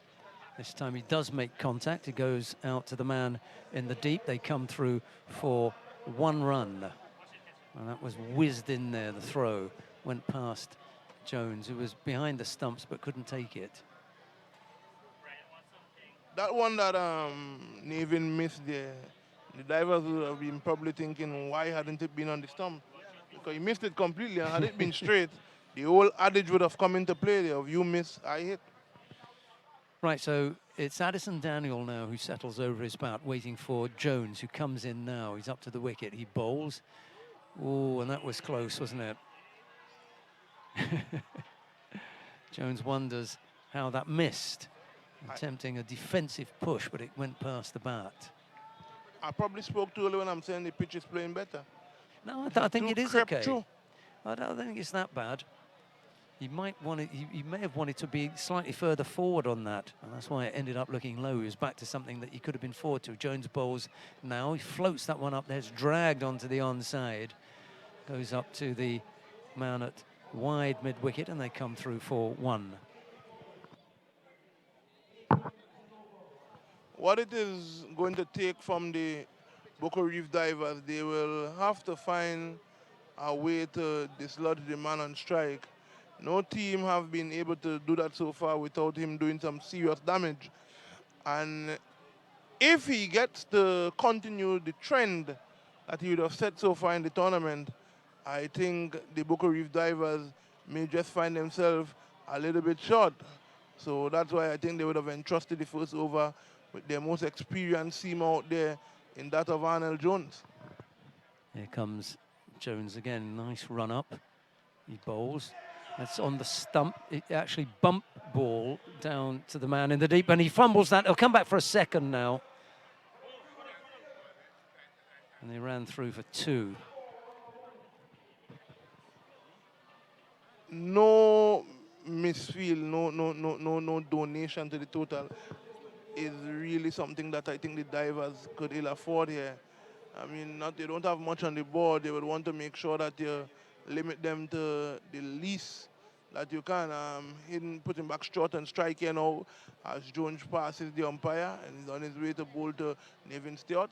Oh my goodness, Stewart set himself to hit that one somewhere down to our area, but again, Sheldon did not get up. No, he had a big swipe at that and missed out. And at the end of the first over, the Rangers are 4 without loss. You can see Captain Alfred have a no-nonsense face on there. Do not know if you get a chance to see him there. Alfred looks as though he's really pumped up for this one. These both teams out there are playing for not only prize money, which in these trying times is needed. They are not only playing for that glittering trophy, they are also playing to be a part of history. The first ever champions of the inaugural Chief Secretary T10 Blast, and so they would want to make sure that their A game is with them out there at this time. And Captain Jaron Alfred is taking his mark, and it looks as though he'll be bowling to Addison Daniel. The score remains at the end of the first over. We are in the second one here now, Sheldon. 4 for none. It's a perfect time for Alfred to come on, see what's happened in the first over. Only 4, right? You know that they're going to try and pick things up. So you're going to put the ball in your own hands to try and make sure that you keep the runs down and maybe even take out one of the wickets. Yeah, that will be the intention behind it. The widely fed spiel. A lot of spectators in tonight. I think it's a good night to come in here as a male spectator. But Alfred is on his way now to bowl to Daniel. He tucks him up a little bit. He plays it off his legs and they come through for 1. Well, what do you think so far, Sheldon, of tonight's proceedings? I don't know if you'd have had a chance to go down to the end after the pavilion. There's an exhibition of different culinary development across here. Apparently, I've had some. You have had some? Yeah, I've had some, yeah. So it looks as though that is going to be part of the celebration also. But before anyone has a chance to celebrate, they'll have to engage in battle out there. And I think we have our first sighting of captain for this innings. Chief Secretary, the Honourable Ansel Dennis, up in the stands watching on. He's already had his turn out in the middle. Came and bowled a couple of overs. And some of the crowd from up at this end of the island watching on. Stewart now prepares to face his first ball from Jaron Alfred. This should be a nice contest. Oh no, this is his second, isn't it? Oh, he has a bit of a swat at that one. Now, take note that Alfred decided to go around the wicket as opposed to how he would have gone over the wicket in the previous games against Stewart. And when he would have missed his line, he would have been dealt with by Stewart. So I think the ploy to go around is probably an attempt to don't give Stewart that freedom of arms, that ability to free his arms. And first ball, a good, sharp, short ball here. Battle is on here, Sheldon. Yeah, he's going to have to pick the right line to step inside is Stewart. That's short. Well, I think that may be, yeah, a wide ball. Drop that one just that little bit too short, and that's one for the over as well. So that's the end of the short balls. Stewart now can look for something that is probably in his own half. Just checking to see how many to come. We've got 4 to come in this over. Just waiting now. Here's Alfred, he bowls. And it is up there, and Stewart misses out. It looks as though they are into each other's head here. That's clear. I think it's clear that Jaron is in Stewart and Stewart is in Jaron's zone. Stewart would not have been able to make contact so far. So far, the victory goes to Jaron, but they think this game, you have to try and win all ends, not just half the over. There's Alfred again, he bowls. And this time he makes contact. Low down on the outside. Sorry, inside. Oh, that was a nasty slip down there. Could have done himself some damage. The surface has proved to be slippery. You saw that? The knees went under, his legs went underneath him. And there, I could see visions of a twisted ankle or something, but luckily that didn't happen. They took 2 as the fielder slipped in the deep down there at fine leg. And here comes Alfred again. That's pitched up, he's got hold of that one. It's gone far enough to be over the man. It doesn't quite reach the boundary, but the danger end is Addison Daniel running to it. Stewart was thinking about a third, and they decide, no, we'll just stick to the 2. Stewart looks as though he's ready to try and get an attack on things here, but Alfred looks as though he's getting some movement from on that side. Stewart is not getting the room that he usually get to free them, and they were probably entertaining the idea of a possible catch there, but unfortunately did not get to the area, the drop-in zone, to be able to execute a catch. So Alfred is now back at the top of his mark. You could see the intensity on each player's face there, Sheldon. They look as though they are really pumped up for this as he passes the umpire now to bowl to Nevin Stewart. And Nevin Stewart is edging that one, and that one is going down to the fly slip, or the short third man there.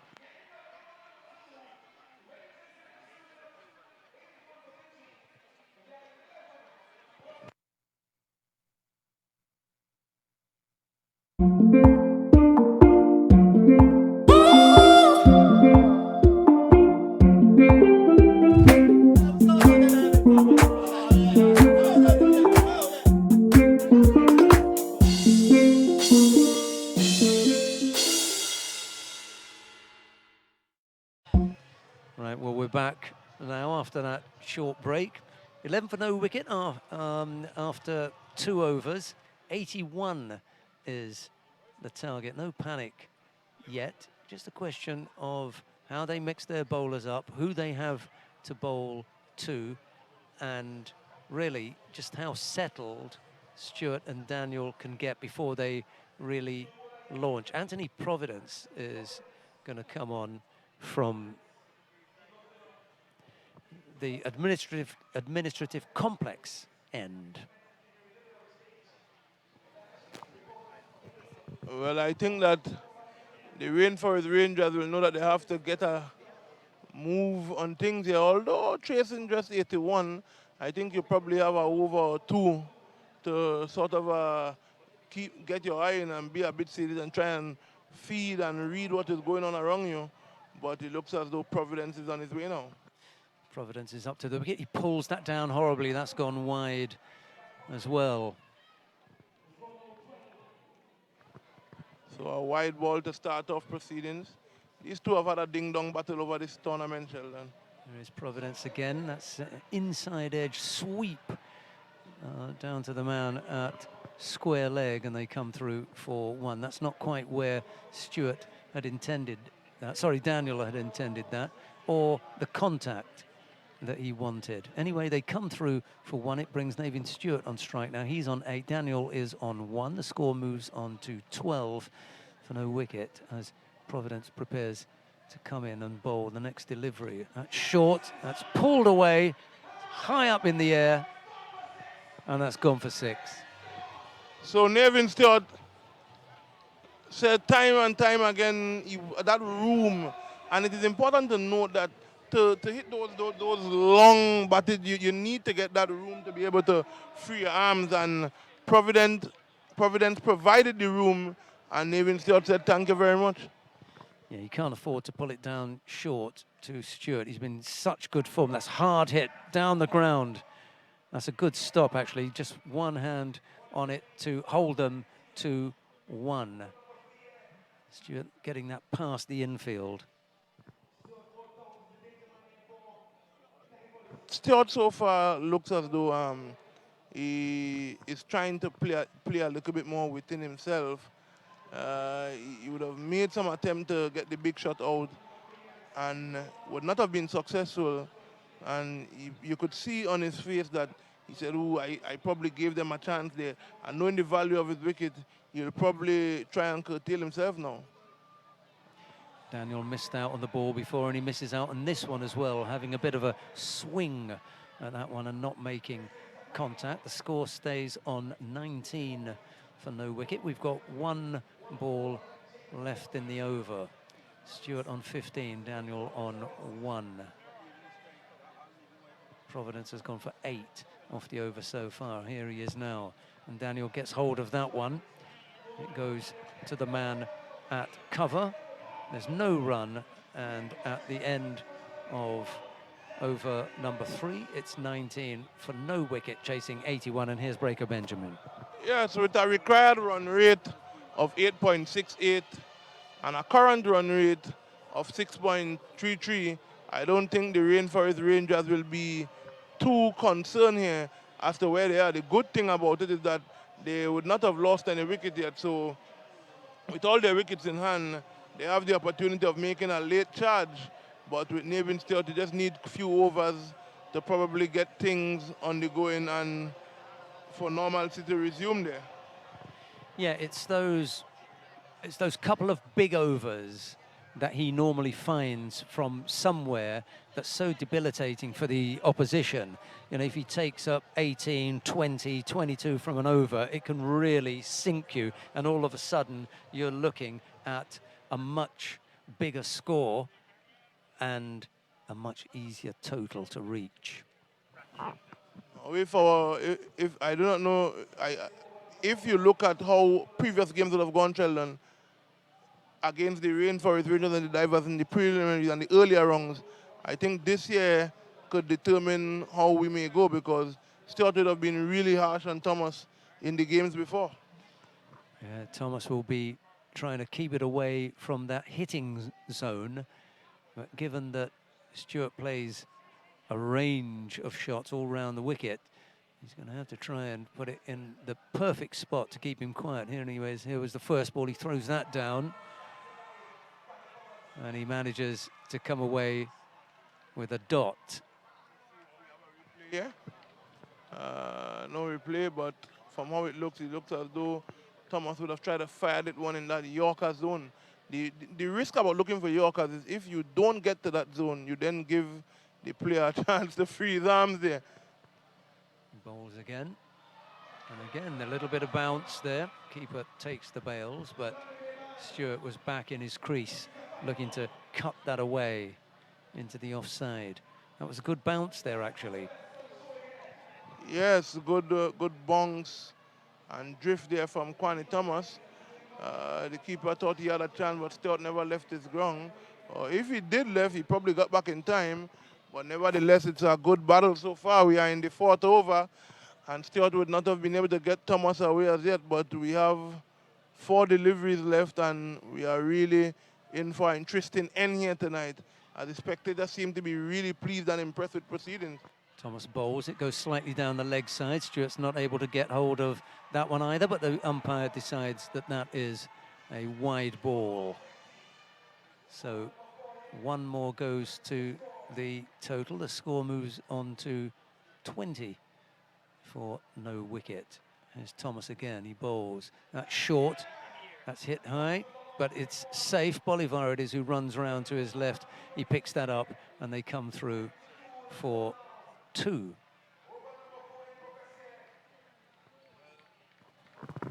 Looks as though Thomas is bellowing some instructions to his outfielders there. Probably wanted them to be a bit more in to probably have a chance at the catch. That goes to show the value of the wicket of Nevin Stewart.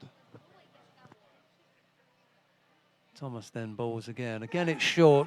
That's way up there. That's a big hit. And that one has gone for 6. Well, that is what you were alluding to earlier, Sheldon. In your attempt to bowl full balls, or Yorker as we call it, if you don't get to that Yorker zone, bowling against men with the caliber of Nevin Stewart, you will go the distance, and you see the importance, as we were saying, about the ability to free that arm, and he would have gotten that opportunity, and as we all know, he's more than strong enough to hit you the full distance. There's been some discussion about the balls, and I know that Nevin Stewart has once or twice looked at the ball that's being used, but he keeps losing them. He's the one who's most responsible for there being no balls left. I am going to agree with you there, Sheldon, because when you look at the tournament sixes and all these different things, he himself has hit the most sixes of any player in the tournament. So you are quite right. I probably think that after the tournament is done, the TCA can probably invest in some men to chrome these areas and see if they can retrieve some of these balls. Thomas is ready to bowl now. Stewart waits for the next delivery. It's short, and that's up in the air. Is it over the man? No, it just drops short, actually. And they're going to take another run. That was poor fielding, I'm afraid. He's in. There's no doubt about that. But that was poor fielding. You have to be able to pick that up. And Breaker Benjamin was saying just a moment ago that you can't afford to be giving away runs in the field when you've got so few on the board. Exactly. You can't afford that at all. And that one, when it was hit, you thought that the man at mid-on or long-on was in with a chance, but it looks as though they lost it because apparently they wasn't sure where it was going to drop. And then they ended up dropping in the middle of nowhere. There's the next delivery, which Stewart tucks off his pads. He works that onto the leg side. I think they're going to come back for 2. That's good running from Stewart. They take 2, and the total now goes on to 32 for no wicket. Stewart is on 27. Addison Daniel is on 1. So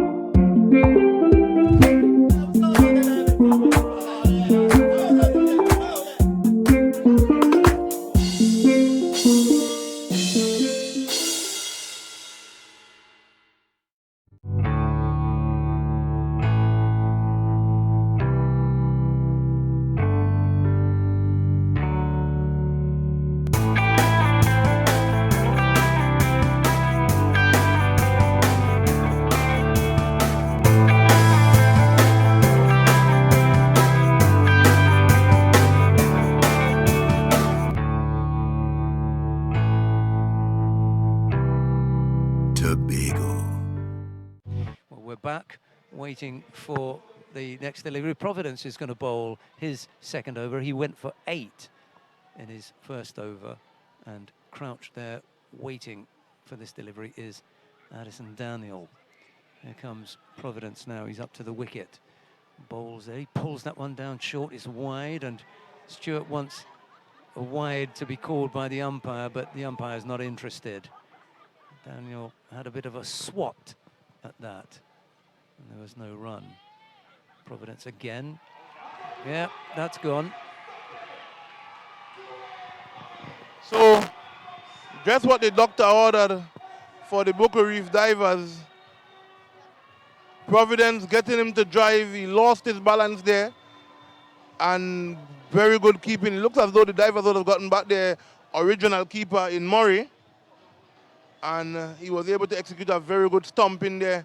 So the Rainforest Rangers losing their first wicket with the score on 32. It's now 32 for 1. We are in over number 5. Good delivery outside the off stump here. Bring the batsman forward, as they say. And he lost his balance. Yeah, he really was dragged forward there, and for once, at least, he was looking to play the right kind of shot. That was, a front foot shot. Unfortunately, he never got there, but the keeper did. That was a smart take.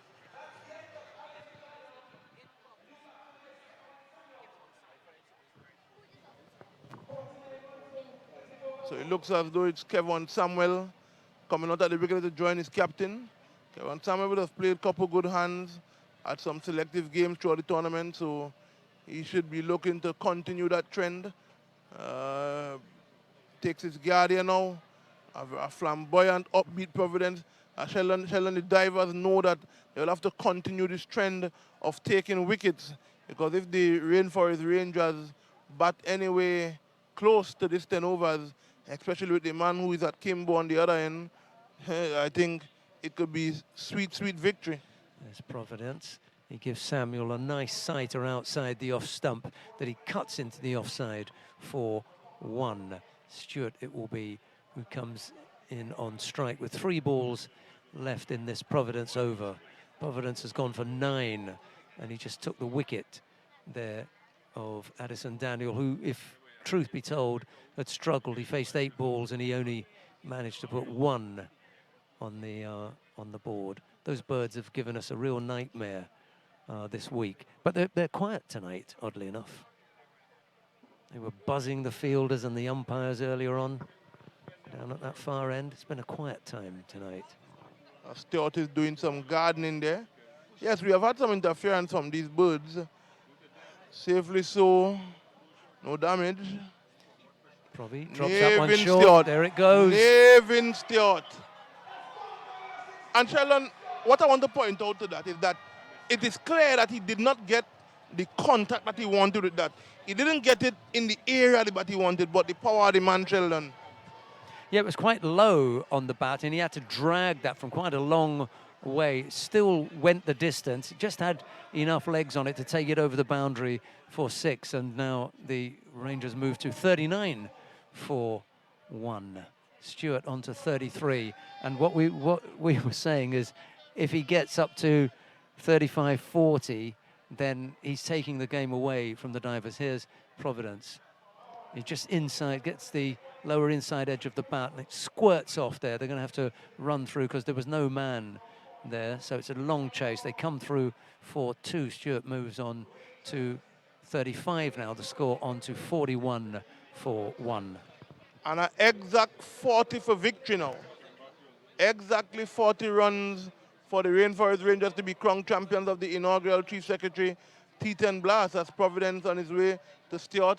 And Stewart is clipping that one. Oh, ho, ho. Let us see here. Good feeling down there. Really, really good feeling down there, Sheldon. And he was able to save what would have been a definite boundary. Yeah, and they were only able to take 1 as well. So Stewart moves on to 36. Kevin Samuel is on 1. It's 42 for 1 at the strategic break. We're going to take a break here.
So we are about to resume proceedings. We are about to resume proceedings there after that strategic timeout. Remember, the Boca Reef divers, they are trying to restrict the Rainforest Rangers below a total of 81, but the Rainforest Rangers and led by the captain, Nathan Stewart, have other ideas. And at this time, I'd like to welcome my co-commentator, Fox. Fox, how do you think this one is going to pan out with the dangerous Nathan Stewart still there? As I said before, Breaker, we had a previous conversation before. It's like he would use experience, whereas the total is a par total, and he's still there at the wicket at 42 for 1 at 5 overs. And I think additional 40 runs, he would take the mantle as to bat through the innings to get the additional 40 runs. I think the divers here would really, really love to see the back of Stewart. But you know the old saying that it's one thing to want something, but it's a next thing to do it there. Exactly, but again, the experience of Stewart in this tournament, he has been prolific right through with the bat. And let's see what tonight he would do. Let's see if he would add another 50 his name and carry up his tally for player of the tournament. So as we see, is that's Kwani Thomas.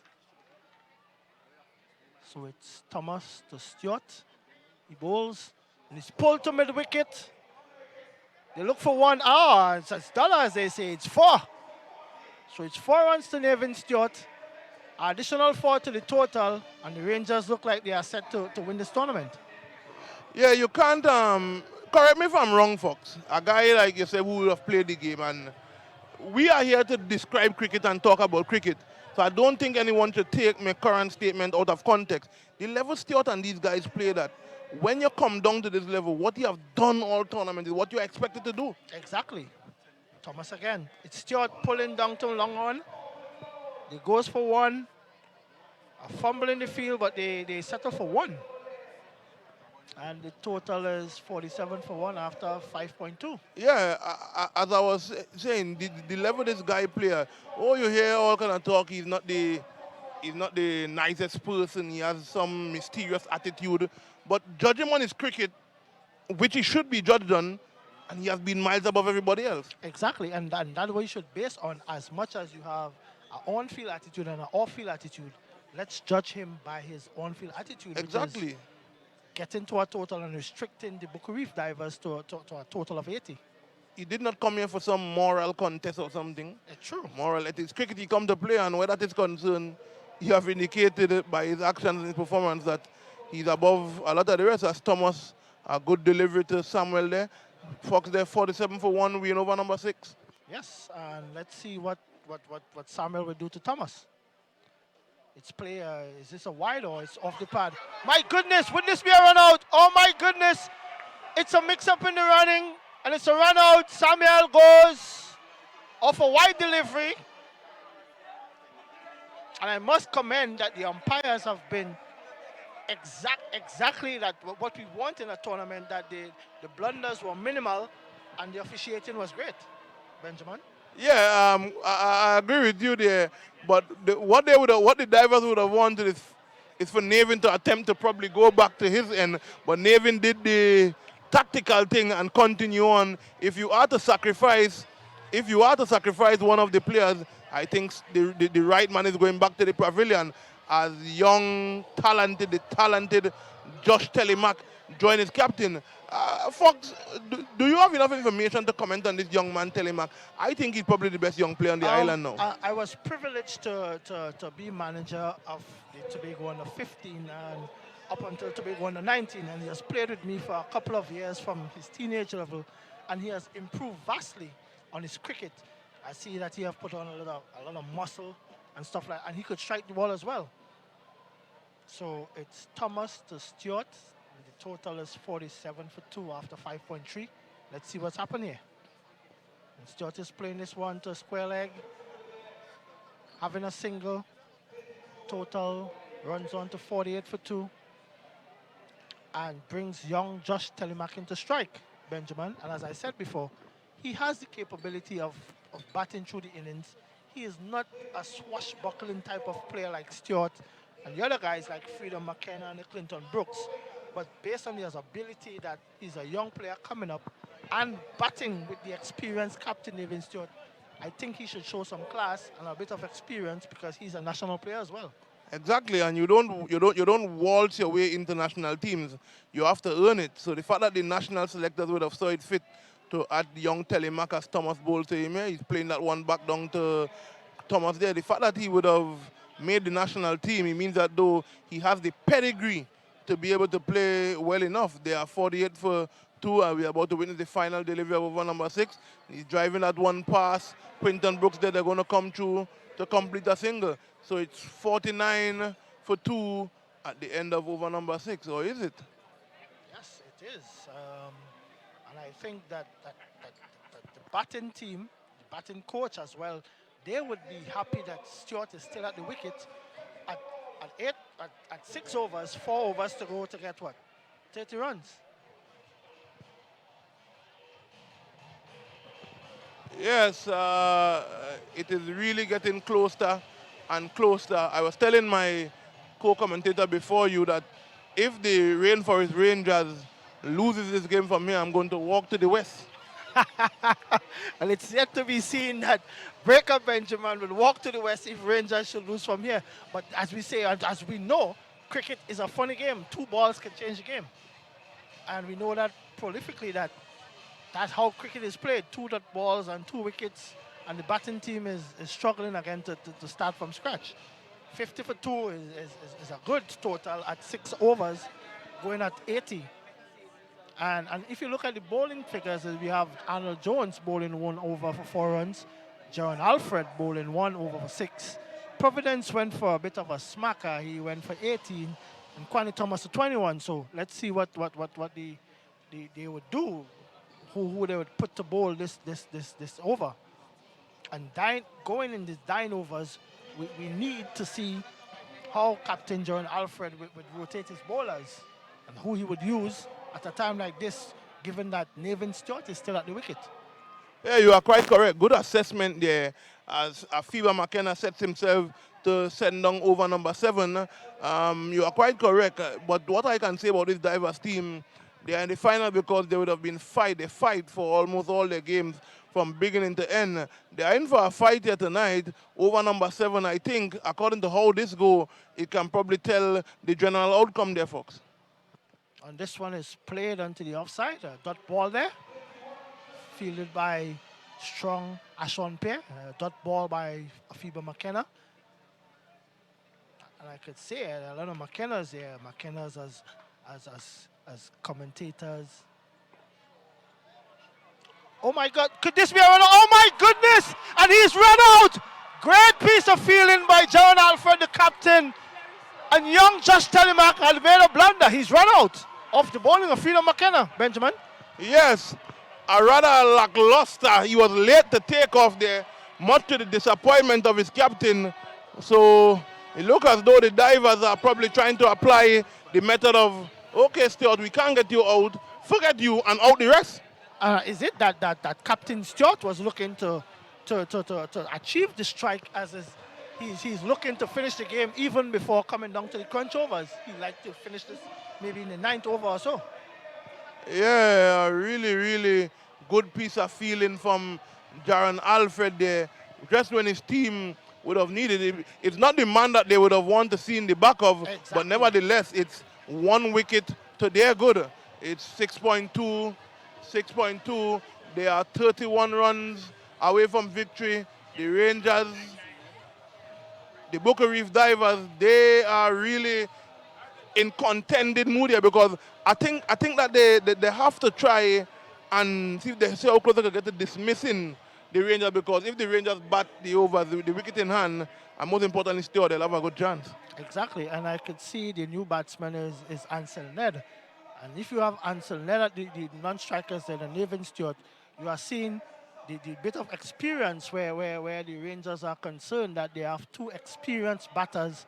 And I don't think a run-out blunder like that, and I think that run-out maybe have been a bit of sacrificed for the captain Evan Stewart to capitalize on the deliveries of Freedom McKenna, of Afiba McKenna, because sometimes he have a couple looseners in the over. He's not a bowler who would bowl 6 on the trot. Let us see how this will go. Oh, it's high, it's hard, and it's 6 out of the My park. goodness. Navin Stewart, captain of the Rangers, has pounced on this one after a run out. And you could see the experience of Navin Stewart. And I think, as I was saying, Benjamin, my fellow commentator, that is what he was looking to achieve, that he wanted a cheeky single to capitalize on the bowling, the mediocre bowling of Afiba McKenna. But as you rightfully also said, that he probably has somewhere to go. He probably want to head up to the coastline and take in some of the cold night breeze at those seashores. And as I said, end it in the 9th over. You will have a lot of time to do that. 6 runs there off the bat of Navin Stewart. And he would know about the coastal night breeze here because he's a fellow villager just from Betsy over maybe 4 or 5 minutes away from the ground here. So he's aware and he knows the breeze. He knows the nightlife here. And I think maybe he's in for a time given the COVID regulations that the lockdowns at 10. So he wants to finish the game as quick as possible. To see how much of that he can catch.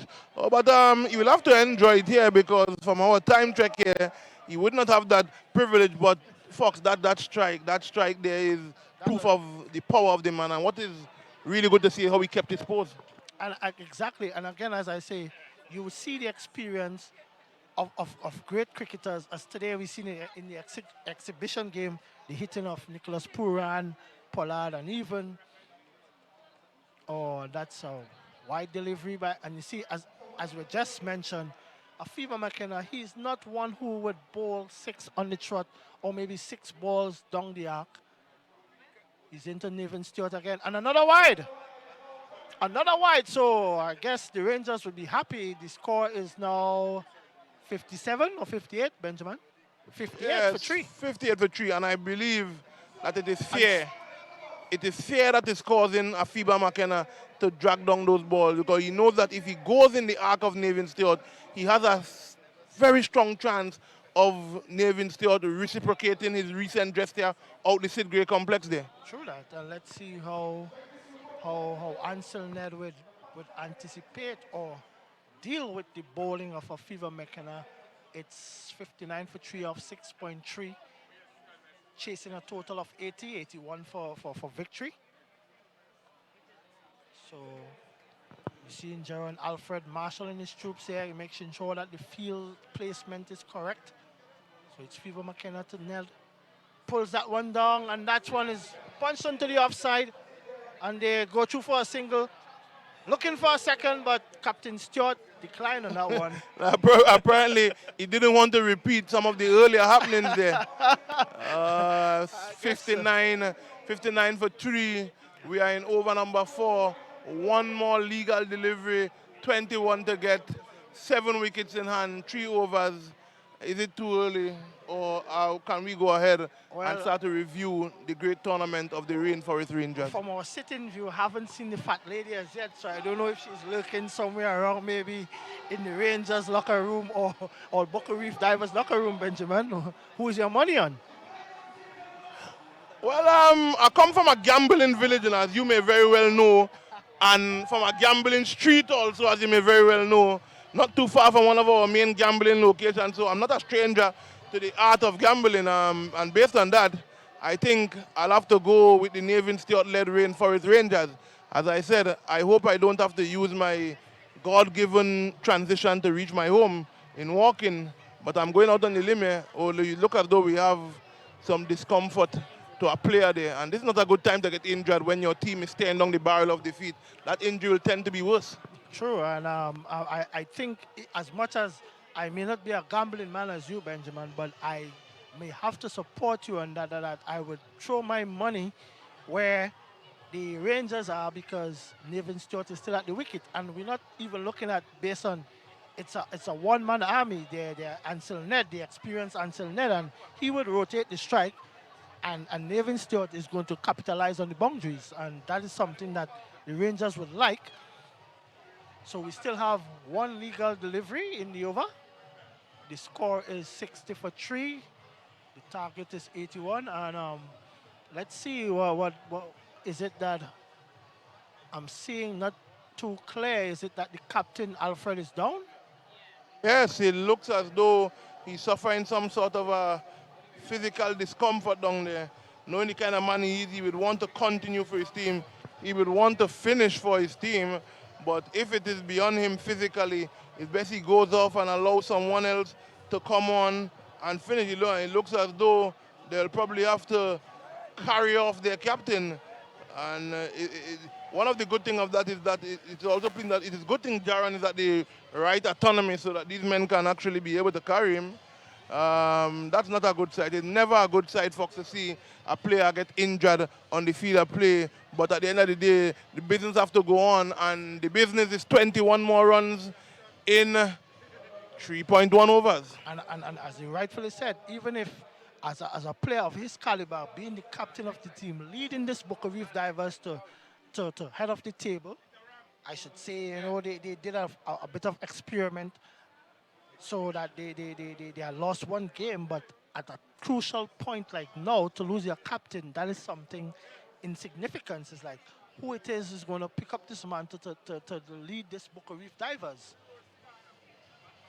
Yeah, it's really a poor time to lose your captain, and he has not just been a captain for the Boca Reef Divers, he has been a talismanic captain. Couple games he would have took matters into his own hand and led them over the line with victory, but it looks as though it is physically impossible to expect him to continue. And yes, ladies and gentlemen, all of you are tuning in on Tobago Sports Live. We are witnessing the grand final, the championship match of the inaugural, the first ever franchise T10 cricket tournament here in Tobago, and the Boca Reef Divers trying to defend a target of 81. They would have just lost their captain, and let us see how that will end. It could never have a good ending there, folks. Never, never, never. I'm yet to see who will take up the mantle of leading this Boca Reef Divers in encountering this attack to restrict the Rangers of achieving this 80 runs, this 21 or 20 plus runs.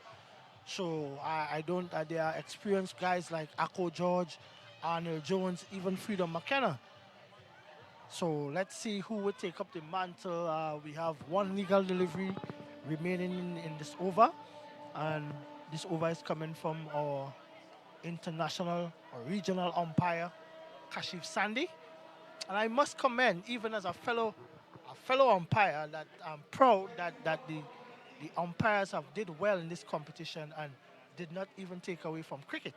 They were just there to officiate, imply the rules of the game, and let cricket be the bigger person at the end of the day. Yes. And you are quite correct. I cannot recall of any instance throughout this wonderful tournament. It's so sadly nearing its end because it would have been so wonderful. You know, they say all good things that start must have an end, such as the end of this pursuit of 21 runs has an end. So too Afiba McKenna coming to the end of his first over, and based on how things looking, there may not be a next one for him.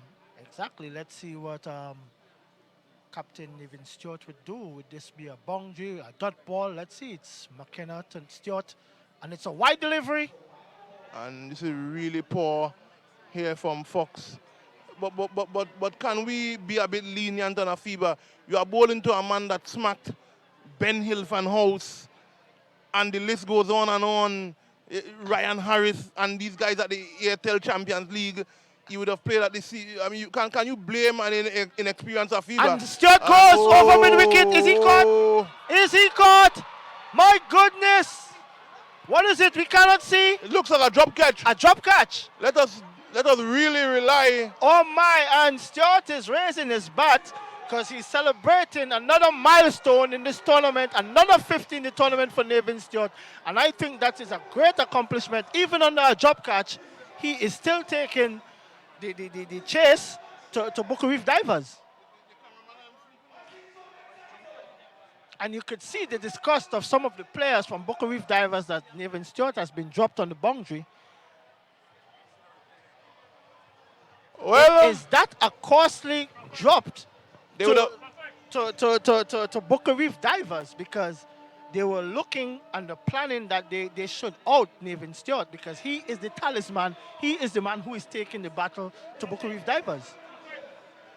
You are so correct, Fox. Did you notice that Afiba McKenna sat on the floor in dismay and disappointment, knowing very well that that catch that was just put down out there could have cost them the title. Look at his disappointment. He sat on the ground for quite a while. His teammates had to bring him up. But in this harsh game, as you may very well know, Fox, if you don't take catches, and more so important, catches for men like Nathan Stewart, you really are setting yourself up here. Exactly, and after having a horrible over of mixed wides and boundaries, and to having the talisman put one down the throat of your fieldsman, you would want him to complete that catch, so that would make your over, even if it was a discussed over, you wanted something of having a little bit of glory, and a wicket at this time of the game, and a wicket of Nathan Stewart would have been something very, very excellent for the Buku Reef Divers. You are quite correct. You are quite correct. It's really pleasing to see such support. I know if it wasn't for the COVID rules and the pandemic, we probably would have had people all on the grass banks there, Fox. Exactly, and I could see the total here.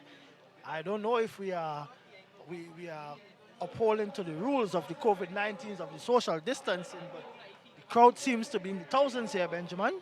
Exactly. I asked myself if the rules been adhered to. As one said earlier, the COVID is probably not in Tobago. Well, we are COVID-free, and thanks to the government, whoever they are, which is, Mr. Rowley, they are doing a good job in trying to manhandle this pandemic. And this is not just for Tobago; it's all over the world, and it's something good that even in our island we are proud to be streaming live at Tobago Sports Live. It's a privilege to be here. But Fox, you are quite correct, and as everyone know that the current ruling government is not my favorite cup of tea, but I must give credit where credit is due. They did a magnificent job where managing the pandemic is concerned, and for national issues, you have to be able to put aside these sort of issues, and they did a good job. And we in Tobago must be proud. It's Arnold Jones to Stewart. Jones to Stewart. And he's going down the ground, down to long on. To long off, I should say. They go for one. They come for a second. Would there be a run out? Would there be a run out? And they completed 2 runs. So 2 more add to the total, Benjamin. At 64 for 3. Over number 8 being bowled by Arnold Jones. The total now down to 17. And I think the organizers of this tournament can start to set up their post-match ceremony. Exactly. It's looking like I think the limousine has just brought the fat lady to the park, and I think the fat lady would go to the Rangers dressing room, as we can see here, because they are 64 for 3 after 7.1 overs, chasing a total of 81. And start to sing. I think that she band and she's supporting cast have already been warming up their vocals and getting all those necessary chords together, because unless we are a recipient of a modern day miracle, I think Rangers here are romping to victory. It's Jones to Stewart again, and he's playing this one down to short third man. Goes through for a single, takes the total up to 65. And I think Stewart is batting very sensibly here. Normally he approaches his innings in a swashbuckling way, but you could see that he's going to go. He looks like he wants to bat all the way through to the end to see his team to victory here. Of course, and it will be the right thing to do. You know, this game can be so harsh, and opinions on the game can also be so harsh. Had Stewart come to this tournament and failed, we would not have heard the last of it. Exactly, and he shows that his prolific skills and experience as an ex-national player and a player who plays all over the world. Who knows, maybe he may be drafted in the late draft for the CPL.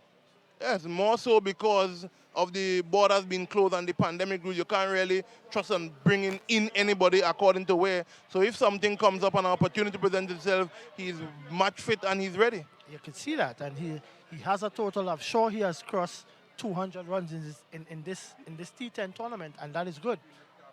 Here we go once more, Jones to Ned. And Ned is playing this one, and they go through to a single. Right at short extra cover, a single is taken. His total moves on.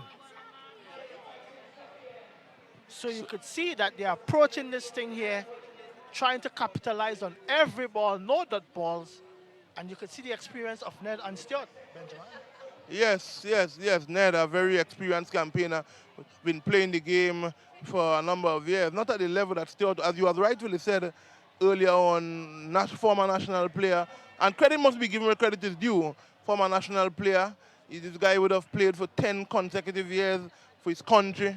Different teams in the CPL, in the American Professional League. So all that experience coming together here and showing at this tournament. And what pleased me the most is that some of our island's young talent would have had the privilege of getting the chance to share the dressing room with him. As Arnold Jones is into him and he's going down the ground. Down the ground. Will he be caught? Drops him Stuart is again. dropped. My goodness, Stuart is And dropped. look at the reaction. Oh my, I think this is match. I think that's the match there, Benjamin. You cannot afford to drop players in these type of, when you reach to the stage of the innings, you cannot afford no drop catches like that, and especially players like Nevin Stewart. Fox, I want to engage you in something. Look at the reaction of the players when Nevin Stewart was dropped now there, I think, by Akko George. He was dropped with just 14 runs remaining. So Exactly. why all that animation for a game that even though he was caught, he would have still ended up of losing? Because I think they still believe that once he's out, they will have a fighting chance of capitalizing on maybe some dot balls and some wicket, and they could still cruise and come into the flow of this game. It's Jones to Ned as he comes in bowls. And Ned is playing this one down to long off. They go through to a single. Fox, I don't even think one of the greatest fighters in the best fighting sport of boxing, Floyd Money Mayweather, and all could help the divers here. I have to laugh, but at the end of the day, it's a never die spirit that the Booker Reef divers would go, because you know the game of cricket can turn very, very much quickly. Whether it be a boundary, whether it be a wicket, and dot balls in these type of games are essential. And you know, Fox, earlier on, they were tending to associate the Booker Reef divers with that of the Guyana Amazon Warriors in the CPL. As you may very well know, the Guyana Amazon Warriors is famous for going tournaments unbeaten and going tournaments losing one game, and then on the match that you expect them to win, they move to the final. Yes, they fail are. to shoot. So are we seeing the Tobago version of the Guyana Amazon Warriors here? It seems to me, I would support you 100%, because it seems to be like the Booker Reef divers are the Tobago version of the Guyana Amazon Warriors.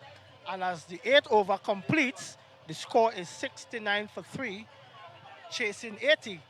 And if you go through the scorecard very quickly here, we could see that Nevin Stewart is not out at 55, and Addison Daniels stumped Dwayne Murray, both Providence, for 1. Kevin Samuel not out, run out for 1. Josh Telemark run out again for 1. Ansel Ned not out on 3. So it looks clearly and visually that Nevin Stewart is taking the Rangers to victory here tonight, Breaker. Yes, it's as clear as day, it's as clear as we were today when we started. It was clear as day. Now that they just need 12 runs, that just two hit there, two good lusty blows, and that probably could be the end of proceedings here tonight. And not to be biased, and we could see we have young Quinton Brooks on the bowling, and I know that Nevin Stewart, he's going to be excited and accelerated to face up to the bowling of young Quinton. He would put the pressure on him for him to maybe bowl a long hop, and Stewart is going to capitalize. I believe the game could finish in this over, Breaker. I'm fully of that view also. It just takes two lusty blow, and to put the young, inexperienced but talented, inexperienced Quinton Brooks, I think we can really start to plan our closing comments here now. Yes, it is. So it's Brooks to Stewart. He comes in. It's a short ball, and Stewart goes. My goodness! My goodness! Stewart goes to young Quinton Brooks, and you could see the jubilation in the team. They are celebrating. There's no social distancing by the Booker Reef divers now. Exactly. There's none there, but Stewart gone. The first delivery of the ninth over, needing just 12 more to secure victory. Are we?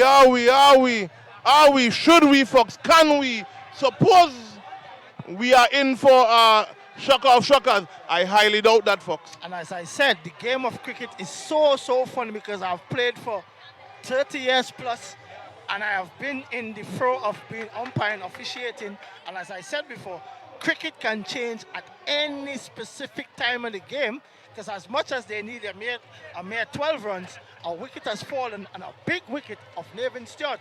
So let's see how would the Booker Reef Divers, would they relax the field? Would they turn on the pressure on our attacking field? It goes to show, let's see whoever is leading the mantle or the charge out there of the Booker Reef Divers, how they would negotiate the last few remaining deliveries in this encounter. Because I could see it's not no hard-hitting batsman who is walking to the crease. It looks to be like Jaden Kent. It's James, another national player, and we know he could strike the ball as well, Breaker. Yes, young Jaden Kent. Really good looking young player there.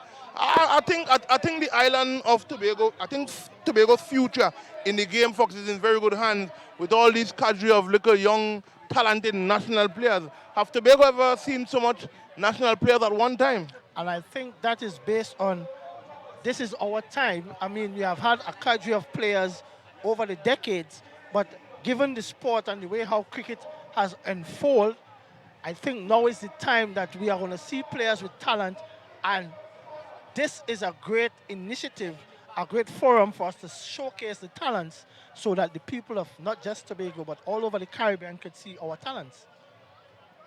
And the divers are still harboring belief there, and the young Quinton Brooks is directing traffic. You would expect an elder statesman to be doing that, but it goes to show you that the young man is so pumped of just getting the big fish of Nevin Stewart, he's now setting fields. Exactly. He would sleep very comfortably tonight.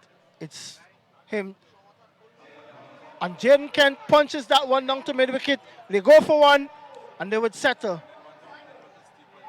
I think it's up to Ned here now, Fox. I think Ned has to show his experience here and bring this one home here for the Rainforest Rangers. They want 11 runs, Fox, from 1.4. Yes. Did Captain Nevin Stewart throw away his game for the Rangers? That's a really good question, but unless I'm willing to walk to the west, I will hope not. Because given from the scorecard, nobody has accelerated more runs than him. Everybody is 1-1-1-3-1, and he was the only person that scored 55. And it's Ned. Ned is going. Come down the ground. Would he be caught? Would he be caught? They go for one. They come through for a second. Would there be a run out here? Yeah, and they completed 2 runs. With young Jaden Kent, I mean, if Jaden Kent have allowed himself to get run out at this stage, I, as his elder statesman at home, or as his uncle, I would have put him to run the rest of the night. As a young man, you can't be getting run out in a stage like this, so young, with all your physical duress and all these things at your prime and your peak. Exactly, and that's what I'm saying. I think Ned is taking the charge, not just as a batsman, but as a senior player, marshalling that, hey, we must come for 2. And it was a comfortable 2 at the end. It's Quinton to Ned. And Ned is balled down! My goodness! Ned is balled down all over the place. And as I said before, Benjamin, the game of cricket is a funny game. A dot ball, 2 dot balls, 2 wickets could change the game. And it seems to me like the Booker Reef Divers are in for a treat there. They are back into the game. So the fat lady may not be at the Rangers dressing room anymore, Benjamin. Well, based on how things are looking, it looks as though the Rangers want people to be driving to the west and seeing a man walking, heading home.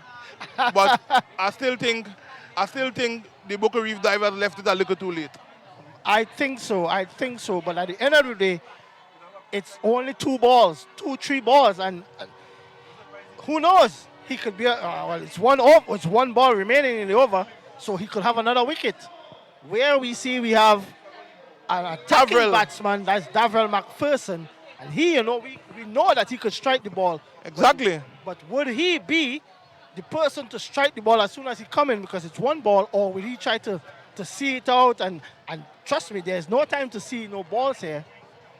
Well, Darrell McPherson, a really quality player, classy guy, would not have had many opportunities to bat this tournament. He opened number 2 of the game. But if ever you wanted a chance to end the tournament on a high, you have a chance here now, Darrell McPherson. The whole of the world on Tobago Sports Live is watching you.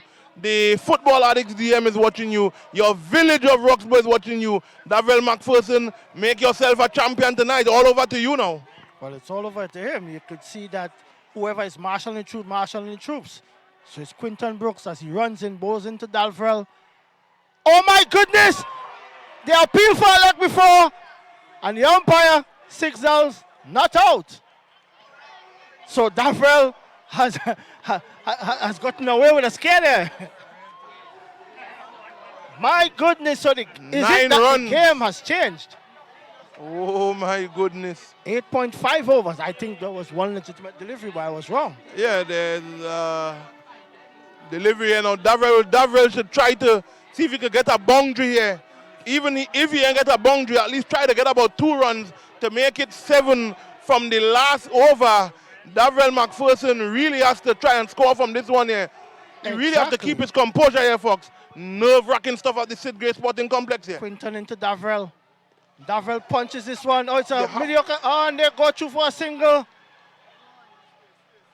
So at the end of the over, even if there were mishaps, the over had turned out to be a great over because they have gotten the big fish, Nevin Stewart. They have even gotten the experienced Ned in that same over. So are we, or should we, or are we supposed to be in this sort of a nail biter? It's supposed to be a done and dusted issue already, but as I said, the divers have fought their way. They have fought throughout this tournament, and they are showing that their fighting skill has one last hoorah in them. I think for the first time, I could be wrong here, Benjamin, but I think maybe for the first time in the tournament, we may have a super over. It's a good suggestion. It's a good suggestion. And a man who I don't think I'm seeing what I'm seeing here. A man who has not had the tournament that he would have won with the bat. Freedom, am I seeing correct? Let me wait. I don't want to talk before. I really don't think this is what the divers are going to do. They're asking a man to take his confidence barrier from the pit of confidence and execute a final over here. Freedom, the Russian McKenna, is charged with the responsibility of bowling an over that costs less than 8 fucks. And given the caliber of player, he may not have had a good tournament with the bat, but playing with him and against him, I know he could bowl. He could bowl 6 on the trot because he's a person, he doesn't float the ball or loop the ball more or less, he bowls flat. But bowling to his friend, his cousin, his neighbor, his everything, his paliwal, let us see. And this is not just a final over, but it's a good challenge based on camaraderie where a family meets up at the end. I think this has the potential of seeing a lot of those Caribou buckles at the edge of the quick shop behind us here, because there may be some liming after this. A lot of pickong may pass also to according to how it go. So as much as we may be saying that the Rangers have had it in the bag, as I tell you, cricket is a funny game. And look how the game has changed into the throw of the Bucko Reef Divers. So it's McKenna. Oh, and things isn't there. Umpire Allen has signaled dead ball. I think the game is tense. Fielders, batsmen, even the umpires. It's McKenna. And he smashed that one. True extra cover. It runs down. They go for one. They come through for a second. Would there be a run out? You can't run out this young man, as I said. Oh my! And that's excellent running by. Excellent running by the national under 15 player Jaden Kent. He and Darrell had completed 2 runs. So the game is now, in a sense, as I say, Breaker, I believe, in my opinion, a super over could be, because I believe that Freedom McKenna would bowl 2 dot balls. Who know me know that I'm a man of my words. I'm more concerned now of the Rangers getting over the fence here, or I will have to start my walking early. I am really, really on the edge here, but I got started the Overfox. 2 runs off the first delivery. I think, one big strike here now, and it could be all over. Well, I hope you have on good socks and you have a good shoes, because maybe you may have to walk. I am all hoping that isn't the case, but we have 5 deliveries to witness what will be my fate in terms of my transition back to my abode. So Freedom McKenna, I really question the decision to give Freedom that final Overfox. Do you think it was a good move? I think maybe they have run out of ideas, but he's the best bowler for this. He's the best bowler because you're trying to take some pace off the ball to force them to go into the big shots. The captain injury was really crucial there. It's McKenna into Davrell. And Davrell is stumped. Oh my goodness, as we could see, it's a dot ball. Wide delivery. And it's oh my goodness. A wide delivery signal by umpire Lester Allen. Yes. Apparently Freedom bolted way. And let us see on the replay, courtesy to Tobago Sports Live. Oh my Freedom, yes, you really yes, can't be against that Freedom. Yes. And being a fellow umpire, I must say that my colleague had gotten that one right at this time, Benjamin. It probably pleases you to see that your fellow umpire and colleagues is making very good calls out there. Exactly, and as I must commend the umpires throughout the whole tournament that we had done a great job for the benefit of cricket in Tobago. It's McKenna once more into McPherson. He runs and he bowls. And Davrell is going over! Davrell! Oh! And they go too far! My goodness! I call that unfortunate cricket. I won't say it's sloppy cricket. It's unfortunate. There was a direct hit coming in from the throw from the boundary, and the batsman went through and sneaked in another run, which is good for the Rangers. You must give credit to the awareness of young Jaden Kent here. Exactly. You must give credit to him. And Davrell McPherson, a man who would have had a quiet tournament, whole tournament, couple failures after being promoted up the order. Davrell McPherson looks as though he's bringing it home for his team here. And I am almost certain and sure that if Davrell McPherson takes his team over the line here, our oldest art form, that term known as Pikong, will sing loud into Saturday morning. Freedom McKenna into Davrell once more. He pulls it down. Is he caught behind the stump? And he's gone! Caught behind the wicket by Dwayne Murray. Freedom McKenna strike for the Booker Reef Divers. Is this a turn again into the game? Would Booker Reef Divers walk away with the 20,000 in the trophy here tonight? Let us see. Let us see. If your heart and your ability to control your nerves is not in a good state right now, I'll advise you to leave here or take off whatever device you are watching on. Oh my! And for viewers, I'm tuning you. Even if you miss the entire day, now is a good time to log into Tobago Sports Live because the action is packed here. It's exciting. It's nail biting. I think I've bitten 2 of my nails right down to where it might be bleeding just now, Benjamin. I may have to borrow a pair of socks. Do you have any to start my walking? Is this O'Malley or Orlando James? This is young Orlando James, another national player. Is it Orlando, the former national player? Yes, it's Orlando. So the score is 78 for 6. Well, and it's 3 legitimate deliveries in the over. So after a blunder of wides, Freedom McKenna has struck for the Booker Reef Divers. Is this a turn of the tournament? I must say, it's an excellent final. It wasn't one-sided after all. And it shows that if Navin Stewart, the captain, is out, you're seeing that the depth and the batting of the Rangers are in some trouble at all times. Exactly. Let's see here now. It's Freedom to James. Is this a wide delivery? My goodness. Did Freedom do that? Freedom, the Russian wide bowling McKenna. Freedom has just added to the total.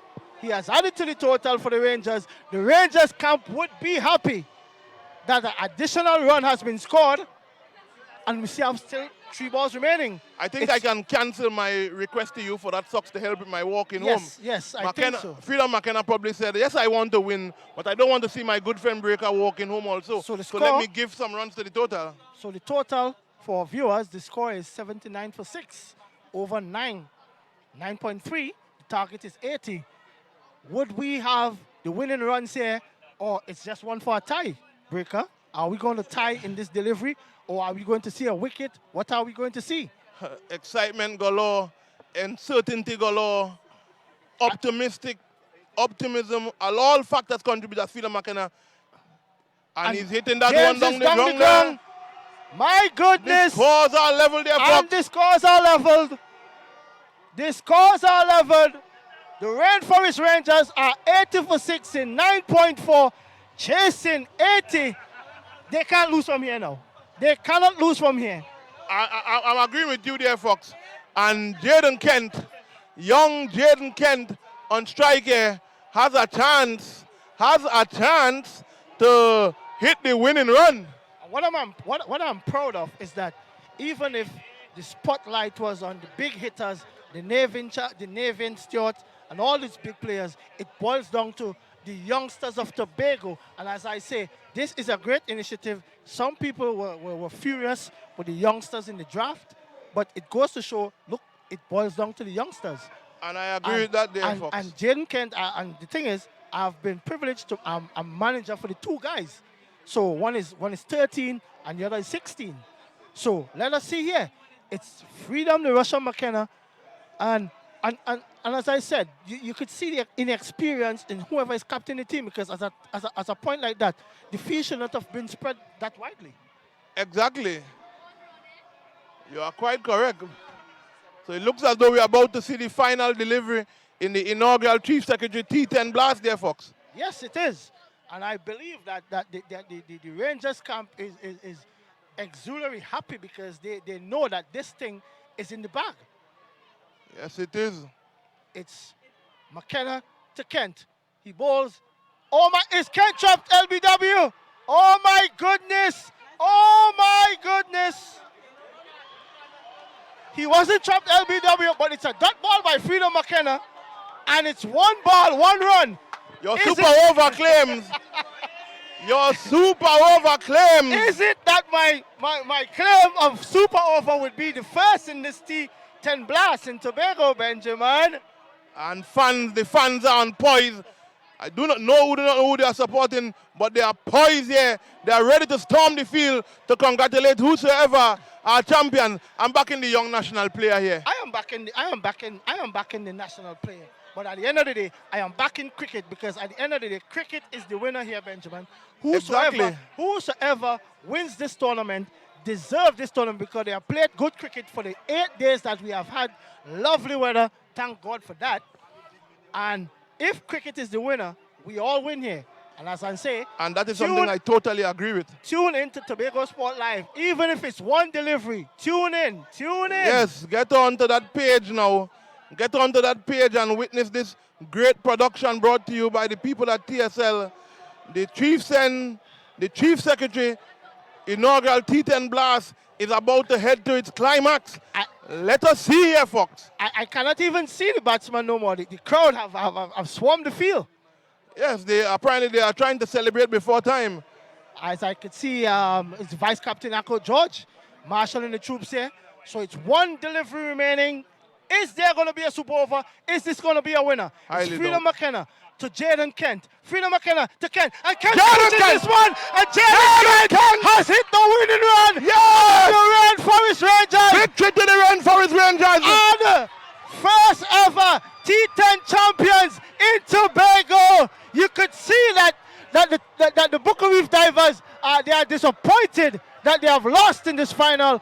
But Jaden Kent, young national under 15 player, has done it for the Rainforest Rangers, Breaker. Yes, real pandemonium, euphoria at the Sid Gray Sporting Complex here. Success, victory to the Rainforest Rangers. And you could see the elation there. Young Jaden Kent, I never had it in any doubt. Really good hand from the youngster there. And congratulations to all of them. And importantly, all this excitement, all this lovely cricket in action here, it was brought to you here on Tobago Sports Live. Yes, and I say I must congratulate the initiative that we had, that we could have been streaming live across the world, and thanks to Tobago Sports Live for that. It's an initiative for Tobago. We are marketing Tobago, and they have done a great job over the tournament. And every night they were punctual, and the commentary has been great. Everything has been great. The cameramen have been great because you see that even in the middle, that the vice captain, Akko George, is not, he's showing some sentiment that he's not happy. You could see that. So at the end of the day, the Booker Reef Divers has shown that they have the ability to maybe not complete or go over the line, but the Rainforest Rangers has done it. And I must say, in jubilation, the captain, Evan Stewart, has took them over the line, Breaker. Yes, he has. And now all the bragging rights.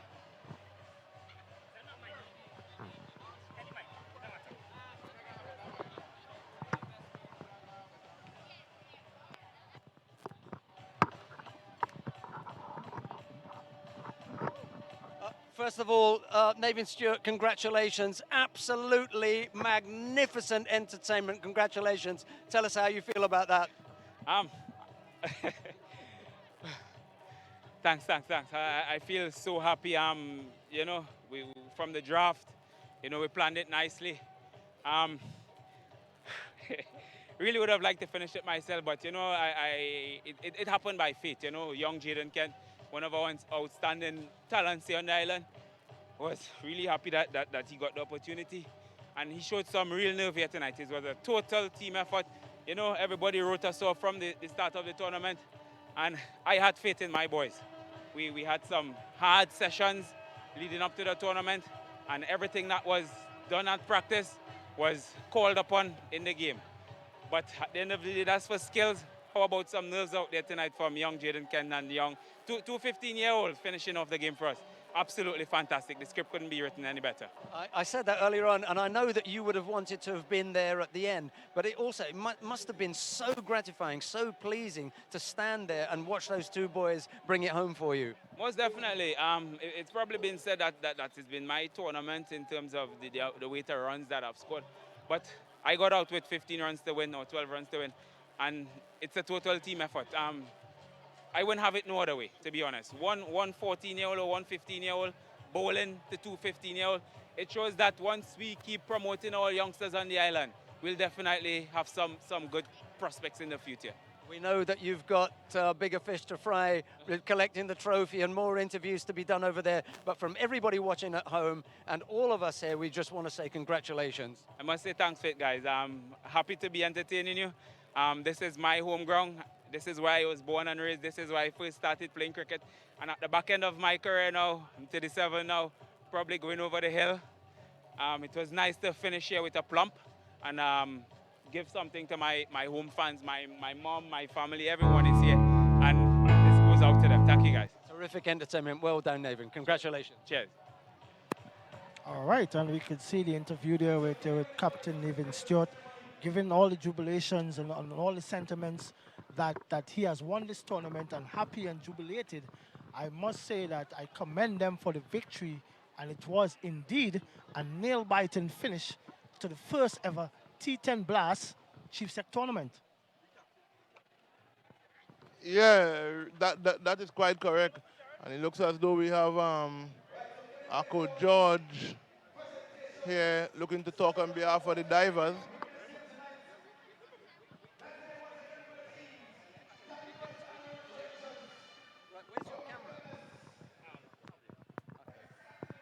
Which one? Where? Over here. It'll be that camera. Yeah. Ready? Ready? Right, I'm here with maybe the vice captain then from the divers, Akko George. A big effort from your team, but where do you think that it may have gone wrong for you? I didn't think we got enough runs in the first innings, 80 runs.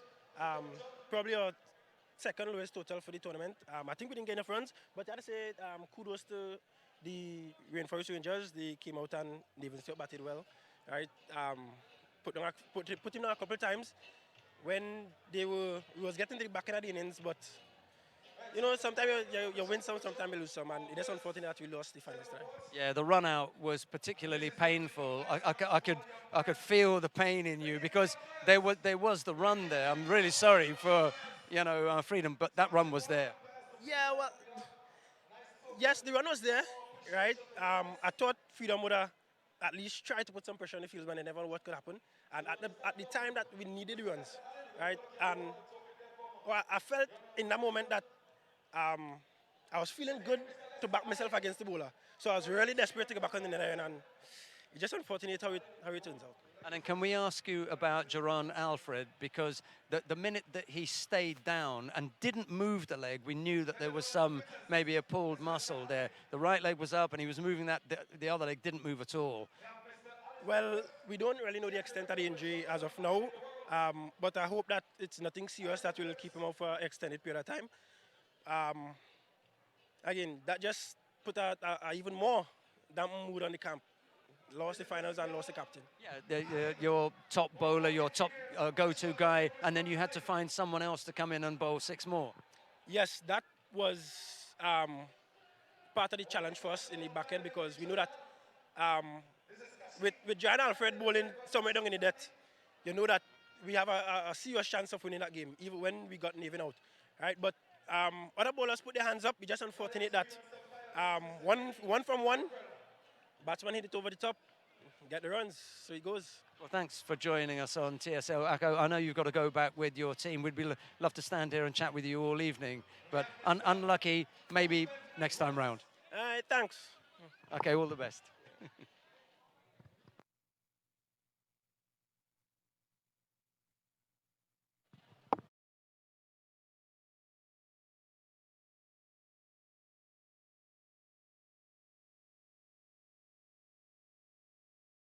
On the final of the game that they didn't score enough runs on the board, or they didn't capitalize on some of the catches and the runouts. So hence the reason they runners up in this tournament. I must say that the tournament was a great 8-day tournament.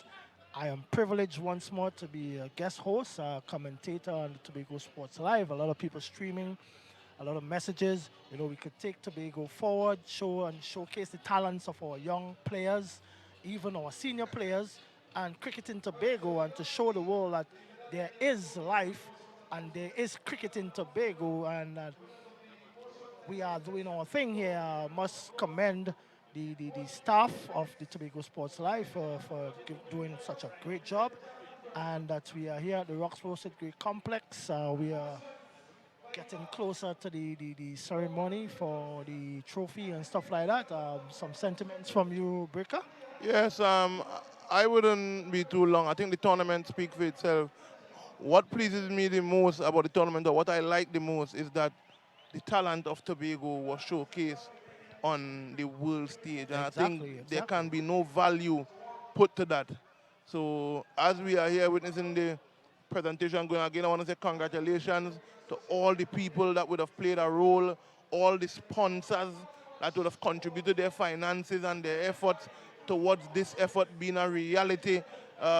We say thanks to you all, and most importantly, I hope that the organizers are already in planning phase to make this a successful tournament in its second year. So congratulations to the winning Rainforest Rangers, and thank you all for tuning in, and it was a pleasure here. On behalf of Tobago Sports Live, we want to say thanks to all who viewed us and shared the stream and supported the Tobago Sports Live and what we'd have brought to you here over the past couple of days. Thank you all very much, and see you all again here next year, God's willing, for cricket. But continue viewing Sports Live, because they are not just about cricket, they are about holistic promotion of sports and talent in Tobago. Yes, thank you very much again for having me, and thank you, Tobago Sports Live. Big up to all the viewers all over the world for streaming, and as I said, cricket was the winner, and we go to the presentation. All the people in Bagatelle who drinking, let's go. Thank you so much.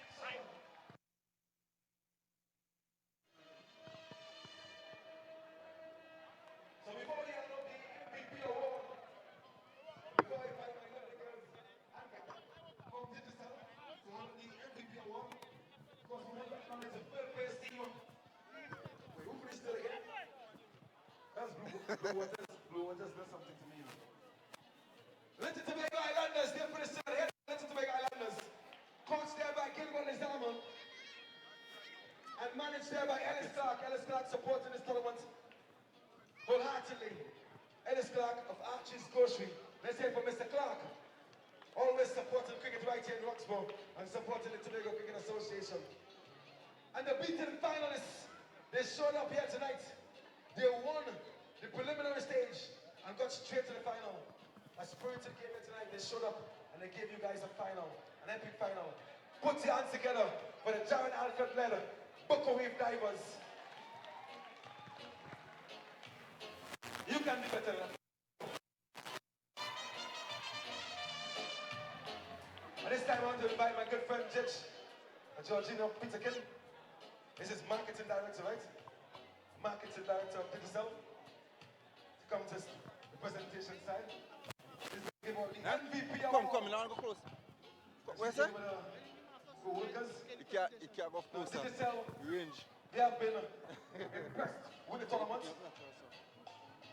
They have been so impressed that they are already pledging to support wholeheartedly our second big T10 blast. I think you give T10 a round of applause for that.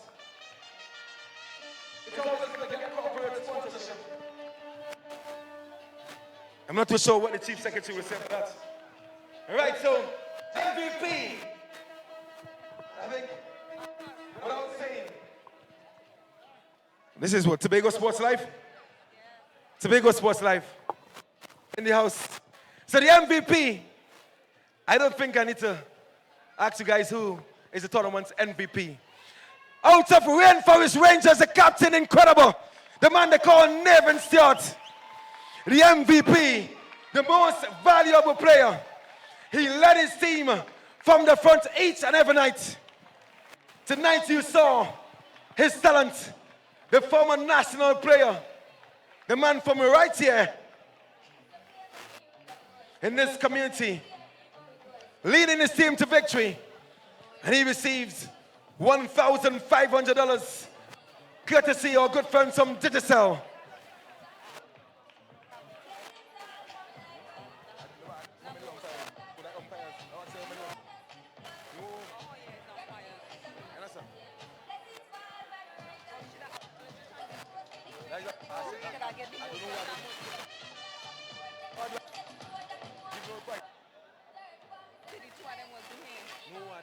I acknowledge who are the most with Jaron Alfred. I acknowledge me with the most with most ones. I acknowledge that.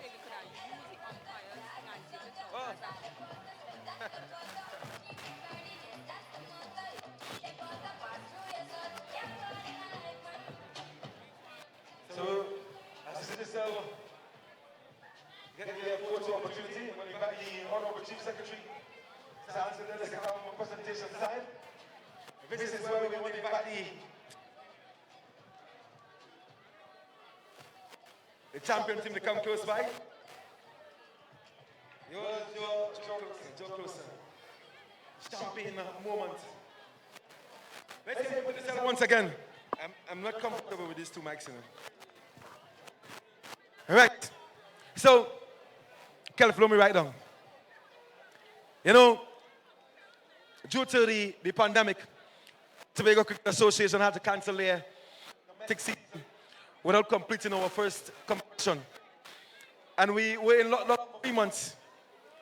And we decided, coming out of COVID, we're still not out of COVID, but when the Prime Minister announced that sporting activities can resume, the Tobago Cricket Association decided that we're going to have something really exciting for our cricketers here in Tobago, because they've been asking for something exciting. Last year we toured St. Vincent and the Grenadines. That's the Tobago senior team. And this year they had a T10 competition, successful competition. Then we saw St. Lucia. And we felt, but Tobago can have one as well. And the Tobago Cricket Association, of course, as proactive as we are, decided to put together a proposal and take it to the Honorable Chief Secretary. And without hesitation, he decided to put his hat in the ring and support this tournament wholeheartedly. And I think we all here tonight to give this Chief Secretary and the Tobago Assembly a round of applause. supporting our future cricketers, supporting sport, and supporting Tobago's development because we are open for business. And at this time, I want you guys to put your hands together, whatever you have in your hands. And let's welcome the winning team of this inaugural Bago T10 Blast. Kelf, line me up something. Put your hands together. Yes, I'm loving it. Keep the applause coming. Rainforest Rangers, the champion team, led there by Nevin Siot. Keep the applause coming.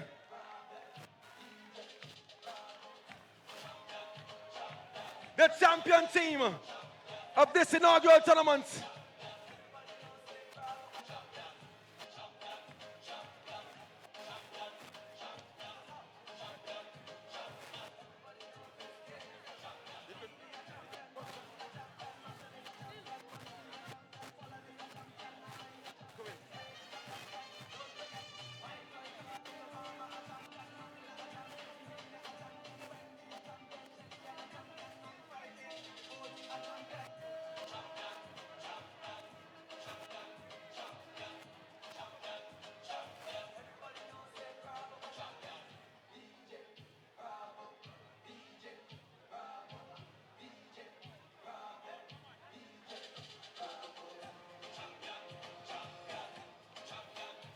So as the winning team receive their check and their trophy, I want to thank each and every one for making this tournament a success. And I really want to start off with the Gongsmen.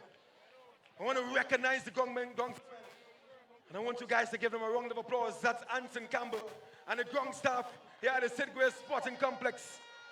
Don't forget Mr. Brathwaite, the Division of Sport and Youth Affairs. Without you guys, this tournament couldn't have been the success it was. I want to thank all the umpires, the media, Tobago Sports Live, Cricket 360, Sports Max, the office of the Chief Secretary. Not forgetting the Tobago Cricket Association, all our executive members, Mr. Robert Hislop, our assistant secretaries, Tashal Mohammed, Tracy Caldero, our treasurer, Mr. Lincoln Nelson, and members, Philbert, better known as Spanish, John Pollard, not forgetting yours truly, Marcus Daniel, all our sponsors,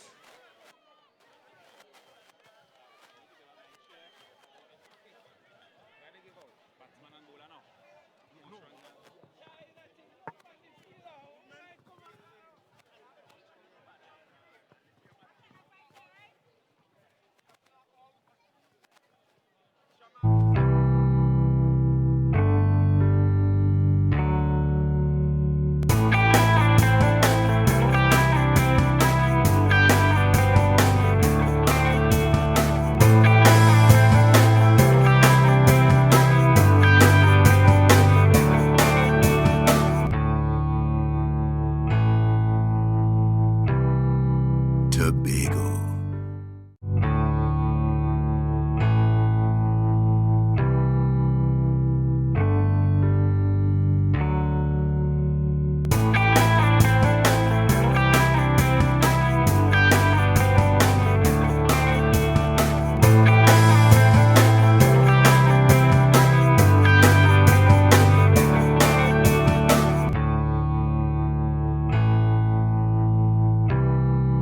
Tobago.